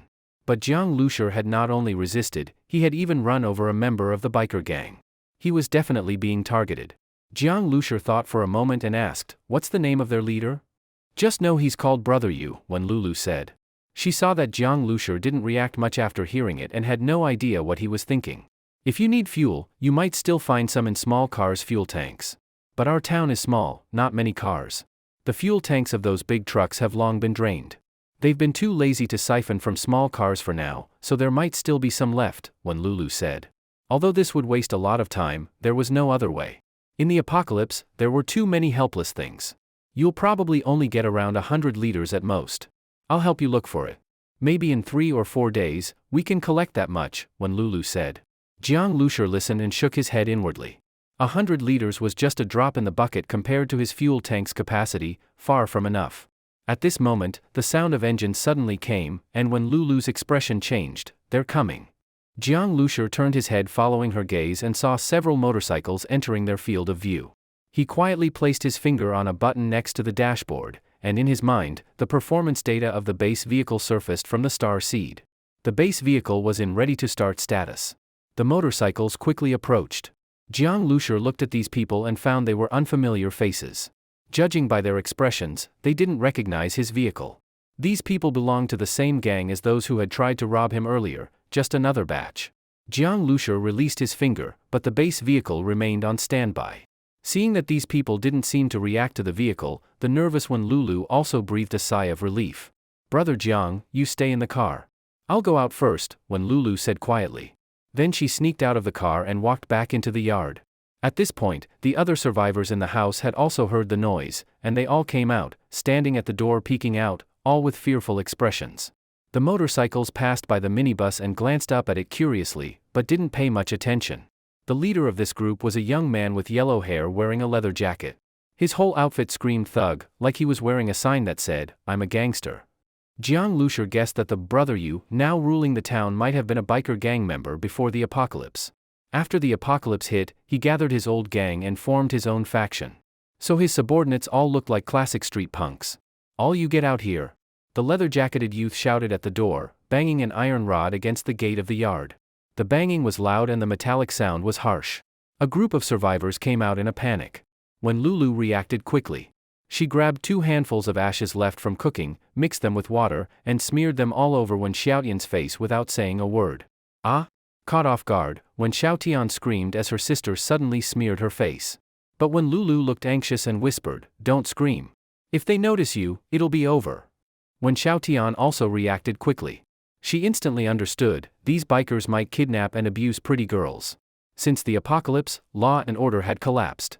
Those who might have committed rape or molestation even in a lawful society were now doing much worse. "All of you hand over the food. Don't even think about hiding anything. If I find even 1 grain of rice later, I'll break your legs." The yellow-haired thug shouted, clearly enjoying his show of power.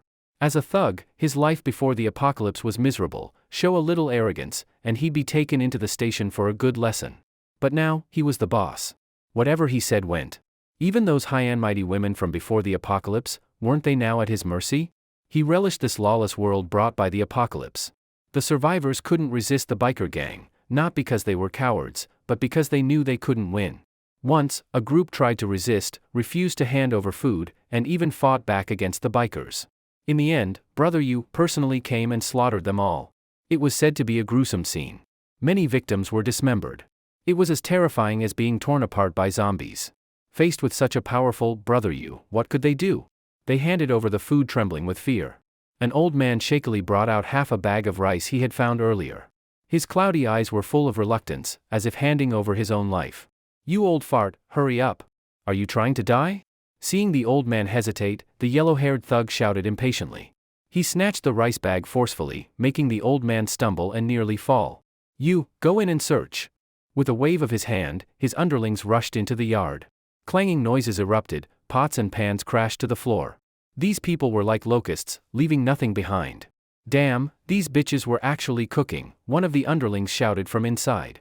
The yellow-haired thug's eyebrows shot up, and he turned to glare at the survivors. The old man's heart sank. Feeling the youth's fierce gaze, he tried to explain, "Young man, we agreed earlier to split the collected food half and half." "Pa! That was for dry food. And you dare keep rice?" The yellow-haired thug spat in the old man's face. "Take everything. You people still think you deserve to eat," he sneered. "Sir, young man, could you at least leave us a little? My grandson has a fever at home," the old man begged. His grandson was only 5 years old. In the apocalypse, life was fragile. Without proper nutrition, people got sick easily. Adults could hold on, but kids suffered greatly. You fucking done yet or what? The yellow-haired man in the leather jacket raised his hand to slap, but someone nearby quickly pulled the old man away and hurriedly apologized to the yellow-haired man. Seeing these people acting like scared grandchildren, the yellow-haired man finally gave a satisfied snort and looked at them with contempt. Many of these people probably wouldn't have even glanced at someone like him before the apocalypse, but now? They all had to bow and scrape. At that moment, the yellow-haired man casually turned his head and suddenly saw Jiang Lushur sitting in the minibus. Originally, he had only seen this beat-up minibus. Since the side windows were not transparent, he didn't know there was someone inside. But the front windshield made it clear someone was there. Immediately, the yellow-haired man flew into a rage. You fucking didn't hear me? Are you deaf or dead? I'm here collecting stuff, and you dare sit in the car? Tired of living? Get the fuck down. He cursed loudly at Jiang Lushur. Before the apocalypse, he had lived a miserable life. After the apocalypse, he finally rose to power. The thing he hated most was someone showing him disrespect. The more petty the man, the more intolerant he became after gaining power. Jiang Lushur looked indifferently at the yellow-haired punk. With his temper, he'd already wanted to teach this dumbfuck a lesson. But earlier, since he was planning to leave the town soon, he didn't want to provoke, brother you. He himself would be fine, but these survivors might suffer for it, so he held back. But now, he had been targeted by them. Jiang Lushur gripped the steering wheel with both hands and didn't move. The yellow-haired man exploded with rage. Open up. Open it. Fuck you. Seeing that Jiang Lushur didn't move, the yellow-haired man swung his iron rod and smashed it onto the front of the minibus. Bang! A loud crash. The minibus was completely fine, but the yellow-haired man cried out, his iron rod almost flew from his hand, and his palm went numb from the impact. This van. The yellow-haired man froze. Normally, the front of a minibus is made of thin metal. A hit like that would leave a big dent, and his hand wouldn't hurt like this. But this one, whatever kind of steel plating it had, nearly fractured his hand. That made him even angrier. Fuck. Brothers, smash this car for me. Drag that dumbass driver out, break his legs, and search the vehicle for supplies. As he shouted, his lackeys rushed out from the yard. One of them was even holding a pot of freshly rinsed, uncooked rice. The old man who had nearly fallen earlier looked at the pot and felt like his heart was bleeding. They were even going to steal the rice they were about to cook? The other survivors, especially Wen Lulu, were more worried about Jiang Lushur now. Mr. Jiang. When Lulu didn't dare speak out loud. She stood behind the biker gang, gesturing frantically to Jiang Lushur, urging him to drive away quickly. If they dragged him out, it would be over. Seeing the gang rushing over, Jiang Lushur pressed a button to release the hook on the small cargo module in the back, shifted into reverse, turned the steering wheel right, and stepped on the gas. The base vehicle began to reverse. This fucker's trying to run, get him.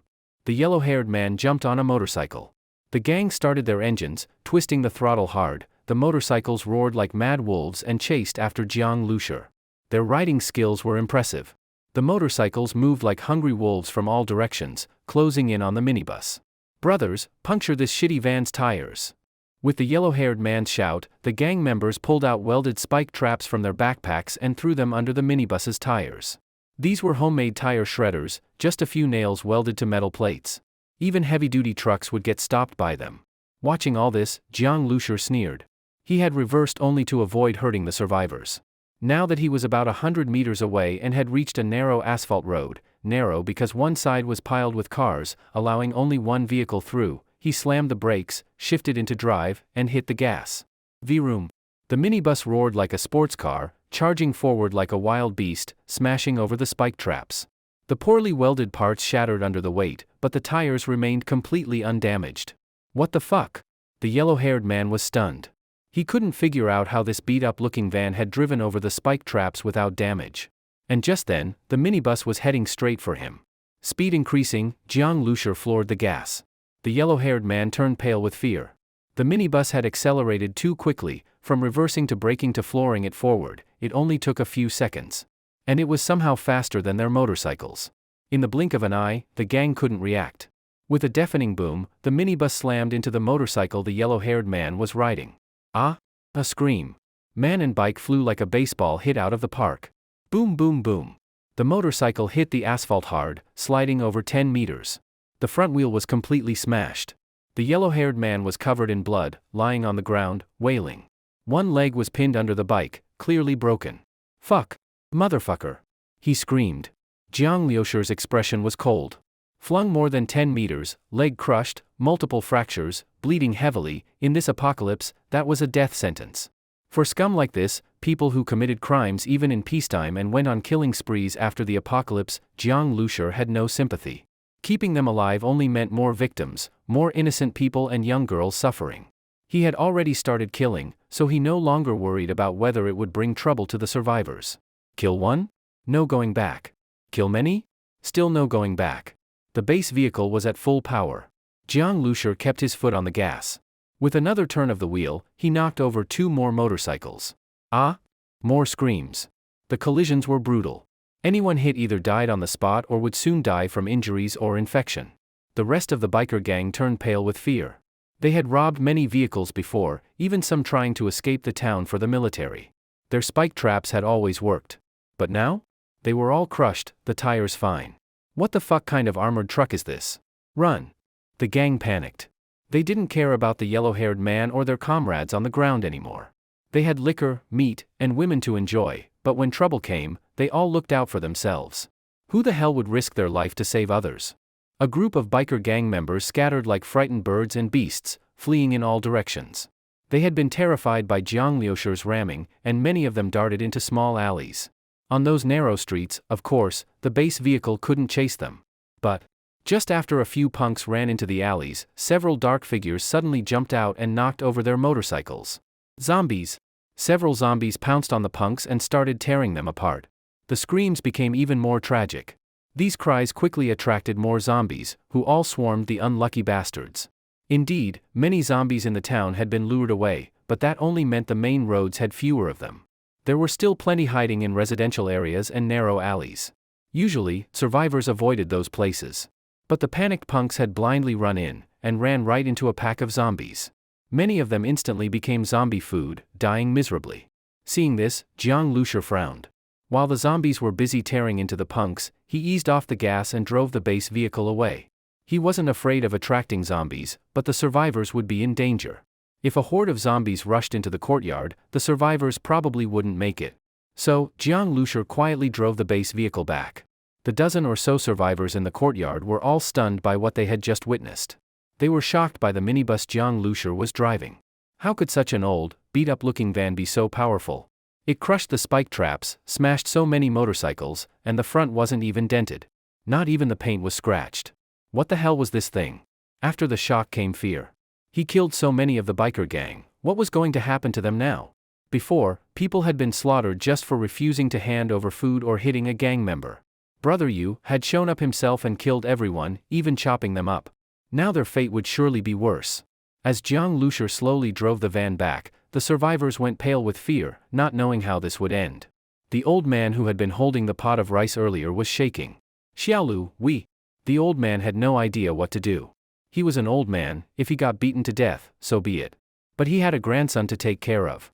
If he died, the boy would starve. After the apocalypse, his children had all died, only the little grandson was left.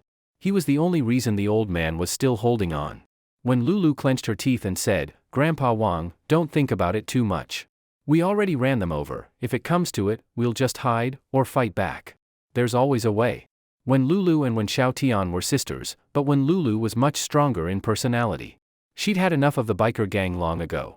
Now that Jiang Lushur had run them all over, and even some got eaten by zombies, she was definitely afraid of Brother Yu going crazy, but she also found it super satisfying. Finally, some damn payback. Yeah, Grandpa Wang. Fuck this apocalypse, it's hard enough to get one meal a day. We live without knowing if we'll see tomorrow. And we still gotta take shit from assholes like them? If I wasn't afraid of dragging all of you into it, I'd have smashed that yellow-haired bastard in the head with an iron bar a long time ago. A hot-blooded young man in his 20s added. In this world where death could come at any moment, even Brother Yu didn't seem so scary anymore. Zombies weren't necessarily worse than him. But most of the people were still afraid. Zombies didn't hunt you down. But Brother Yu? If he wanted revenge, he'd find you no matter what. Jiang Lushur overheard some of their conversation. He glanced in surprise at the young man who said he wanted to knock out the yellow-haired bastard. He was short, had pale skin, and even looked a little refined. Who would have thought he had so much fight in him? Hey, bro. Do me a favor. Drag that half-dead yellow-haired prick over here, Jiang Lushur said to the pale guy and handed a pack of chocolate-covered peanuts through the window. This is for you. Jiang Lushur liked the guy's attitude. Plus, he didn't want to get out of the van himself to drag the yellow-haired man over. No telling if the zombies might be drawn by the guy's screaming. Staying in the van meant he could respond to danger at any time. Also, he had a whole stash of mutated beast meat, enough dry rations to fill a storage room. To him, this little pack of chocolate was nothing.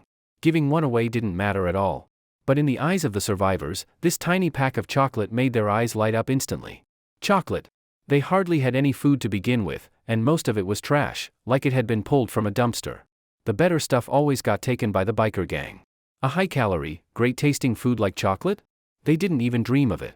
They were sick of stale biscuits and gross, cheap instant noodles. They could barely eat that crap anymore. And now Jiang Lushur just casually gave some away. The pale-skinned young man lit up. He hesitated, swallowed hard, then shook his head reluctantly. That's not right. I can't take it. That bastard bullies us every day, dragging him over is a pleasure. His response made Jiang Lushur feel like the chocolate didn't go to waste. He tossed it over and said with a grin, just take it. There's still danger in dragging him over. Besides, he's still useful to me. The young man had no choice but to catch it. Under the envious stares of the others, he awkwardly said, thanks then. He immediately ran over, grabbed the yellow-haired guy by the back of his collar. The yellow-haired man glared at him with hatred, but got a slap across the face. What the fuck are you looking at? Still not convinced? The pale-skinned youth didn't hold back and dragged him roughly toward the van. As the broken leg was dragged, the yellow-haired man let out a scream, only to be slapped twice more. Shut the fuck up. If you lure zombies over here, I'll hang you from a lamppost and let them eat you alive from your feet up.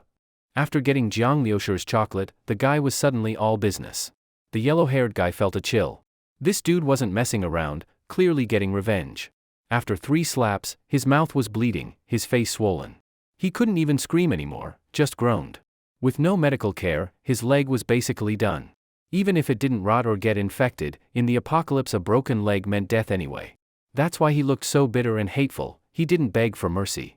But now, hearing the pale youth's threat, he realized that dying outright and dying after torture were two very different things.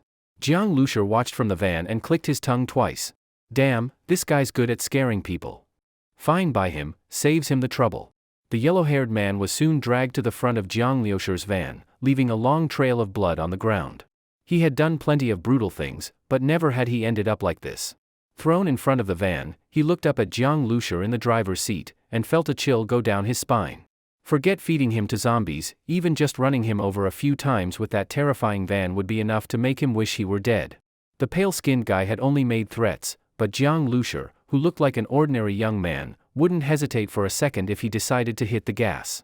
I dragged this dumbfuck over. If there's anything else you need me to do, just say it, the pale-skinned young man said to Jiang Lushur through the windshield. After he finished, he sneered and gave Huang Mao a cold look. The meaning behind that look was obvious. Huang Mao hated this pale-skinned guy to the core. Before Jiang Lushur showed up, this guy wouldn't have dared to act this cocky. He was nothing but a pathetic coward, always groveling in front of him. Back then, Huang Mao didn't care at all what these survivors looked like. There weren't any delicate pretty girls anyway. When Lulu and the others were covered in dirt from head to toe, even mud in their hair. He couldn't be bothered to give them a second glance. So, when he first saw Jiang Lushur, he didn't realize this was a face he hadn't seen before. But now he understood. If Jiang Lushur had been around earlier, there's no way he would have tolerated this shit until now. And this badass minibus, no doubt Jiang Lushur had driven it in from somewhere else. Huang Mao looked at Jiang Lushur with both hatred and fear. The pain from his broken leg made him groan continuously. I have a few questions for you. I'll ask one, and you answer one. If I think you're bullshitting me or refuse to answer. Jiang Lushur glanced at the pale-skinned young man. The young man immediately gave a hee-hee laugh and lifted one foot, waving it over Huang Mao's broken leg. You hear that? Try any stupid shit and you get it. Huang Mao's face turned green. This pale-skinned bastard. He felt utterly humiliated, but the fear of more pain forced him to speak. Go ahead and ask. This brother who is he? How did he lure the zombies away? Tell me everything, Jiang Lushur asked.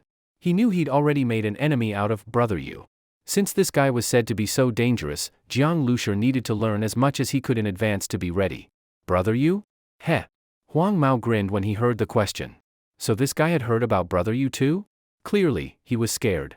That's why he was asking. If you were scared, you should have played nice from the beginning. Now you're afraid? Too fucking late. Not to scare you or anything, but Brother Yu isn't a normal person.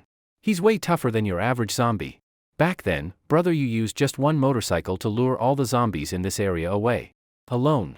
In a horde of thousands, maybe tens of thousands of zombies, he killed his way through and came out without a scratch. As he spoke, Huang Mao carefully watched Jiang Liushi's expression.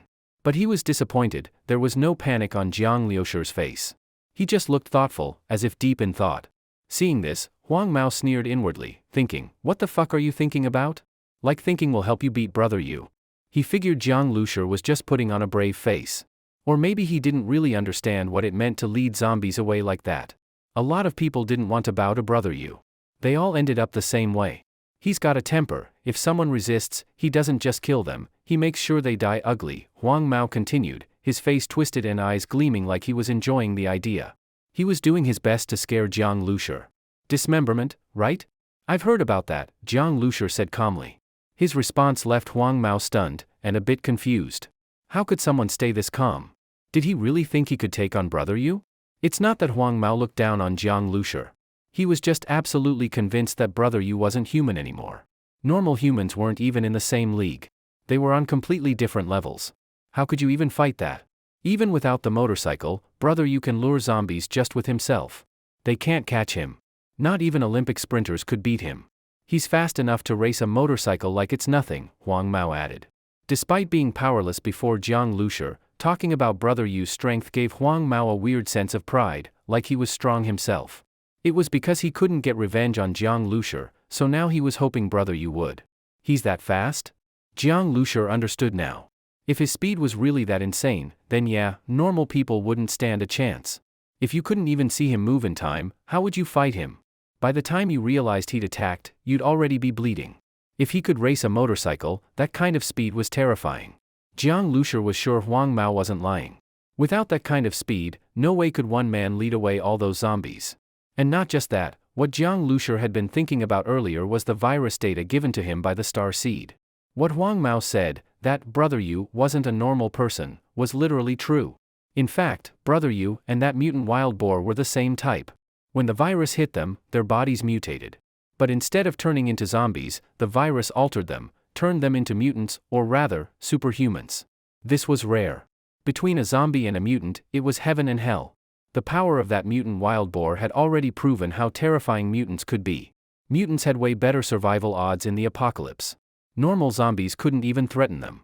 Brother Yu was one of those mutants. And his mutation was probably speed.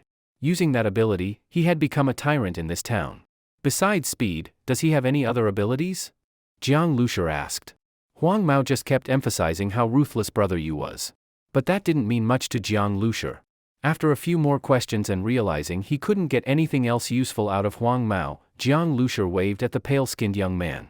The guy had been standing to the side with his hands in his pockets. When he saw Jiang Liushi wave, he ran over eagerly. Huang Mao started to panic. He had no idea what Jiang Liushi was planning to do with him. Jiang Liushi just stared at him through the windshield, deep in thought. The gas station was located at the other end of the town, near the exit. There were fewer zombies here. Along the road, some zombie corpses could still be seen hanging from balconies, slowly rotting. These zombies were originally humans. They only turned into extremely aggressive, super strong, and fast monsters because of the virus. Although their bodies had become very different from humans, they still bled and decayed after death. Seeing these corpses hanging there gave people chills. This area was the biker gang's territory now. Not only couldn't zombies get close, but regular survivors wouldn't dare step foot here either, they stayed far away. The biker gang's base was located right next to the gas station, in a residential building. Beneath the residential building was a repair shop. At the moment, more than a dozen motorcycles were parked there. Inside, a few bikers were sitting around playing cards. Vroom vroom vroom.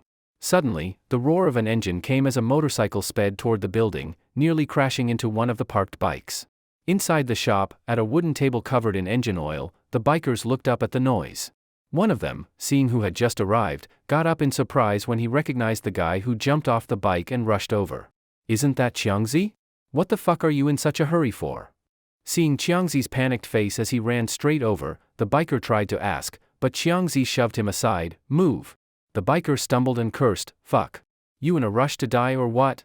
Qiangzi ignored him completely, charged through the back door of the shop, and ran all the way up to the 4th floor without stopping. This building was full of biker gang members. Their boss, Brother Yu, lived on the top floor, 4th floor. Originally, some survivors had been hiding in this building, including a family who had lived there before. But after Brother Yu and the gang moved in and picked this place as their base, those survivors were doomed. They were just regular people. Forget standing up to Brother Yu. Against the biker gang, they had no ability to resist. As a result, the men and elderly were nearly all killed. The young women were raped, and even little girls weren't spared. These people escaped the zombies, only to be destroyed by humans. The apartment Brother Yu took over had belonged to that little girl's family. Xiangzi ran up to the door, panting heavily, and burst inside. The room was full of smoke. In the corner, piles of beer and all kinds of food. Several bikers were sitting around a mahjong table, playing. Women surrounded them. One of the men looked short, but his arms were muscular. He had an average face, so plain he'd be lost in a crowd. But the woman next to him, though smiling and lighting a cigarette for him, had fear written in her eyes. When Xiangzi rushed in, none of the bikers reacted much. The short man didn't even glance at him. Only a bald biker looked over lazily and said, "No manners. Where's Xiaoyang?" Xiaoyang was the yellow-haired guy's name. Xiangzi dropped to his knees at the short man's feet and growled, "Brother Yu. Today, Brother Liang took us out to collect the goods, but a group of survivors refused to pay. So what if they refused? Just kill them and bring the stuff back. Why the hell are you reporting this? Didn't Brother Yu teach you anything?" said another biker with a grin as he tossed down a tile. Pong. Seeing Brother Yu and his close men act like it was no big deal, Xiangzi became more anxious and said quickly, "Brother Liang was about to do just that, but then this guy showed up in a minibus and rammed into us, killed several of our guys.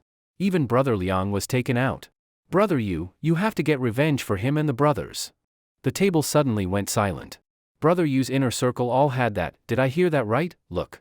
The bald guy froze and said, "Are you fucking drunk? Who the fuck would dare pull that kind of shit? Got a death wish?" At that moment, the short man, Brother Yu, finally spoke. The bald guy instantly shut up.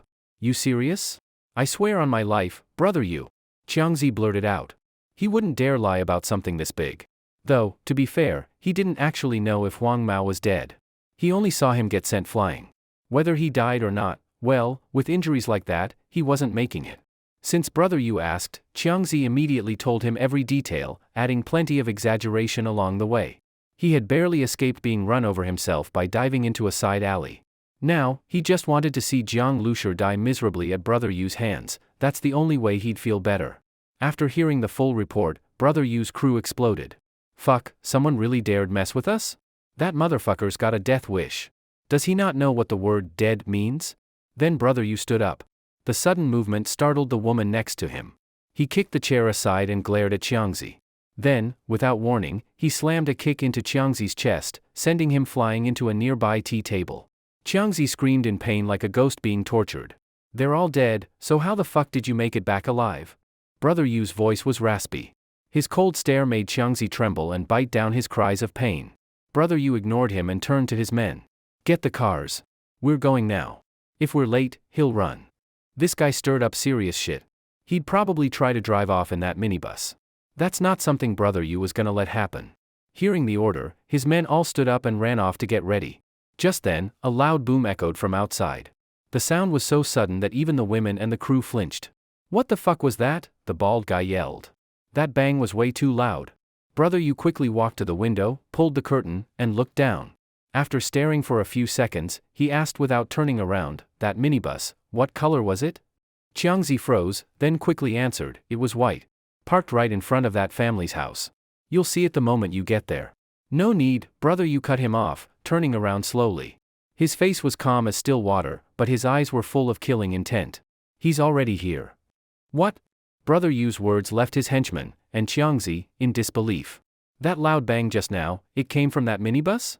They were just about to go check out the window, but saw Brother Yu walking toward the door with a dark expression.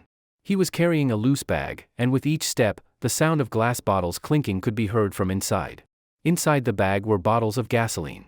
Light them up and throw, they became the simplest Molotov cocktails. Besides that, Brother Yu also had a black Type 54 pistol at his waist. After the apocalypse, he had led his men to loot the local police station and got their hands on a bunch of batons, handcuffs, and a few pistols. All the guns were now under his sole control. He was naturally suspicious and didn't trust anyone else with them. Grab your gear. Brother Yu's cold voice rang out as he stepped out the door. The biker gang sprang into action, grabbing iron bars, spike strips, molotovs, and rushing downstairs. Qiangzi hesitated for a moment, then struggled to get up and followed. The women sitting around the messy card table exchanged blank stares. These women were captives here, abused by the biker gang. They quietly shuffled over to the window, looking outside, and saw the white minibus. They were numb to such conflict by now.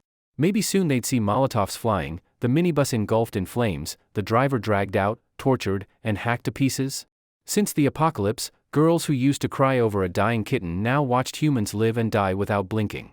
If only those fucking bastards got run over and died, one young woman suddenly said through gritted teeth. What the hell are you saying? Careful they don't hear you. Shoo, don't talk like that. Besides, that guy couldn't have run them over. Her friend immediately covered her mouth. Their fear of the biker gang, especially Brother Yu, was bone deep. By this time, Brother Yu and his men had already charged out of the building. As soon as they exited the repair shop, they were met with a nasty sight. The whole row of motorcycles parked outside had been rammed into the wall. All of them were piled together in a mess. And on top of those fallen bikes, lay a person. His hands were tied with rope, his head and body covered in rotten vegetable leaves and garbage. He was groaning nonstop. Qiangzi, who had just caught up, stared wide-eyed when he saw the figure. Brother Liang. That figure, like he'd crawled out of a dumpster, was Huang Mao. Brother Yu's eyes turned ice cold as he stared at him. And the moment Huang Mao saw Brother Yu, his screams grew louder. Brother Yu! Help me! My leg got crushed. As he talked about his leg, his voice became shrill and full of snot and tears. With a leg like that, he had no idea how he'd survive. Brother Yu glanced at him coldly without saying a word. Seeing his face, Huang Mao choked on his screams. From Brother Yu's expression, he saw disgust. That look made his heart sink. Don't kill the guy driving the minibus. I want him alive. Brother Yu said each word through clenched teeth. He hated Jiang Lucia with a passion. Since the apocalypse, Brother Yu had become the local tyrant of the town. The biker gang looked down on survivors like they weren't even human, like slave owners to slaves. And most survivors submitted and groveled before them, which only made their arrogance worse. They never imagined there'd be a survivor bold enough to fight back, and even attack them directly. Seeing how furious Brother Yu was, the bikers knew that the driver of that minibus was fucked. Dying would be the easy way out. Let's go grab that dumbfuck, the bikers shouted. They picked up the few still usable motorcycles and revved them hard. Which way did the van go? They crowded the entrance, but the minibus was nowhere to be seen. From the window earlier, they saw it had reversed away.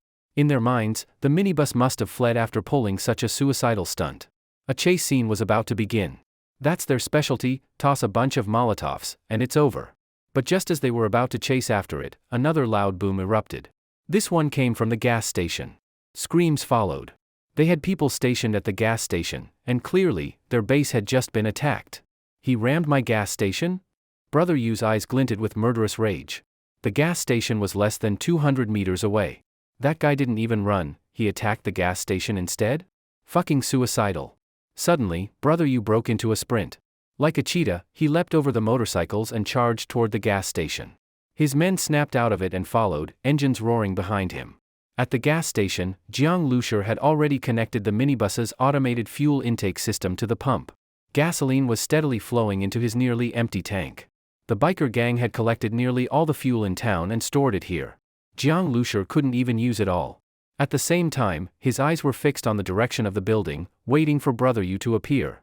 After thinking it over, Jiang Lucia realized that waiting for Brother Yu to come to him might endanger Wen Lulu and the others. Even if they hid, it might not be safe. There were too many bikers. If anything went wrong, he wouldn't be able to protect them. Besides, he needed a large amount of gasoline, that was the main point. The gas was in Brother Yu's hands. If he wanted it, he had to come knocking. Knocking over the motorcycles was just to cause a little chaos. Attacking the gas station was to buy time for refueling. Without enough gas, he couldn't even use some of the weapons on the base vehicle. Jiang Lucia kept his eyes on the fuel meter displayed by the star seed, 100L, 200L, 300L.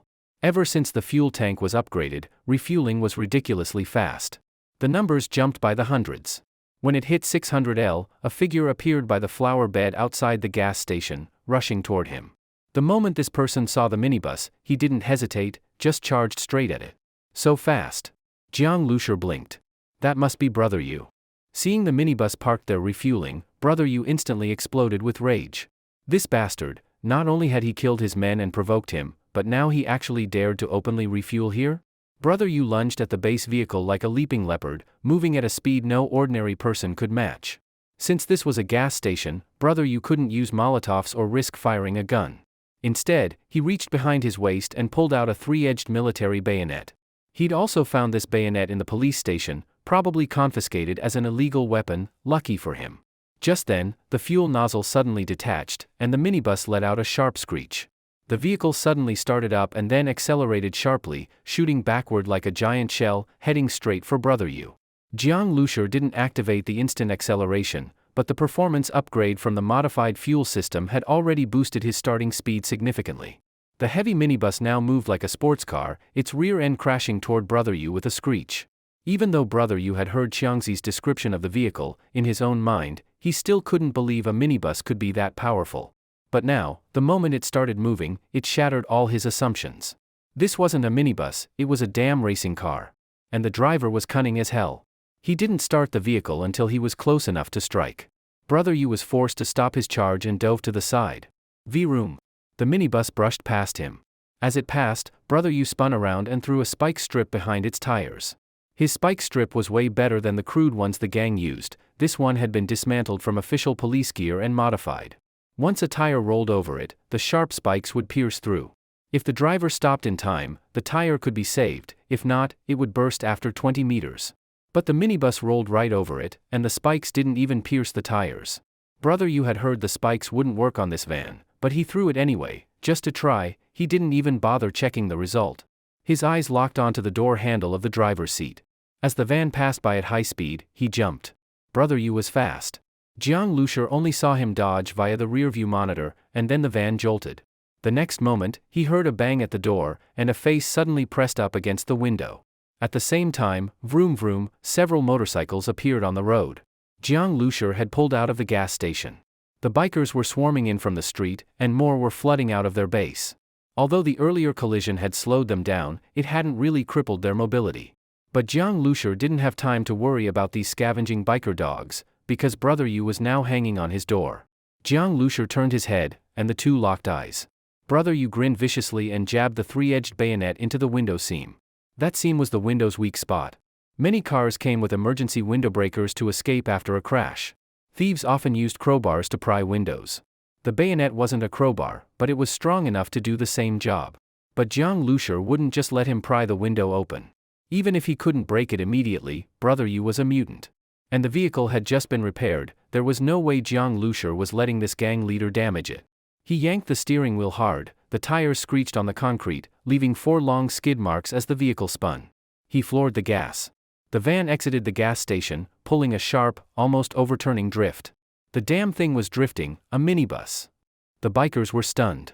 With a turn that sharp, and Brother Yu only holding the handle with one hand, he was flung off.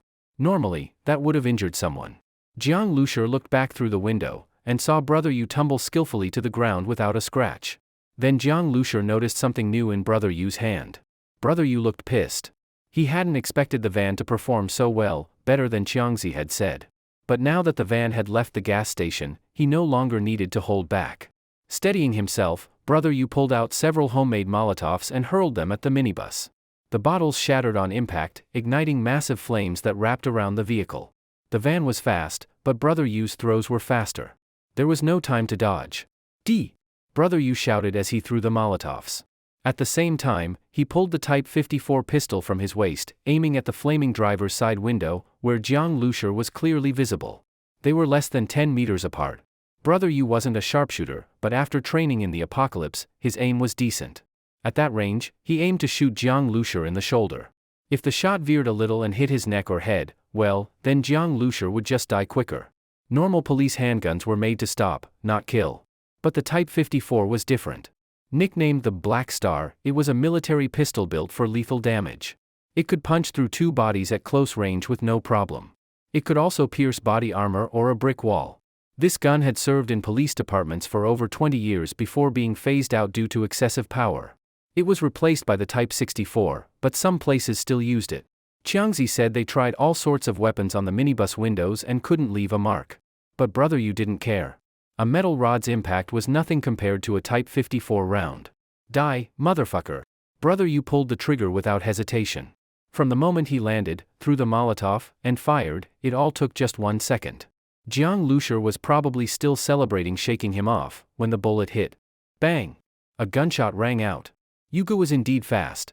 Jiang Lushur had just seen him land when, in the next moment, he saw the minibus engulfed in flames, and then came the sound of a gunshot.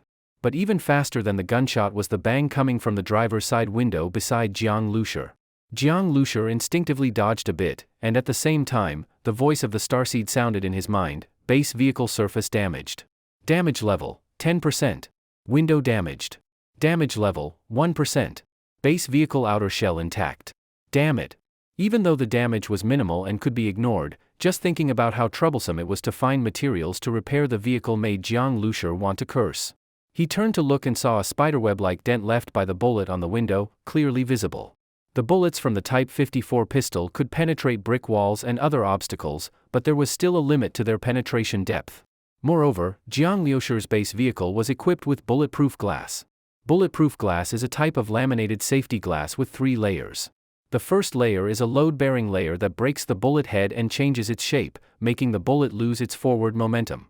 The second layer is made of organic adhesive material with strong bonding power to absorb the bullet's impact. The bullet could easily break through the first layer of glass, but it would stop inside the second layer. That's why there was such a dent on the window of Jiang Lushur's vehicle. Seeing this, Jiang Lushur was furious. He had just repaired the car. After firing the shot, Yugo smiled coldly. He had already heard the sound of the bullet hitting the glass. Yugo stood up, planning to wait until the fire died down before having his underlings drag Jiang Lushur out. Hopefully, Jiang Lushur would still be alive by then, otherwise, it would be a pity. But at that moment, he suddenly heard the vroom vroom sound again. The sound came from the minibus right in front of him. Yugo was stunned. He was sure he had hit him. Could it be Jiang Lushur wasn't hurt badly? Then the front of the minibus suddenly swung around. Still wrapped in raging flames, the vehicle charged at Yugo like a war chariot bathed in fire. Through the windshield, Yugo clearly saw Jiang Lushur inside, glaring at him with rage. There wasn't even a scratch on Jiang Lushur, let alone any blood or wounds.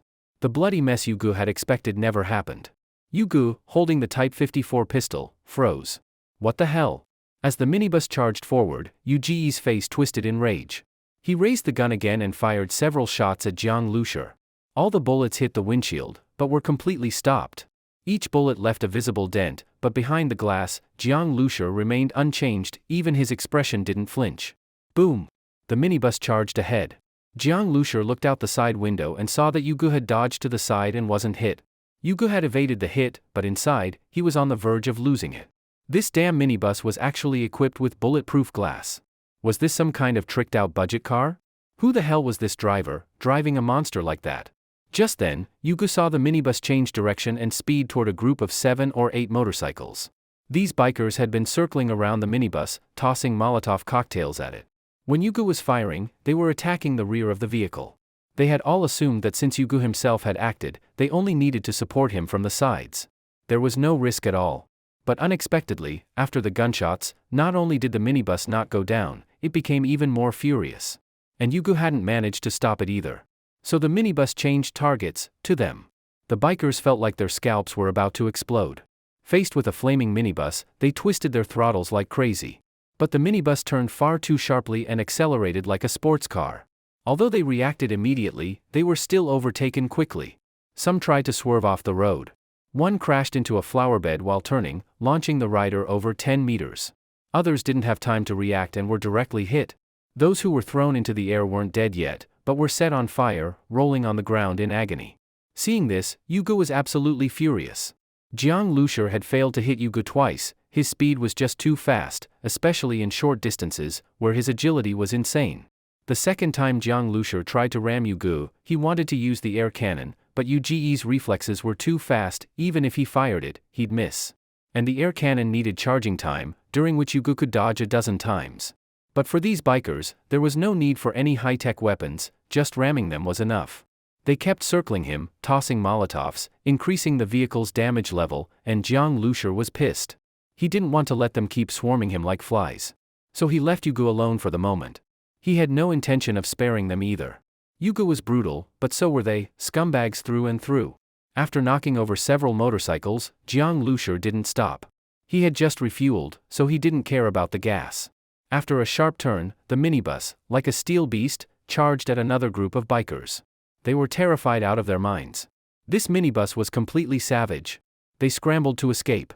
The minibus roared past Yuga, and inside, Jiang Lushur turned his head to give him a glance. That glance made Yuga clench his teeth hard. Someone had dared to challenge him on his own turf, and now was driving around mowing down his men like ants. Could anything be more humiliating? Jiang Lushur drove the minibus and kept ramming until the flames on the vehicle went out and the bikers had all escaped to places where the minibus couldn't reach. Only then did he slowly come to a stop. Jiang Lushur's minibus stopped in the middle of the road, leaving behind obvious tire marks, overlaid with black burn traces from Molotov cocktails, making them even more striking and glaring. On the ground, there were overturned motorcycles everywhere, as well as corpses of the bikers, and those still groaning in pain, crying for help. Beep beep. Jiang Lushur pressed the horn hard twice. The harsh honking rang out, but not a single biker dared to show up. They were all shocked by Jiang Lushur's crazed ramming just now. At that moment, a sharp tire screech suddenly came. Immediately after, from the sidewalk, a truck suddenly turned out. It was a heavy-duty truck, likely weighing tens of tons. On the road, it was a giant beast. If it hit an ordinary car, it could smash it into pieces. Even Jiang Lushur's minibus looked like a child in front of an adult compared to this truck. The heavy truck came onto the road, facing Jiang Lushur's minibus from afar. In the driver's seat, which was over 1 meter high, Jiang Lushur saw Yuji's figure. He was gripping the steering wheel, eyes fiercely fixed on the minibus, looking completely insane. Jiang Lushur's rampage had completely enraged Yuga. He, the boss, stood right there, yet had to watch helplessly as the minibus went back and forth in front of him, ramming his underlings.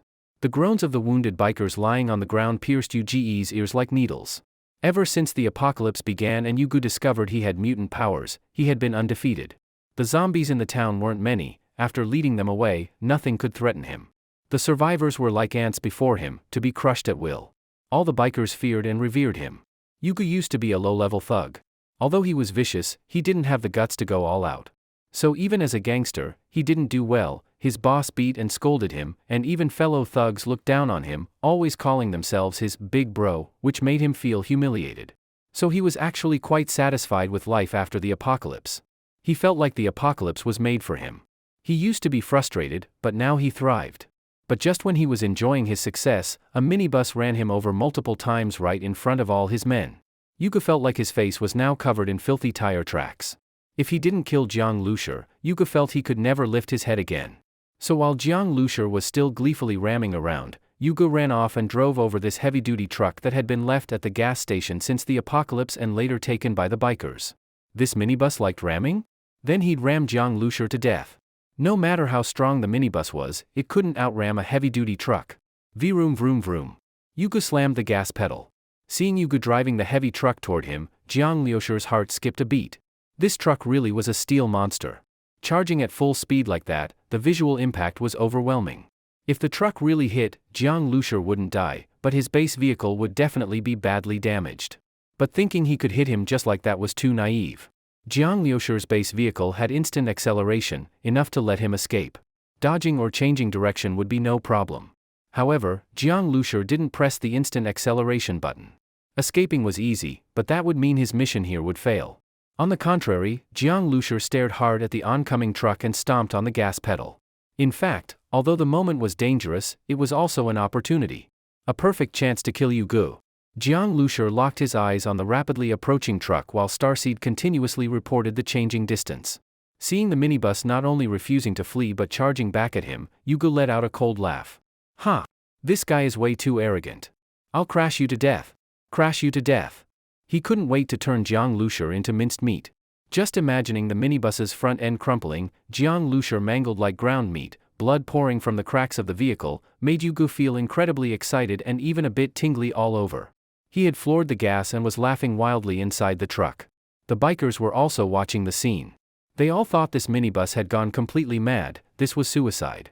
Maybe Jiang Lushur, after doing such a crazy thing, knew he wouldn't survive and was now going out in a blaze. Inside the minibus, Jiang Lushur's expression remained calm. He listened to Starseed's prompts while calculating rapidly in his mind. Now! Jiang Lushur suddenly pressed a button. 10, 9, 8. The distance was now so close they could see each other's facial expressions clearly. Jiang Lushur saw the twisted grin on Yuji's face as he shouted something at him. Judging by the mouth shape, it was probably, die. Jiang Lushur didn't say anything. Starseed's countdown echoed in his head. 3, 2, 1. Only 10 meters remained between the two vehicles. Boom! With a massive sound, Yuji's twisted, excited expression froze. Jiang Lushur saw the heavy truck's charge come to an abrupt halt. The terrifying power of the air cannon shattered the truck's windshield the instant the airflow hit. The broken glass, like flakes of snow, swept toward Yugu. Then the truck's front end began to deform and suddenly lifted up. Meanwhile, the rear trailer, being so heavy, still surged forward from inertia. The cab and trailer crushed into each other with terrifying force. Boom, boom, boom. A series of explosions erupted with a deafening roar. The visual impact of a collision involving such a massive heavy truck was extremely intense. Especially at close range, even though they knew the truck wouldn't hit them, the bikers still couldn't help but scream and retreat. It was too shocking. In almost an instant, the truck's front was completely crushed and deformed. The tragic scene that Yugu had imagined would happen to Jiang Lushur instead happened to himself, in an even more brutal way. As for the bikers, they didn't see clearly what had happened. They had thought that once the heavy truck hit the minibus, what would happen next would be completely predictable. But unexpectedly, just as the two vehicles were about to collide, the truck's front suddenly flipped, and they watched the front deform right before their eyes. Yugu was fast, but this time, he didn't have time to escape and was crushed together with the truck's front. The rear of the truck swung out sideways due to inertia, making a harsh screeching sound on the road, and then it flipped over with a loud crash. The whole process was unbelievable to watch. The massive noise made all their ears ring. It felt just like a huge explosion. Jiang Lushur saw some fragments splatter onto his windshield, making a series of dense crashing sounds. But this level of impact caused no damage to the bulletproof glass. Sitting inside the vehicle, Jiang Lushur also took a deep breath. The outcome for the heavy truck didn't surprise Jiang Lushur, but seeing it with his own eyes was still shocking. He had already experienced the power of the air cannon, and to be safe, he had specifically waited until the two vehicles were at the closest distance. If they got any closer, when the air cannon hit the truck, even the base vehicle would be affected. Jiang Lushur had aimed the air cannon directly at the truck's cab, so without even checking, he knew Yugu was definitely dead. Even though Yugu was a mutant, he was still flesh and blood. Under such force, there was no chance of survival. Jiang Lushur let out a light breath. He had been fully focused on listening to Starseed's distance prompts. All of his attention had been on the moment of firing, and it took a toll on him. Energy leakage detected. Absorb it. Starseed suddenly prompted. Jiang Lushur was stunned. Energy leakage? Although he didn't know what it was, he immediately said in his mind, yes, absorb it. Absorbing. Mutant energy absorbed. Energy stored. New energy level is below level 1, unable to upgrade. You can choose to continue storing it, or use it to enhance the base vehicle's armor defense. Mutant energy? Jiang Lushur was a bit confused. He looked at the overturned truck and suddenly understood. This mutant energy must be Yuji's mutant ability energy. However, Jiang Lushur didn't understand this new kind of energy. Fortunately, Starseed quickly explained. After Yugu died, the energy inside his body leaked out, and the base vehicle could absorb it. This was different from the mutant wild boar's core. This kind of energy was stored inside Yuji's body and would be consumed when he used his powers. At the same time, a very small amount would leak out. But the leaked amount was so small that the base vehicle couldn't detect or absorb it. After Yugu died, all of it leaked out at once, and the base vehicle immediately detected it. But Yuji's mutant level was so low, not even level 1. The energy that leaked out naturally wasn't enough to reach level 1 either. This energy can actually enhance armor defense. Jiang Lushur already felt the base vehicle's defense wasn't quite enough. Mutant wild boar collisions were one thing, but even the bikers' Molotovs could cause some damage. Later, he still had to go to Jinling, a major city in the east with a permanent population of over 8 million. The base vehicle's shell wouldn't be enough there. Any improvement would raise Jiang Lushur's chances of survival. After all, he had no idea what the current situation in Jinling was. He had thought that after the apocalypse, the internet wouldn't go down so quickly, but due to explosions and fires, Jiang Lushur had never been able to connect to the network. Otherwise, maybe some survivors would be sending out rescue messages or sharing info, and he could have learned something about Jinling. Still, even without knowing anything, there was one thing Jiang Lushur was certain of: the more densely populated and developed a place used to be, the more dangerous it had now become. As he thought this, Jiang Lushur confirmed in his mind. This energy, which hadn't even reached level 1, was weaker than the mutant wild boar's. The boar's core was evaluated as level 1 and had allowed the base vehicle to evolve once. Judging from that, accumulating mutant energy could also evolve the vehicle, but compared to storing it, enhancing the armor defense was what Jiang Lushur needed most now. Upgrading the armor didn't affect his driving the base vehicle. In fact, it was the fastest upgrade project so far. It would only take 15 minutes to complete. At this time, Jiang Lushur turned his gaze toward the bikers still standing dumbfounded, staring at the truck with disbelief on their faces. These bikers had always centered around Yugu. They had completely submitted to his power and greatly feared him. Now, Yugu had died right in front of them. Once they snapped out of it, they would naturally think that even without Yugu, they could still lord over this place. Yugu had already paved the way. But just as that idea started forming in their minds, they suddenly shivered all over and looked at the minibus. Inside the minibus, Jiang Lushur was also looking at them. As their eyes met, Jiang Lushur suddenly stepped on the gas. Seeing the minibus move and charging toward them, the bikers were instantly terrified. One by one, they started their motorcycles and fled in panic. Jiang Lushur wouldn't let the tigers return to the mountain.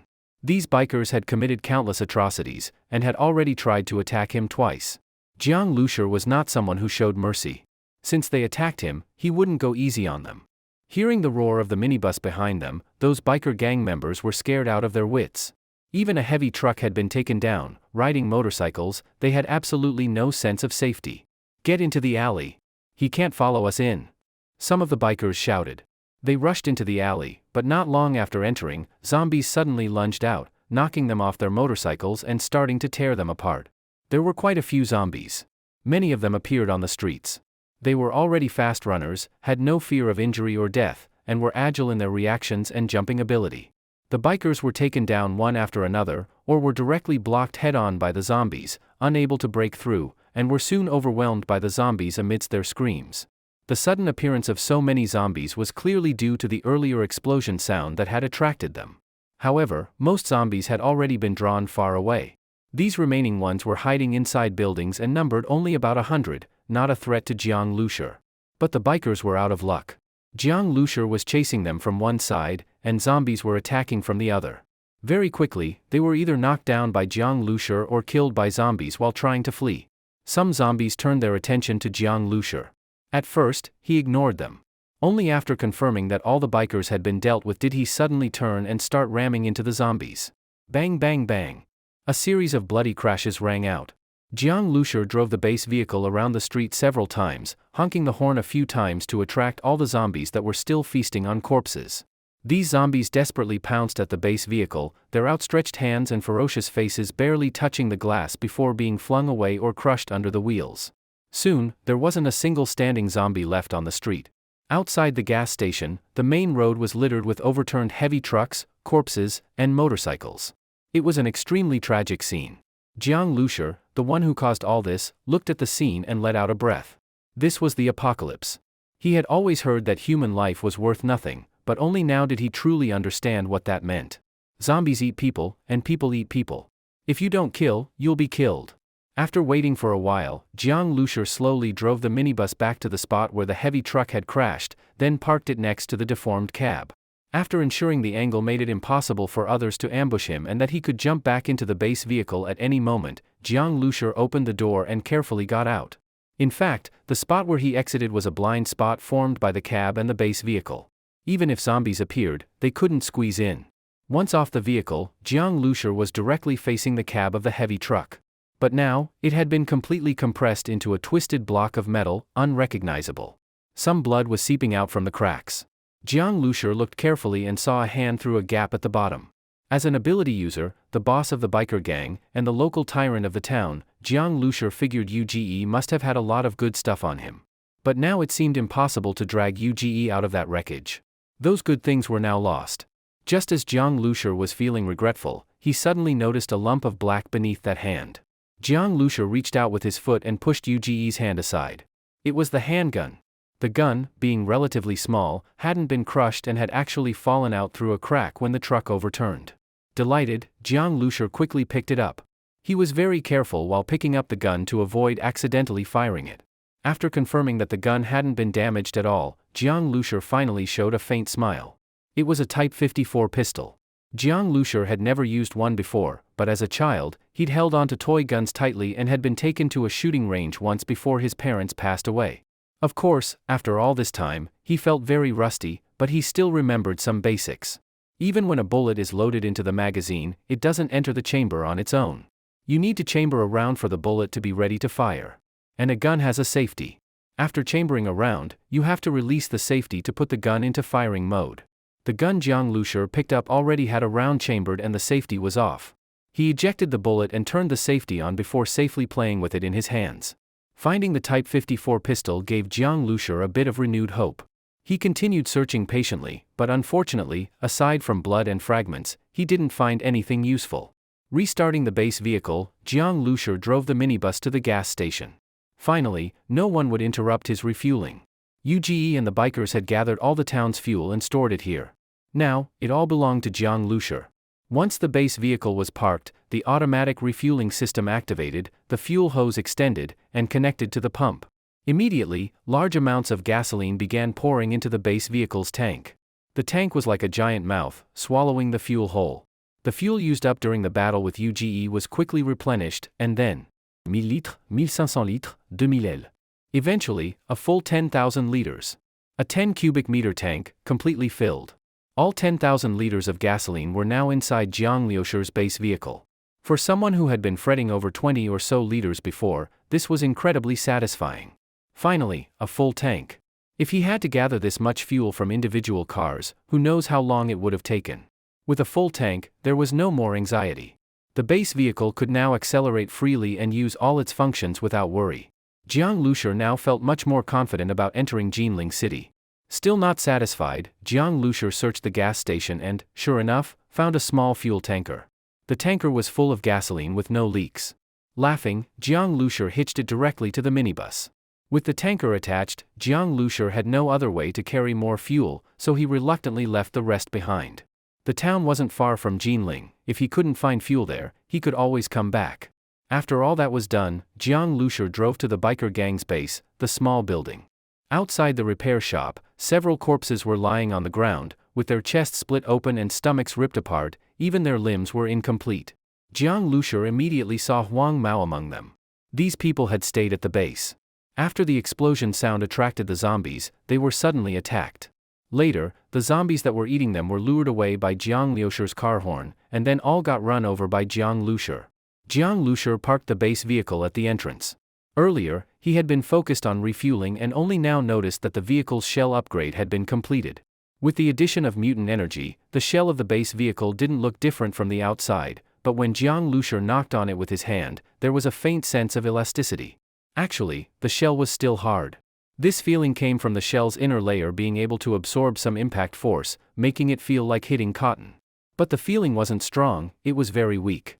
Jiang Lushur knew it was because the base vehicle had absorbed too little mutant energy this time. Even so, this small improvement made Jiang Lushur very satisfied. With a bit more shock absorption, the damage rate of the base vehicle would be much lower.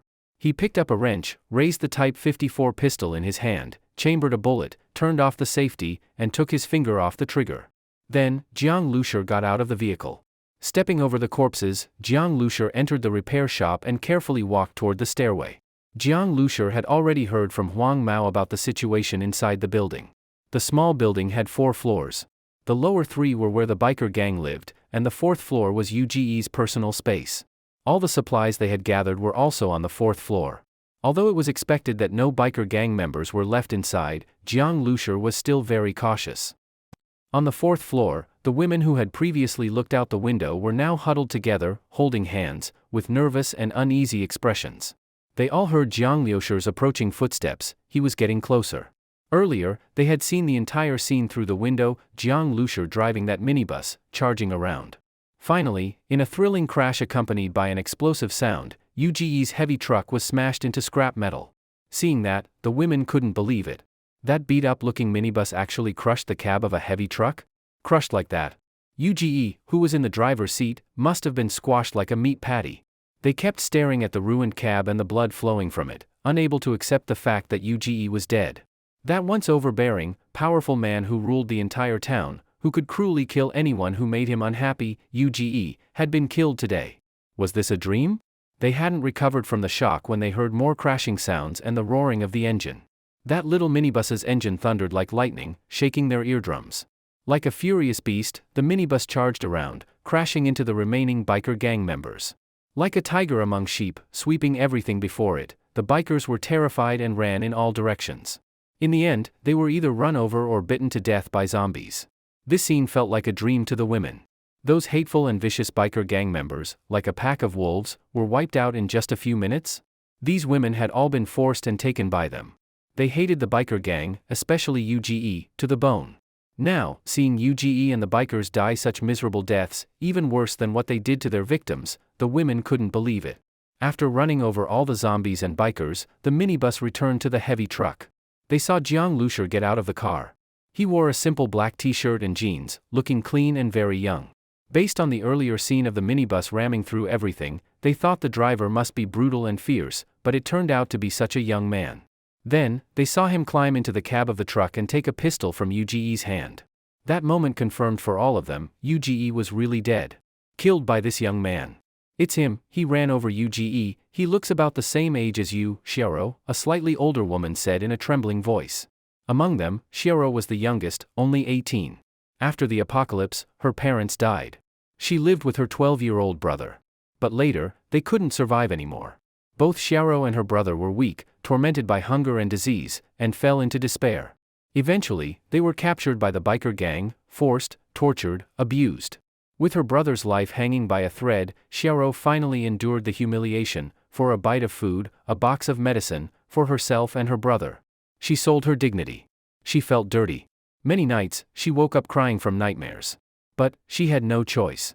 This was the apocalypse. Human life was worthless, and girls without survival ability were even more so. She could only endure it, or die together with her brother.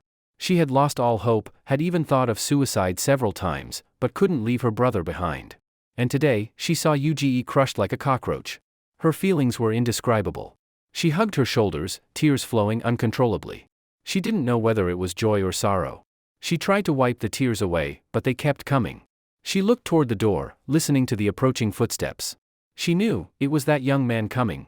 At that moment, she felt nervous, afraid, but also a bit excited. She didn't know what fate awaited her. Jiang Lushur spent nearly 10 minutes reaching the 4th floor. As soon as he arrived, he heard some sounds from inside. He raised his gun and slowly approached the slightly open door. Then suddenly, he kicked the door open. "Don't move," he shouted. At the same time, he felt like he had stepped into a movie role. Inside the room, several women stood together, facing the door as if they were waiting for him. Seeing him kick open the door and aim a dark gun barrel at them, their bodies trembled involuntarily. A group of girls had no idea what fate awaited them. UGE was dead, but what about this young man? He had killed UGE, and without a doubt, he would now take over everything here and become the new ruler of the town. At the same time, if he wanted to, with just a single thought, he could become their new master. They had been beaten, enslaved, and abused by UGE, which made their hopes for survival very low. All they wanted now was for this new ruler to give them a little bit of food. "Don't move." Jiang Lushur was momentarily stunned when he suddenly saw a group of girls, but he didn't let his guard down at all. Among these seemingly weak and defenseless girls, there might still be biker gang members. Just one handgun could take his life. How could he allow that to happen? "Raise your hands. Come forward one by one," Jiang Lushur said. The women all looked at him. "Hurry up," Jiang Lushur urged again. Xiaoro wiped her tears, raised her hands high, and was the first to step forward. As she walked toward Jiang Lushur, he kept his gun pointed while approaching her, patting her waist and pockets. As soon as Jiang Lushur touched her, Xiaoro's body trembled slightly, but she didn't try to avoid it. She bit her lip and looked at Jiang Lushur. "All right, go stand over there." Next, Jiang Lushur said after finishing the search. Xiaoro obediently walked to the side. Soon, Jiang Lushur had searched all the women. They didn't have any weapons. Jiang Lushur guessed they were probably women forcibly taken by the biker gang, most likely UGE's women. After being searched, the women stood together in a corner of the room, all looking at Jiang Lushur with uneasy eyes. Big brother," a woman in red stammered, What are you going to do with us?" The woman looked to be in her early 20s, with a full figure and a pretty face. In fact, almost all the girls in the room were young and beautiful. Some looked pure, others were curvy and sexy, each with their own charm. In the mind of the woman in red, this young man would most likely decide their fate. A room full of delicate girls, with no ability to resist, how many men wouldn't have impure thoughts? But looking at Jiang Lushur, young and decent looking, much better than Uge, if he wasn't too cruel to them, maybe following him wouldn't be such a bad thing. A girl like her could only survive by relying on a strong man in the apocalypse. Jiang Lushur glanced at the woman in red but couldn't be bothered to respond. He swept his eyes over all the girls in the room, and finally locked his gaze on Xiaoro. It wasn't because Xiaoro looked good, but because her body was slim and she appeared very weak, unlikely to pose any threat to him. Jiang Lushur pointed the gun at Jiang Xiaoro, come here. His voice was a bit fierce. Xiaoro's expression changed slightly when she was suddenly called out. She hadn't expected to be the first. She bit her lip and finally walked over to Jiang Lushur. Originally, with Uge dead, she had a little hope in her heart, but even she didn't know exactly what she was hoping for. She obediently walked in front of Jiang Lushur, closed her eyes, and her eyelashes trembled slightly. One hand instinctively gripped her collar tightly, her knuckles turning pale from the pressure. This was a sign of unwillingness, yet also of acceptance. She knew she couldn't resist Jiang Lushur. Why are you closing your eyes? Jiang Lushur frowned. What kind of nonsense was this girl thinking? Hey, I'm asking you, where did that Uge store all the supplies? Jiang Lushur got straight to the point. Uge had hoarded so much from the people, there had to be a lot of stock. Huh? Xiaoro opened her eyes, stunned. Then, looking confused, she raised her hand and pointed to one of the rooms. When she lowered her hand, she still hadn't fully reacted. This man, just wanted the supplies? Go open the door, Jiang Lushur ordered. It's locked, Xiaoro answered timidly. Jiang Lushur didn't say another word. He walked straight to the door, aimed at the lock, then stepped to the side. Bang! The gun fired. Jiang Lushur felt the recoil in his arms. He had gripped the gun very tightly, so the recoil didn't cause much shaking. Ah! The girls all covered their ears and screamed. The lock was blasted open. Jiang Lushur kicked the door open. The precious storage room that Uge had locked tightly, not allowing anyone in, was now violently forced open. After opening the door, Jiang Lushur first checked the surroundings, then walked into the room under the frightened and sneaky gazes of Xiaoro and the other girls. As soon as he entered, Jiang Lushur was shocked. This room was basically a food warehouse. From floor to ceiling, it was packed with supplies. One freezer was full of various fresh goods. Jiang Lushur's main food source now was mutated pork that boosted strength, but fresh vegetables and mushrooms could improve flavor. These kinds of things were rare in the apocalypse. Unfortunately, Jiang Lushur couldn't take them all. Uge had set up base right next to the gas station. His freezer ran 24/7 on a generator, so the food was very fresh. Jiang Lushur would take as much as he could. Thinking about Jiang Zhuiying hiding out without electricity, probably surviving on dry food, if things went well, maybe he could bring her some of this. This made Jiang Lushur feel an urgent need to upgrade his storage space. If the base vehicle had a large enough storage capacity, he could even take several more freezers full of food. As for vacuum-packed food, there were also many types: ham, cured meat, shredded rabbit, etc. In fact, Jiang Lushur already had a lot of food stored, but he knew the apocalypse had just begun. The further it went, the harder it would be to find food. Though not as valuable as mutant meat, this was still solid currency. Jiang Lushur would never think he had too much food. There was so much stuff. Jiang Lushur had one of the girls bring several woven bags and packed 10 of them full. These woven bags might have been used by survivors to turn in supplies. While packing, Jiang Lushur found another box. It was stored in a corner and very well packed. When he opened the box, he was delighted. Inside were things Uge had taken from the police station, very valuable to Jiang Lushur. He saw 2 bulletproof vests, police batons, a lot of bullets, and a police helmet. These were all very useful to Jiang Lushur. Especially the vests and bullets, he lacked both. With the vests, his weak defense would improve a little. The bullets ensured his Type 54 pistol wouldn't become useless. In the base vehicle, Jiang Lushur had both combat ability and safety. But once he got out, he needed other ways to stay safe and maintain his combat effectiveness. This box was an unexpected surprise. Jiang Lushur decided to take the whole thing. There was so much stuff, he had to carry it down multiple times. His physical strength was already decent, and after eating mutant meat, it improved even more. Climbing the stairs a few times with supplies wasn't a big deal for him. The girls stood silently in the corner, watching Jiang Lushur carry the supplies up and down. Jiang Lushur went back and forth, making over 10 trips in total. Maybe it was because he had eaten some mutated beast meat recently, but Jiang Lushur didn't feel very tired. The hauling work wasn't too hard for him. Soon, the entire base vehicle was packed full of supplies. Seeing there was really no space left, Jiang Lushur simply tied the remaining woven bags onto the roof rack. Now, his minibus looked even more worn out, with the roof piled high with woven bags, giving off the impression of a migrant worker heading into the city.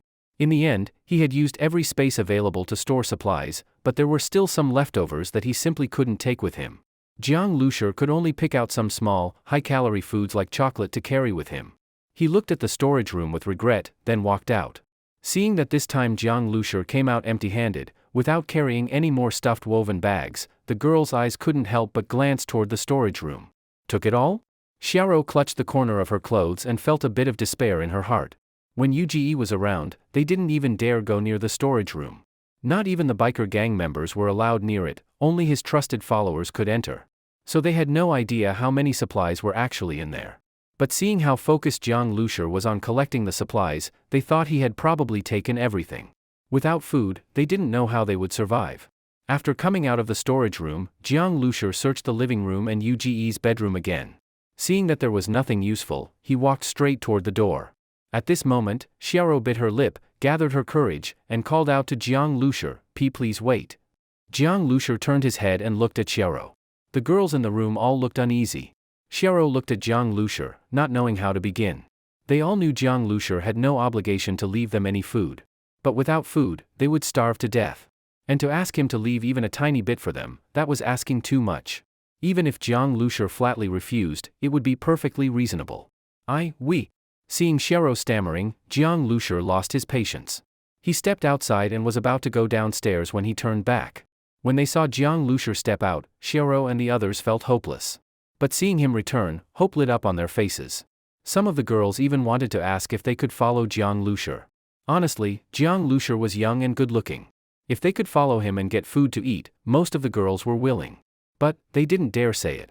They vaguely sensed that Jiang Lushur wasn't interested in them. If they said it and got rejected, it would be too humiliating. Besides, they didn't have any skills, they would just be a burden. At that moment, Jiang Lushur spoke, "If you want to join a survivor team, I can recommend one. But in that team, everyone has to gather food. Soon, I'll have them come over. Whether you want to join them is up to you. Of course, you can also choose to leave. There are still some supplies left in that room, you can pick out a few things to take." He felt it would be a waste to leave all the supplies here. If the girls stayed, they wouldn't be able to guard the supplies, and others would soon come to steal them. Meanwhile, the team that Wen Xiaotian's sisters belonged to badly needed those supplies. Of course, if the girls didn't want to join Wen Xiaotian's group, Jiang Lushur wouldn't force them, it was their choice. After hearing what Jiang Lushur said, the girls looked at each other in surprise. They found it unbelievable, without begging, Jiang Lushur had voluntarily left them food. Just moments ago, when he walked out, they had already fallen into despair, thinking they were definitely going to starve. As for the survivor team he mentioned, they guessed it had something to do with him. But he probably wasn't in that team, otherwise he wouldn't have said it like that, he would have just called them over directly. The girls had no doubt, if Jiang Lushur was leading a survivor group, he would definitely be the leader. "What's your decision?" Jiang Lushur asked. Seeing that he seemed to be losing patience again, Xiaoro and the girls whispered to each other. Then Xiaoro looked at Jiang Lushur and said firmly, "We're willing to join the survivor team. We'll do whatever work is required." Compared to being abused in exchange for food, Xiaoro would rather survive by her own efforts. It was just that girls like them didn't have the ability to survive on their own. Now, Jiang Lushur gave them a chance, and Xiaoro was actually very grateful to him. "All right, wait here then," Jiang Lushur said. This place had a great location. Jiang Lushur thought it was more suitable as a camp for Wen Xiaotian's team. He wasn't worried the girls would run off with the supplies, they couldn't carry much, and they couldn't survive on their own anyway. Just as Jiang Lushur was about to leave, Xiaoro suddenly called from behind, "Please wait." "What now?" Jiang Lushur was really getting dizzy from all this. He turned around and saw Xiaoro's eyes slightly red. With tears in them, she said, "Thank you." You're welcome," Jiang Lushur replied, feeling that he hadn't really done much. Since the apocalypse began, Jiang Lushur didn't think of himself as a good person. He just didn't go out of his way to do evil. Everything he did was for survival and to reach Jinling City smoothly. On the basis of securing that, helping others a bit along the way was something Jiang Lushur wouldn't refuse. He wasn't heartless. Meanwhile, back at the Wen household, Wen Xiaotian, Wen Lu, and the other survivors were waiting anxiously at the window for Jiang Liusher's return. They were all worried, while the survivors felt even more uneasy. Even though Jiang Liusher had told them not to worry and just stay home before he left, they still felt like ants on a hot pan, uneasy and anxious. They knew that even if they had hidden elsewhere, if Jiang Liusher failed, they would still be found by UGE and the biker gang and would die horribly. They were just ordinary people. Escaping the town was extremely difficult. Without gas or food, even if they escaped, they'd be caught or starved to death. So, they silently hoped for a miracle. The old man went to the courtyard and picked up the rice pot that had been knocked over earlier. When Huang Mao's group clashed with Jiang Liusher, one of Huang Mao's men had thrown the rice pot to the ground. The rice inside was already half-cooked, and most of it had spilled out, covered in dust. The old man scooped the rice back into the pot with his hands, didn't waste a single grain. If washed, it could still be eaten. The rest of the survivors silently watched the old man put the rice pot back on the fire. Then he went among the biker gang corpses and slowly took back the supplies they had taken. Wen Xiaotian also watched the old man's actions, clenching her hands tightly, extremely anxious. At this moment, Wen Xiaotian felt very conflicted. From the other survivors and her younger sister Wen Lu, she had heard many brutal stories about UGE. She was very worried about Jiang Liusher's safety. Thanks to Jiang Liusher, Wen Xiaotian had been able to reunite with her sister, a blessing that most people in the apocalypse wouldn't even dare to hope for. So on one hand, Wen Xiaotian hoped that Jiang Liusher would prioritize his own safety. Even if he didn't deal with UGE and the biker gang, it didn't matter. But on the other hand, she knew that if Jiang Liusher didn't eliminate UGE and the others, then they would soon face revenge. At that time, what would happen to her and her sister was a complete unknown. Perhaps the unknown was because they simply couldn't think of a way to resist or protect themselves, they could only wait helplessly for despair to arrive. When Lu had her hand in her pocket, secretly gripping a dagger. She knew how UGE treated anyone who dared to resist him. When Lu wouldn't give the biker gang a chance to torture her. As she thought about this, she noticed her hand holding the knife was trembling slightly. The answer would be revealed very soon. But for her and the other survivors at this moment, every second felt incredibly long. V-room. Suddenly, the roar of an engine came, and all the survivors, including Wen Lu and Wen Xiaotian, shuddered. Like waiting for a verdict, they all moved to the window, then stiffly looked outside. Wen Lu gripped the dagger tightly, while Wen Xiaotian clenched her fists. Everyone's heart was in their throat. It's Brother Jiang. Wen Lu suddenly cried out in surprise. Outside the courtyard, the minibus was dragging a small fuel tanker. The roof was tied with many bags, and it slowly drove up to the courtyard gate and stopped. Wen Lu immediately threw her dagger aside and ran out like the wind. She couldn't wait to know what had happened. Wen Xiaotian stared blankly at the minibus. Just moments ago, she was full of worry and doubt, but now, Jiang Liusher had already returned, driving the minibus. The feeling was just like when she had been knocked unconscious by the mutant boar, and then woke up to see its corpse. It all felt like a dream. The survivors were all frozen in place. It wasn't until when Lu had already run out of the courtyard that they finally reacted. Let's go check. See what happened. The minibus had come back, and no biker gang had followed. Plus, it was dragging a fuel tanker. What had happened was already obvious. Still, even though the truth was right in front of them, the survivors couldn't believe it. Soon, they all gathered beside the driver's seat and saw Jiang Liusher inside the vehicle. Then they listened to Jiang Liusher explain everything that had happened. He even told them they could take over the biker gang's base, where some supplies were still left. They couldn't believe how Jiang Liusher had done it. In front of UGE, they had only ever felt despair. So many people couldn't resist, and anyone who tried ended up in a miserable state. But Jiang Liusher, with just himself and a car, and in such a short time, had resolved the threat looming over them. The way Jiang Liusher spoke about it so casually made it sound like it was nothing more than a side task. They stared at the minibus in disbelief. There were several bullet holes clearly visible in the windshield, but the bullets hadn't pierced through. They looked at Jiang Liusher. He was completely unharmed. They finally believed it. What Jiang Liusher said was true. They had been freed from UGE's grasp. The survivors all felt like they had been reborn. The old man came out of the house and stood at the back of the crowd, listening to Jiang Liusher's words. His hands trembled, and he couldn't hold back his tears. It wasn't surprising he cried. He had always feared for his grandson's life. Just today, he had mentally prepared himself that if they had to die, he'd take his grandson with him, not letting the child suffer any longer. But now, everything had changed. Not only did they not have to die, but they could move to a safer place and have full meals. From now on, they wouldn't have to suffer under UGE's oppression and the biker gang's abuse. The survivors snapped out of their shock and began thanking Jiang Lushur nonstop. But at that moment, Jiang Lushur said he was about to leave. With the fuel tank full and everything ready, Jiang Lushur was eager to head to Jinling. When Xiao Tian and Wen Lu had already reunited, but he was still worried about Jiang Zhuiying. This small town wasn't far from Jinling now, and Jiang Lushur just wanted to hit the road as soon as possible. When they heard that Jiang Lushur was leaving, the survivors were stunned. "You helped us so much, how can you just leave like that?" Wen Lu blurted out and grabbed the car door, as if that would stop Jiang Lushur from driving away. Wen Lu really wanted to repay Jiang Lushur somehow, and when Xiao Tian felt the same. The other survivors did too. Even if they couldn't give Jiang Lushur anything useful, at least they could cook a few meals for him. "No need," Jiang Lushur said. He felt everything was ready, and the distance was short, he didn't want to waste any more time. As for saving them, his goal had actually been to get fuel, rescuing these people was just something that happened along the way. "You all be careful. Getting to the gas station should be no problem." "Oh right," Jiang Lushur suddenly remembered something and told them about Xiaoro and the other girls. Wen Lu immediately said it was no problem. She had already heard about those girls and had always felt sympathy for them. But Jiang Lushur insisted on leaving.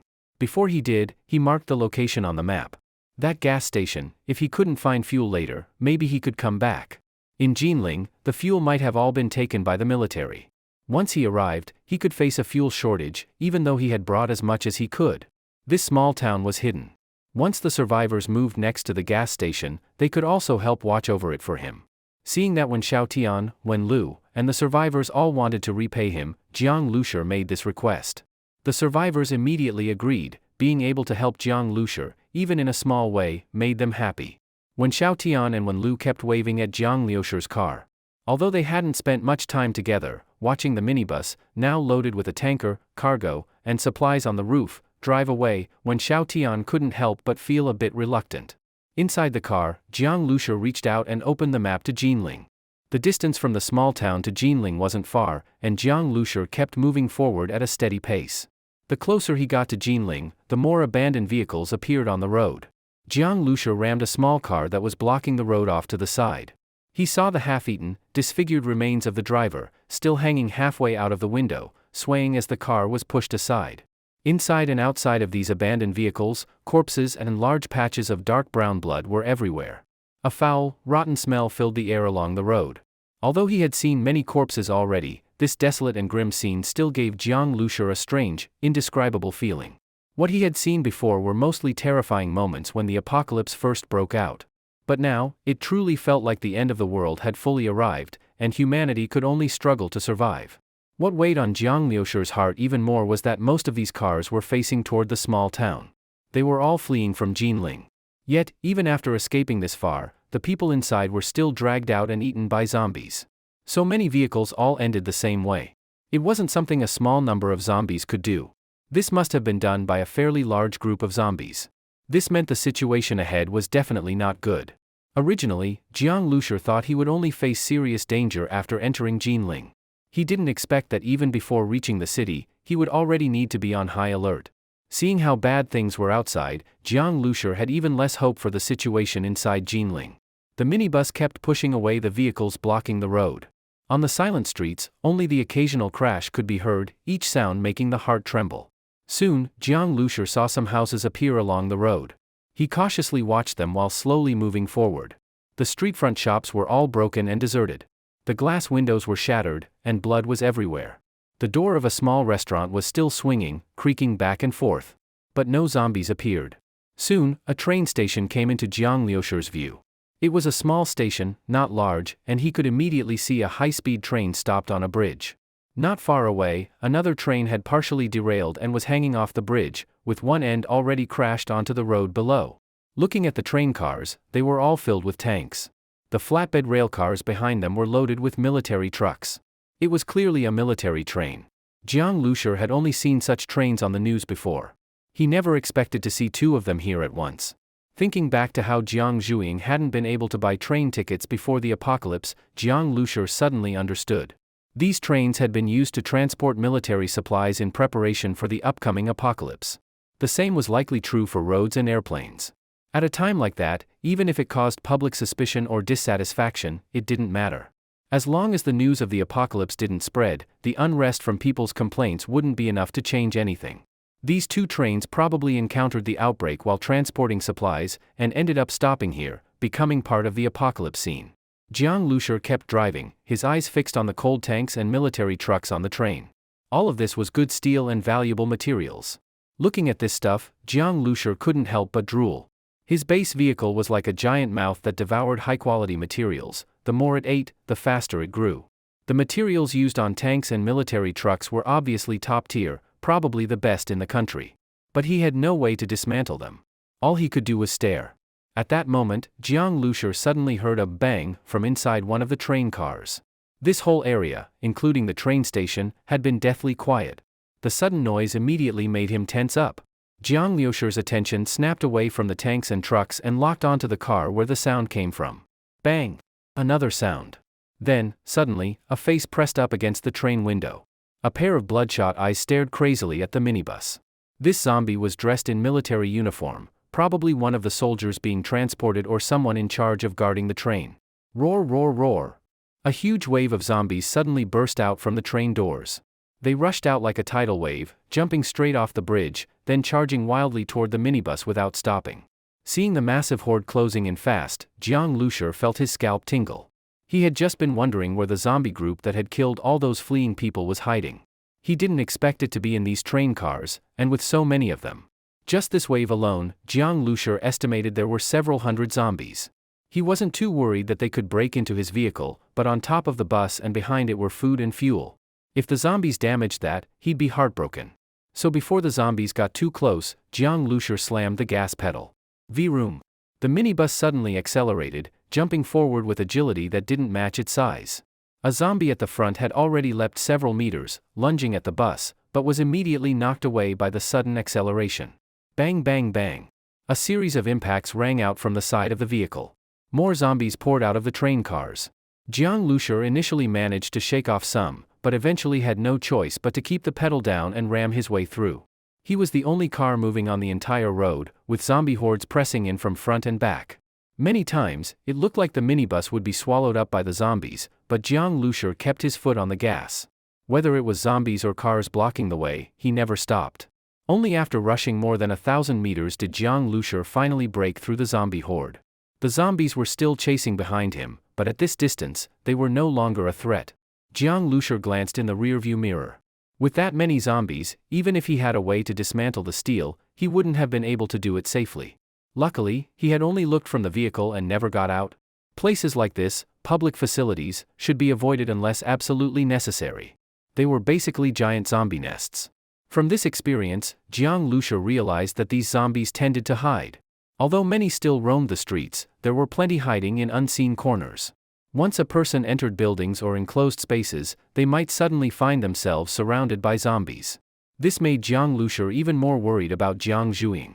Hiding inside a house didn't mean she was safe from zombies. It was very possible she was inside, while zombies were right outside the door. Jinling City, 20 kilometers. Besides that, there was also a forward-pointing arrow. Glancing up at the road sign hanging overhead, Jiang Lushur looked down at the map again, then suddenly turned, driving a few hundred meters down a side road until he arrived at a flower cultivation base. He crashed through the gate and drove straight in. Roar! More than a dozen zombies rushed out from among the cultivated flowers, but Jiang Lushur stepped hard on the gas and ran them over. The flower base was full of flowers and trees, including many expensive varieties. In the past, these could be sold for high prices, but now Jiang Lushur crushed them without a second thought. He drove all the way to the deepest part and stopped inside a large greenhouse. Jiang Lushur had found this location on the map. It was the closest spot to Jinling, with no residential areas or big shops nearby.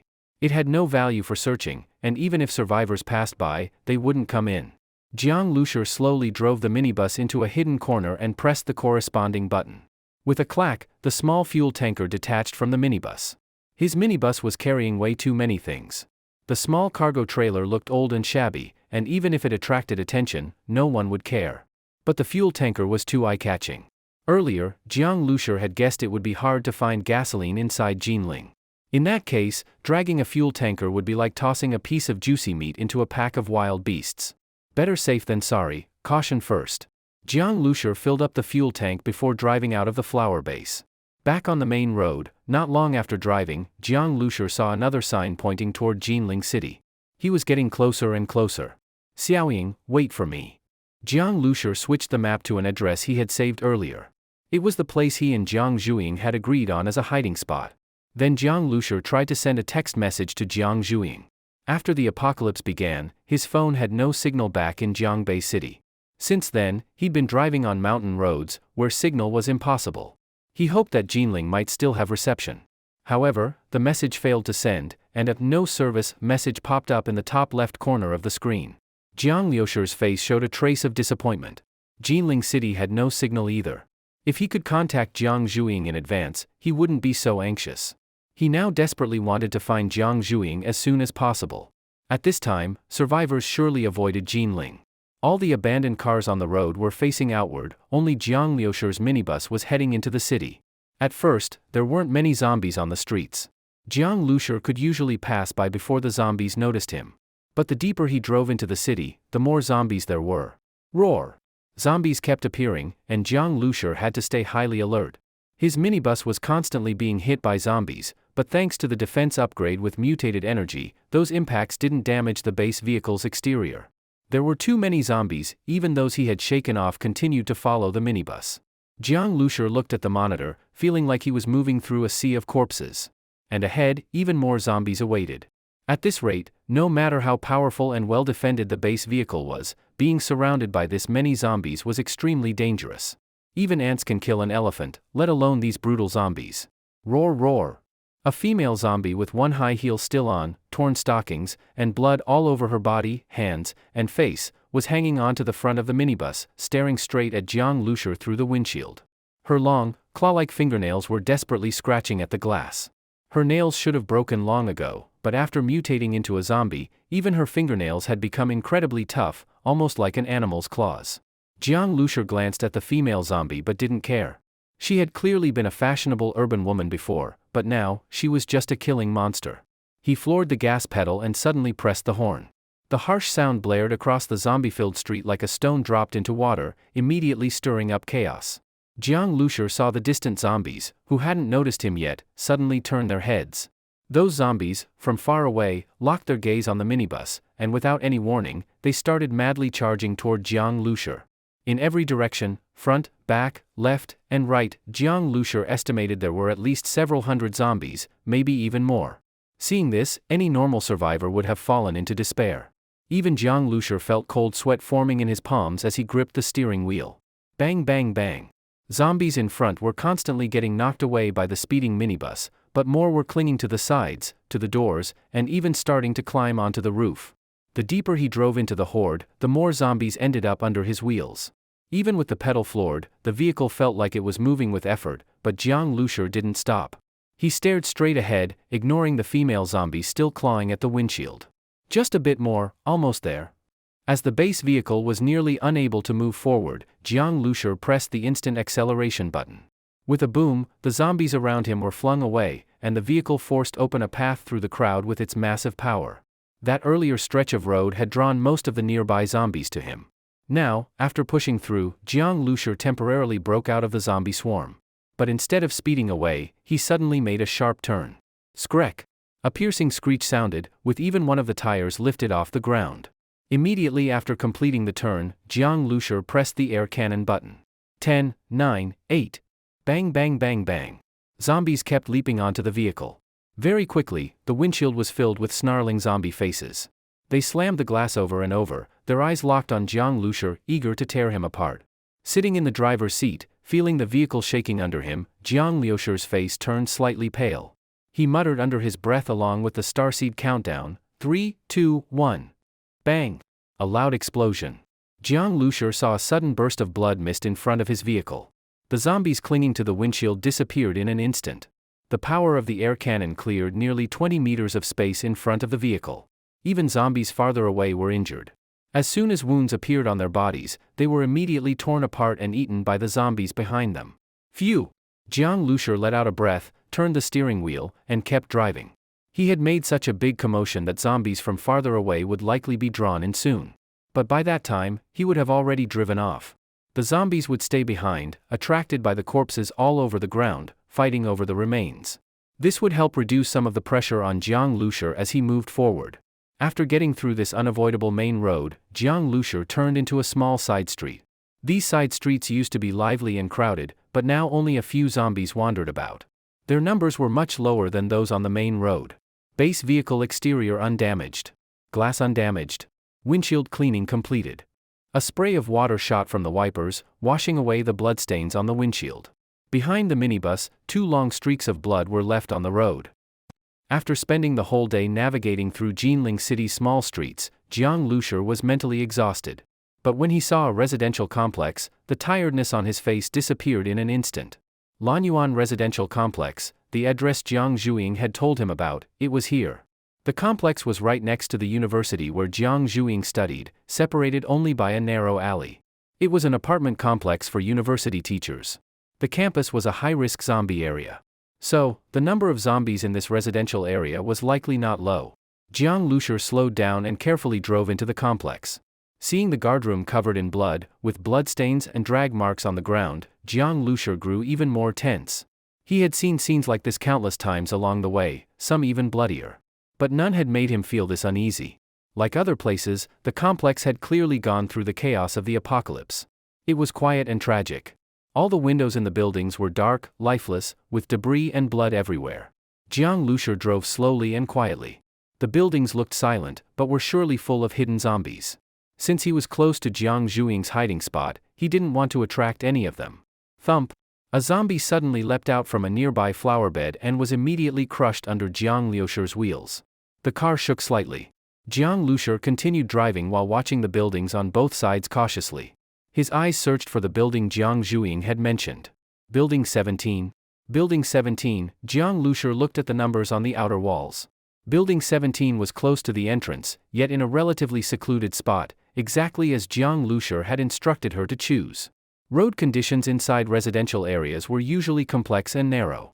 If a vehicle blocked the way, just the sound of clearing it could attract all the zombies in the complex.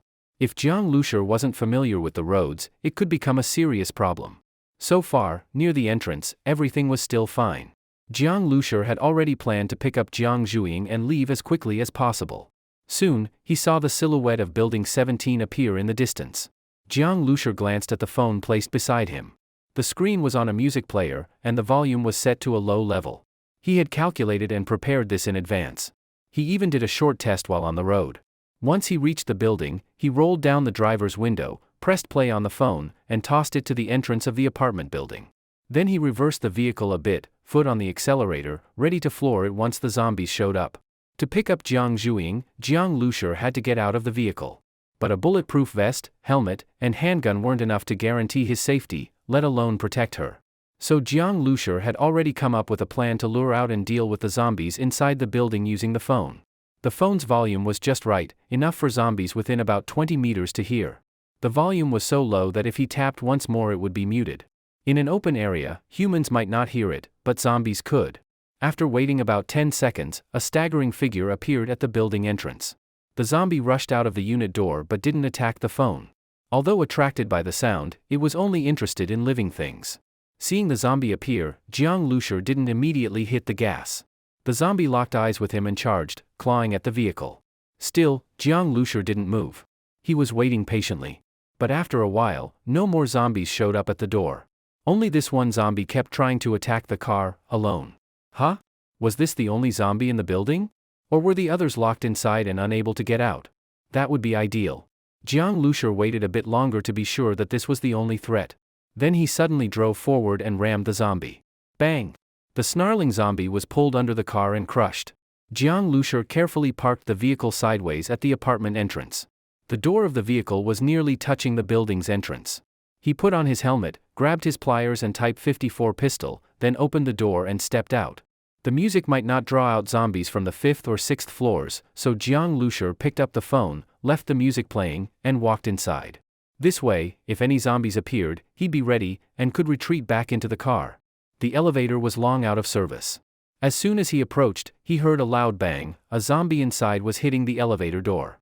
Jiang Lushur jumped in fright, adjusted his helmet, and carefully walked toward the stairwell.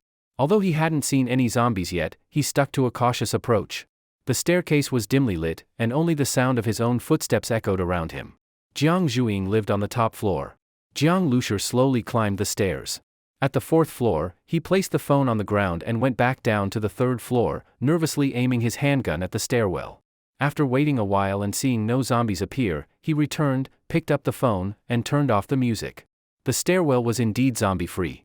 As he reached the top floor and walked toward Jiang Zhuing's apartment, Jiang Lushur felt his heart pounding, an intense feeling of anticipation that something important was about to happen. At the door, Jiang Lushur took a deep breath, gently knocked, and said softly, "Xiaoying, it's your brother." There was no sound from inside. Thump! A muffled noise made Jiang Lushur's scalp tingle. He turned and saw that the sound had come from the opposite apartment. A zombie's nails were scratching at the security door. "Scared the hell out of me," Jiang Lushur muttered. He turned back and was about to knock again, when suddenly, he noticed the door in front of him, after his 2 light knocks, had slowly opened a crack. Jiang Lushur carefully pushed the door open. He immediately saw that the door was not completely closed but was locked from the inside. This way, whether it was wind or zombies entering, the door wouldn't be shut. In other words, the door was deliberately left ajar. This made Jiang Lushur's heart suddenly sink. He quickly rushed inside. Jiang Zhuing. The room was empty. Almost all the furniture had been pushed to the side, leaving an open space in the center. Along with some food packaging boxes, it could be seen that this place was once full of supplies. Jiang Lushur almost directly kicked open the other room doors. In one bedroom, he found Jiang Zhuing's clothes. It was a t-shirt. Jiang Lushur remembered this t-shirt very well, because on the front was a very silly hand-drawn cartoon, a cartoon version of himself being punched and sent flying by a cartoon version of Jiang Zhuing. It was a birthday gift Jiang Zhuing had given him years ago. He refused to wear it, saying the design was too stupid. But Jiang Zhuing liked it and wore it happily herself for years, ignoring all of Jiang Lushur's eye rolls. Seeing this t-shirt now, which had made him speechless so many times, Jiang Lushur suddenly felt his heart tighten. He grabbed the t-shirt, and just as he picked it up, he found a line of words on the back. "Brother, wait for me." Jiang Lushur froze for a moment, then flipped the t-shirt inside out. What the hell?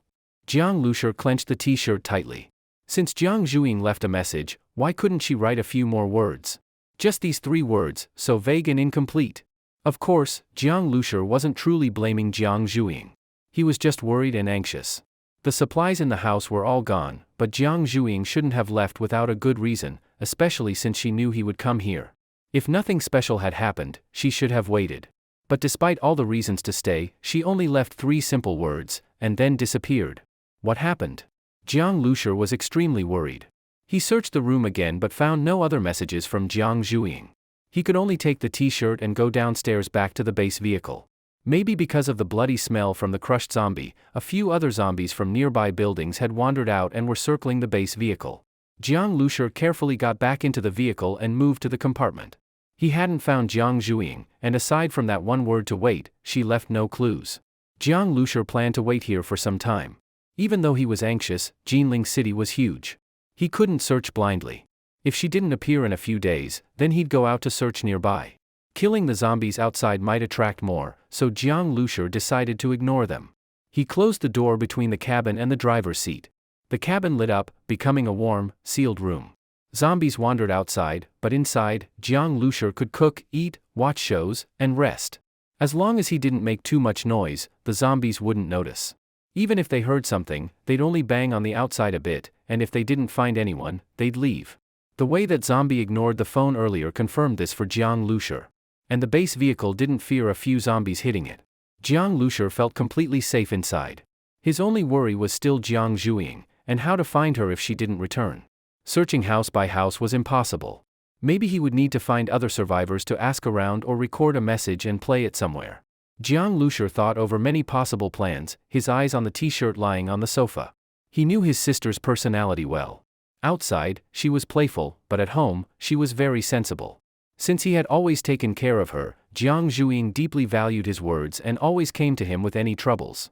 But now, in such a serious situation, why didn't she listen to him? Jiang Lushur thought of Brother Yu and the biker gang he encountered before. Jinling was big, and there must be many survivors. Could it be that Jiang Zhuing had faced something similar to what Wen Lu went through? The more Jiang Lushur thought about it, the more anxious he became. He couldn't just wait anymore. He took out the map and started studying the surrounding area. Although the network no longer worked, the offline map of Jinling he had downloaded was very detailed, even showing small roadside shops. He hadn't been able to use it earlier on mountain roads because they weren't highways or main roads and weren't downloaded. Hours passed quickly. As evening fell, Jiang Lushur was about to cook when he suddenly heard zombie howls outside. Startled, he was about to peek through the curtain when he heard a series of shhh sounds, mixed with the sound of heavy objects falling to the ground.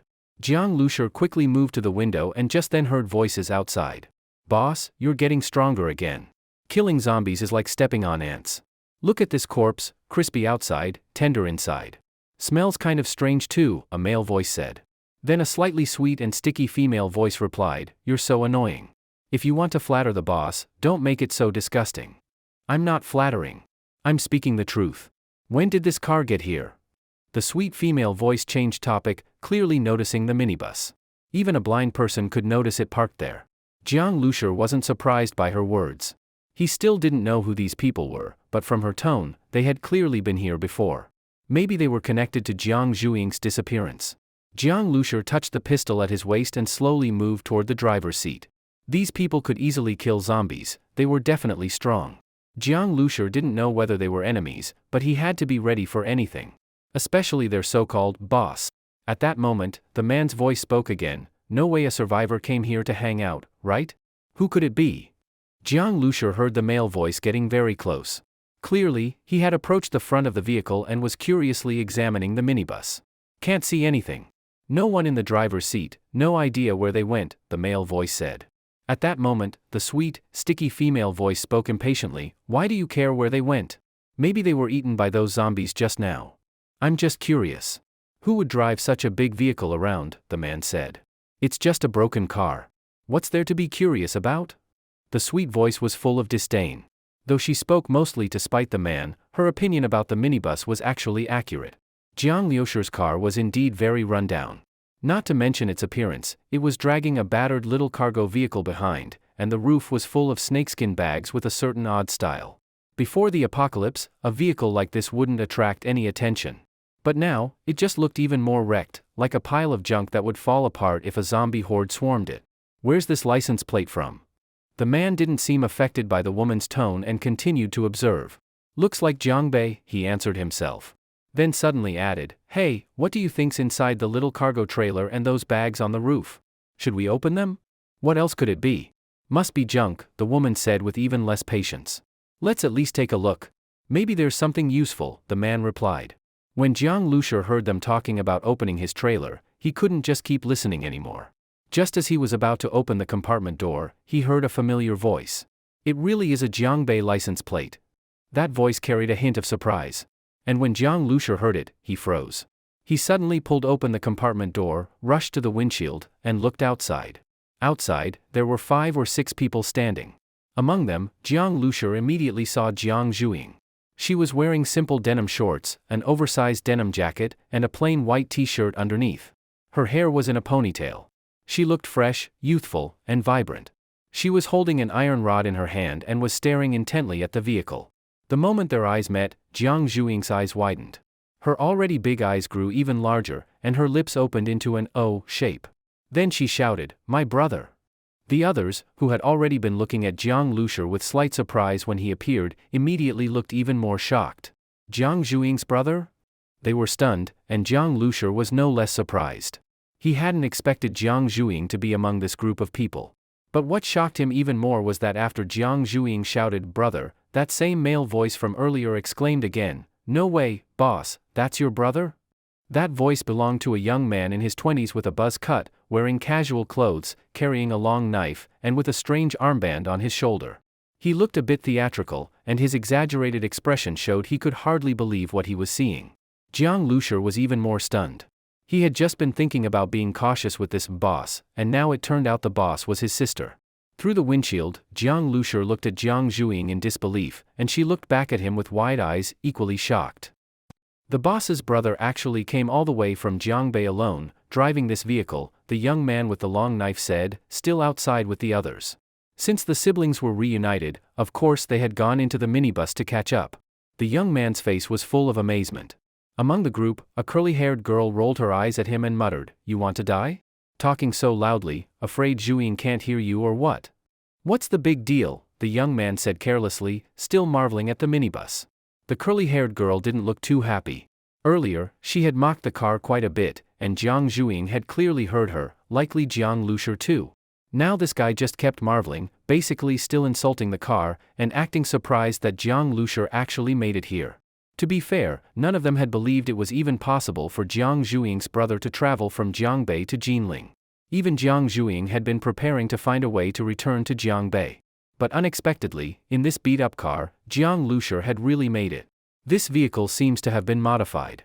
Really smart, the young man clicked his tongue in admiration. Earlier, zombies had been surrounding the area, and Jiang Lushur had been hiding in the compartment. The young man assumed the door was used specifically to block zombie sightlines. As for the zombie Jiang Lushur had run over, it had already been eaten clean by the others. Though they saw the remains, they didn't make any connections. The curly-haired girl rolled her eyes again. She had always found the young man annoying. But truthfully, she had been observing too. Before, she hadn't been curious about the car at all. But after finding out it belonged to Jiang Zhuing's brother, she became interested. Still, after looking it over, she didn't find anything impressive. Instead, she became more curious about Jiang Lushur himself. "Maybe Zhuing's brother is really powerful too," the curly-haired girl suddenly said. The young man and the others also felt this might be true. They had been speculating too. That really would be amazing, the young man sighed again. Jiang Zhuing becoming their leader meant she was very capable. Among the group, Jiang Lushur also saw a tall, muscular man holding an axe. He looked fierce. "Even someone like him listens to you?" Jiang Lushur turned his head from the window and looked at Jiang Zhuing. They had already been talking for over 10 minutes, mostly with Jiang Lushur asking questions and Jiang Zhuing answering. He was extremely surprised by everything. The starseed had only told him that Jiang Zhuing wouldn't mutate into a zombie, but that wasn't a prediction of her future. Now it seemed Jiang Zhuing's path had turned out completely differently from what he expected. She had become an ability user. After discovering her power, Jiang Zhuing started training. But soon, she realized she had no choice but to leave her hiding place. After that, survivors began gathering around her, and she became their leader. As for being called boss, that was just her personal preference. Seeing this typical cute, mo girl liking things like fighting and commanding people left Jiang Lushur speechless. Anyone who didn't know her would definitely be misled by her baby-faced cuteness. "What do you mean you had to leave? Why?" Jiang Lushur asked. Jiang Zhuing pouted and thought for a moment, then said, "It's hard to explain. You'll understand later, big brother." Did you enjoy the story, guys? I hope you did. Support this video with a like and a comment. I'd really appreciate it. Thanks for watching and see you next time.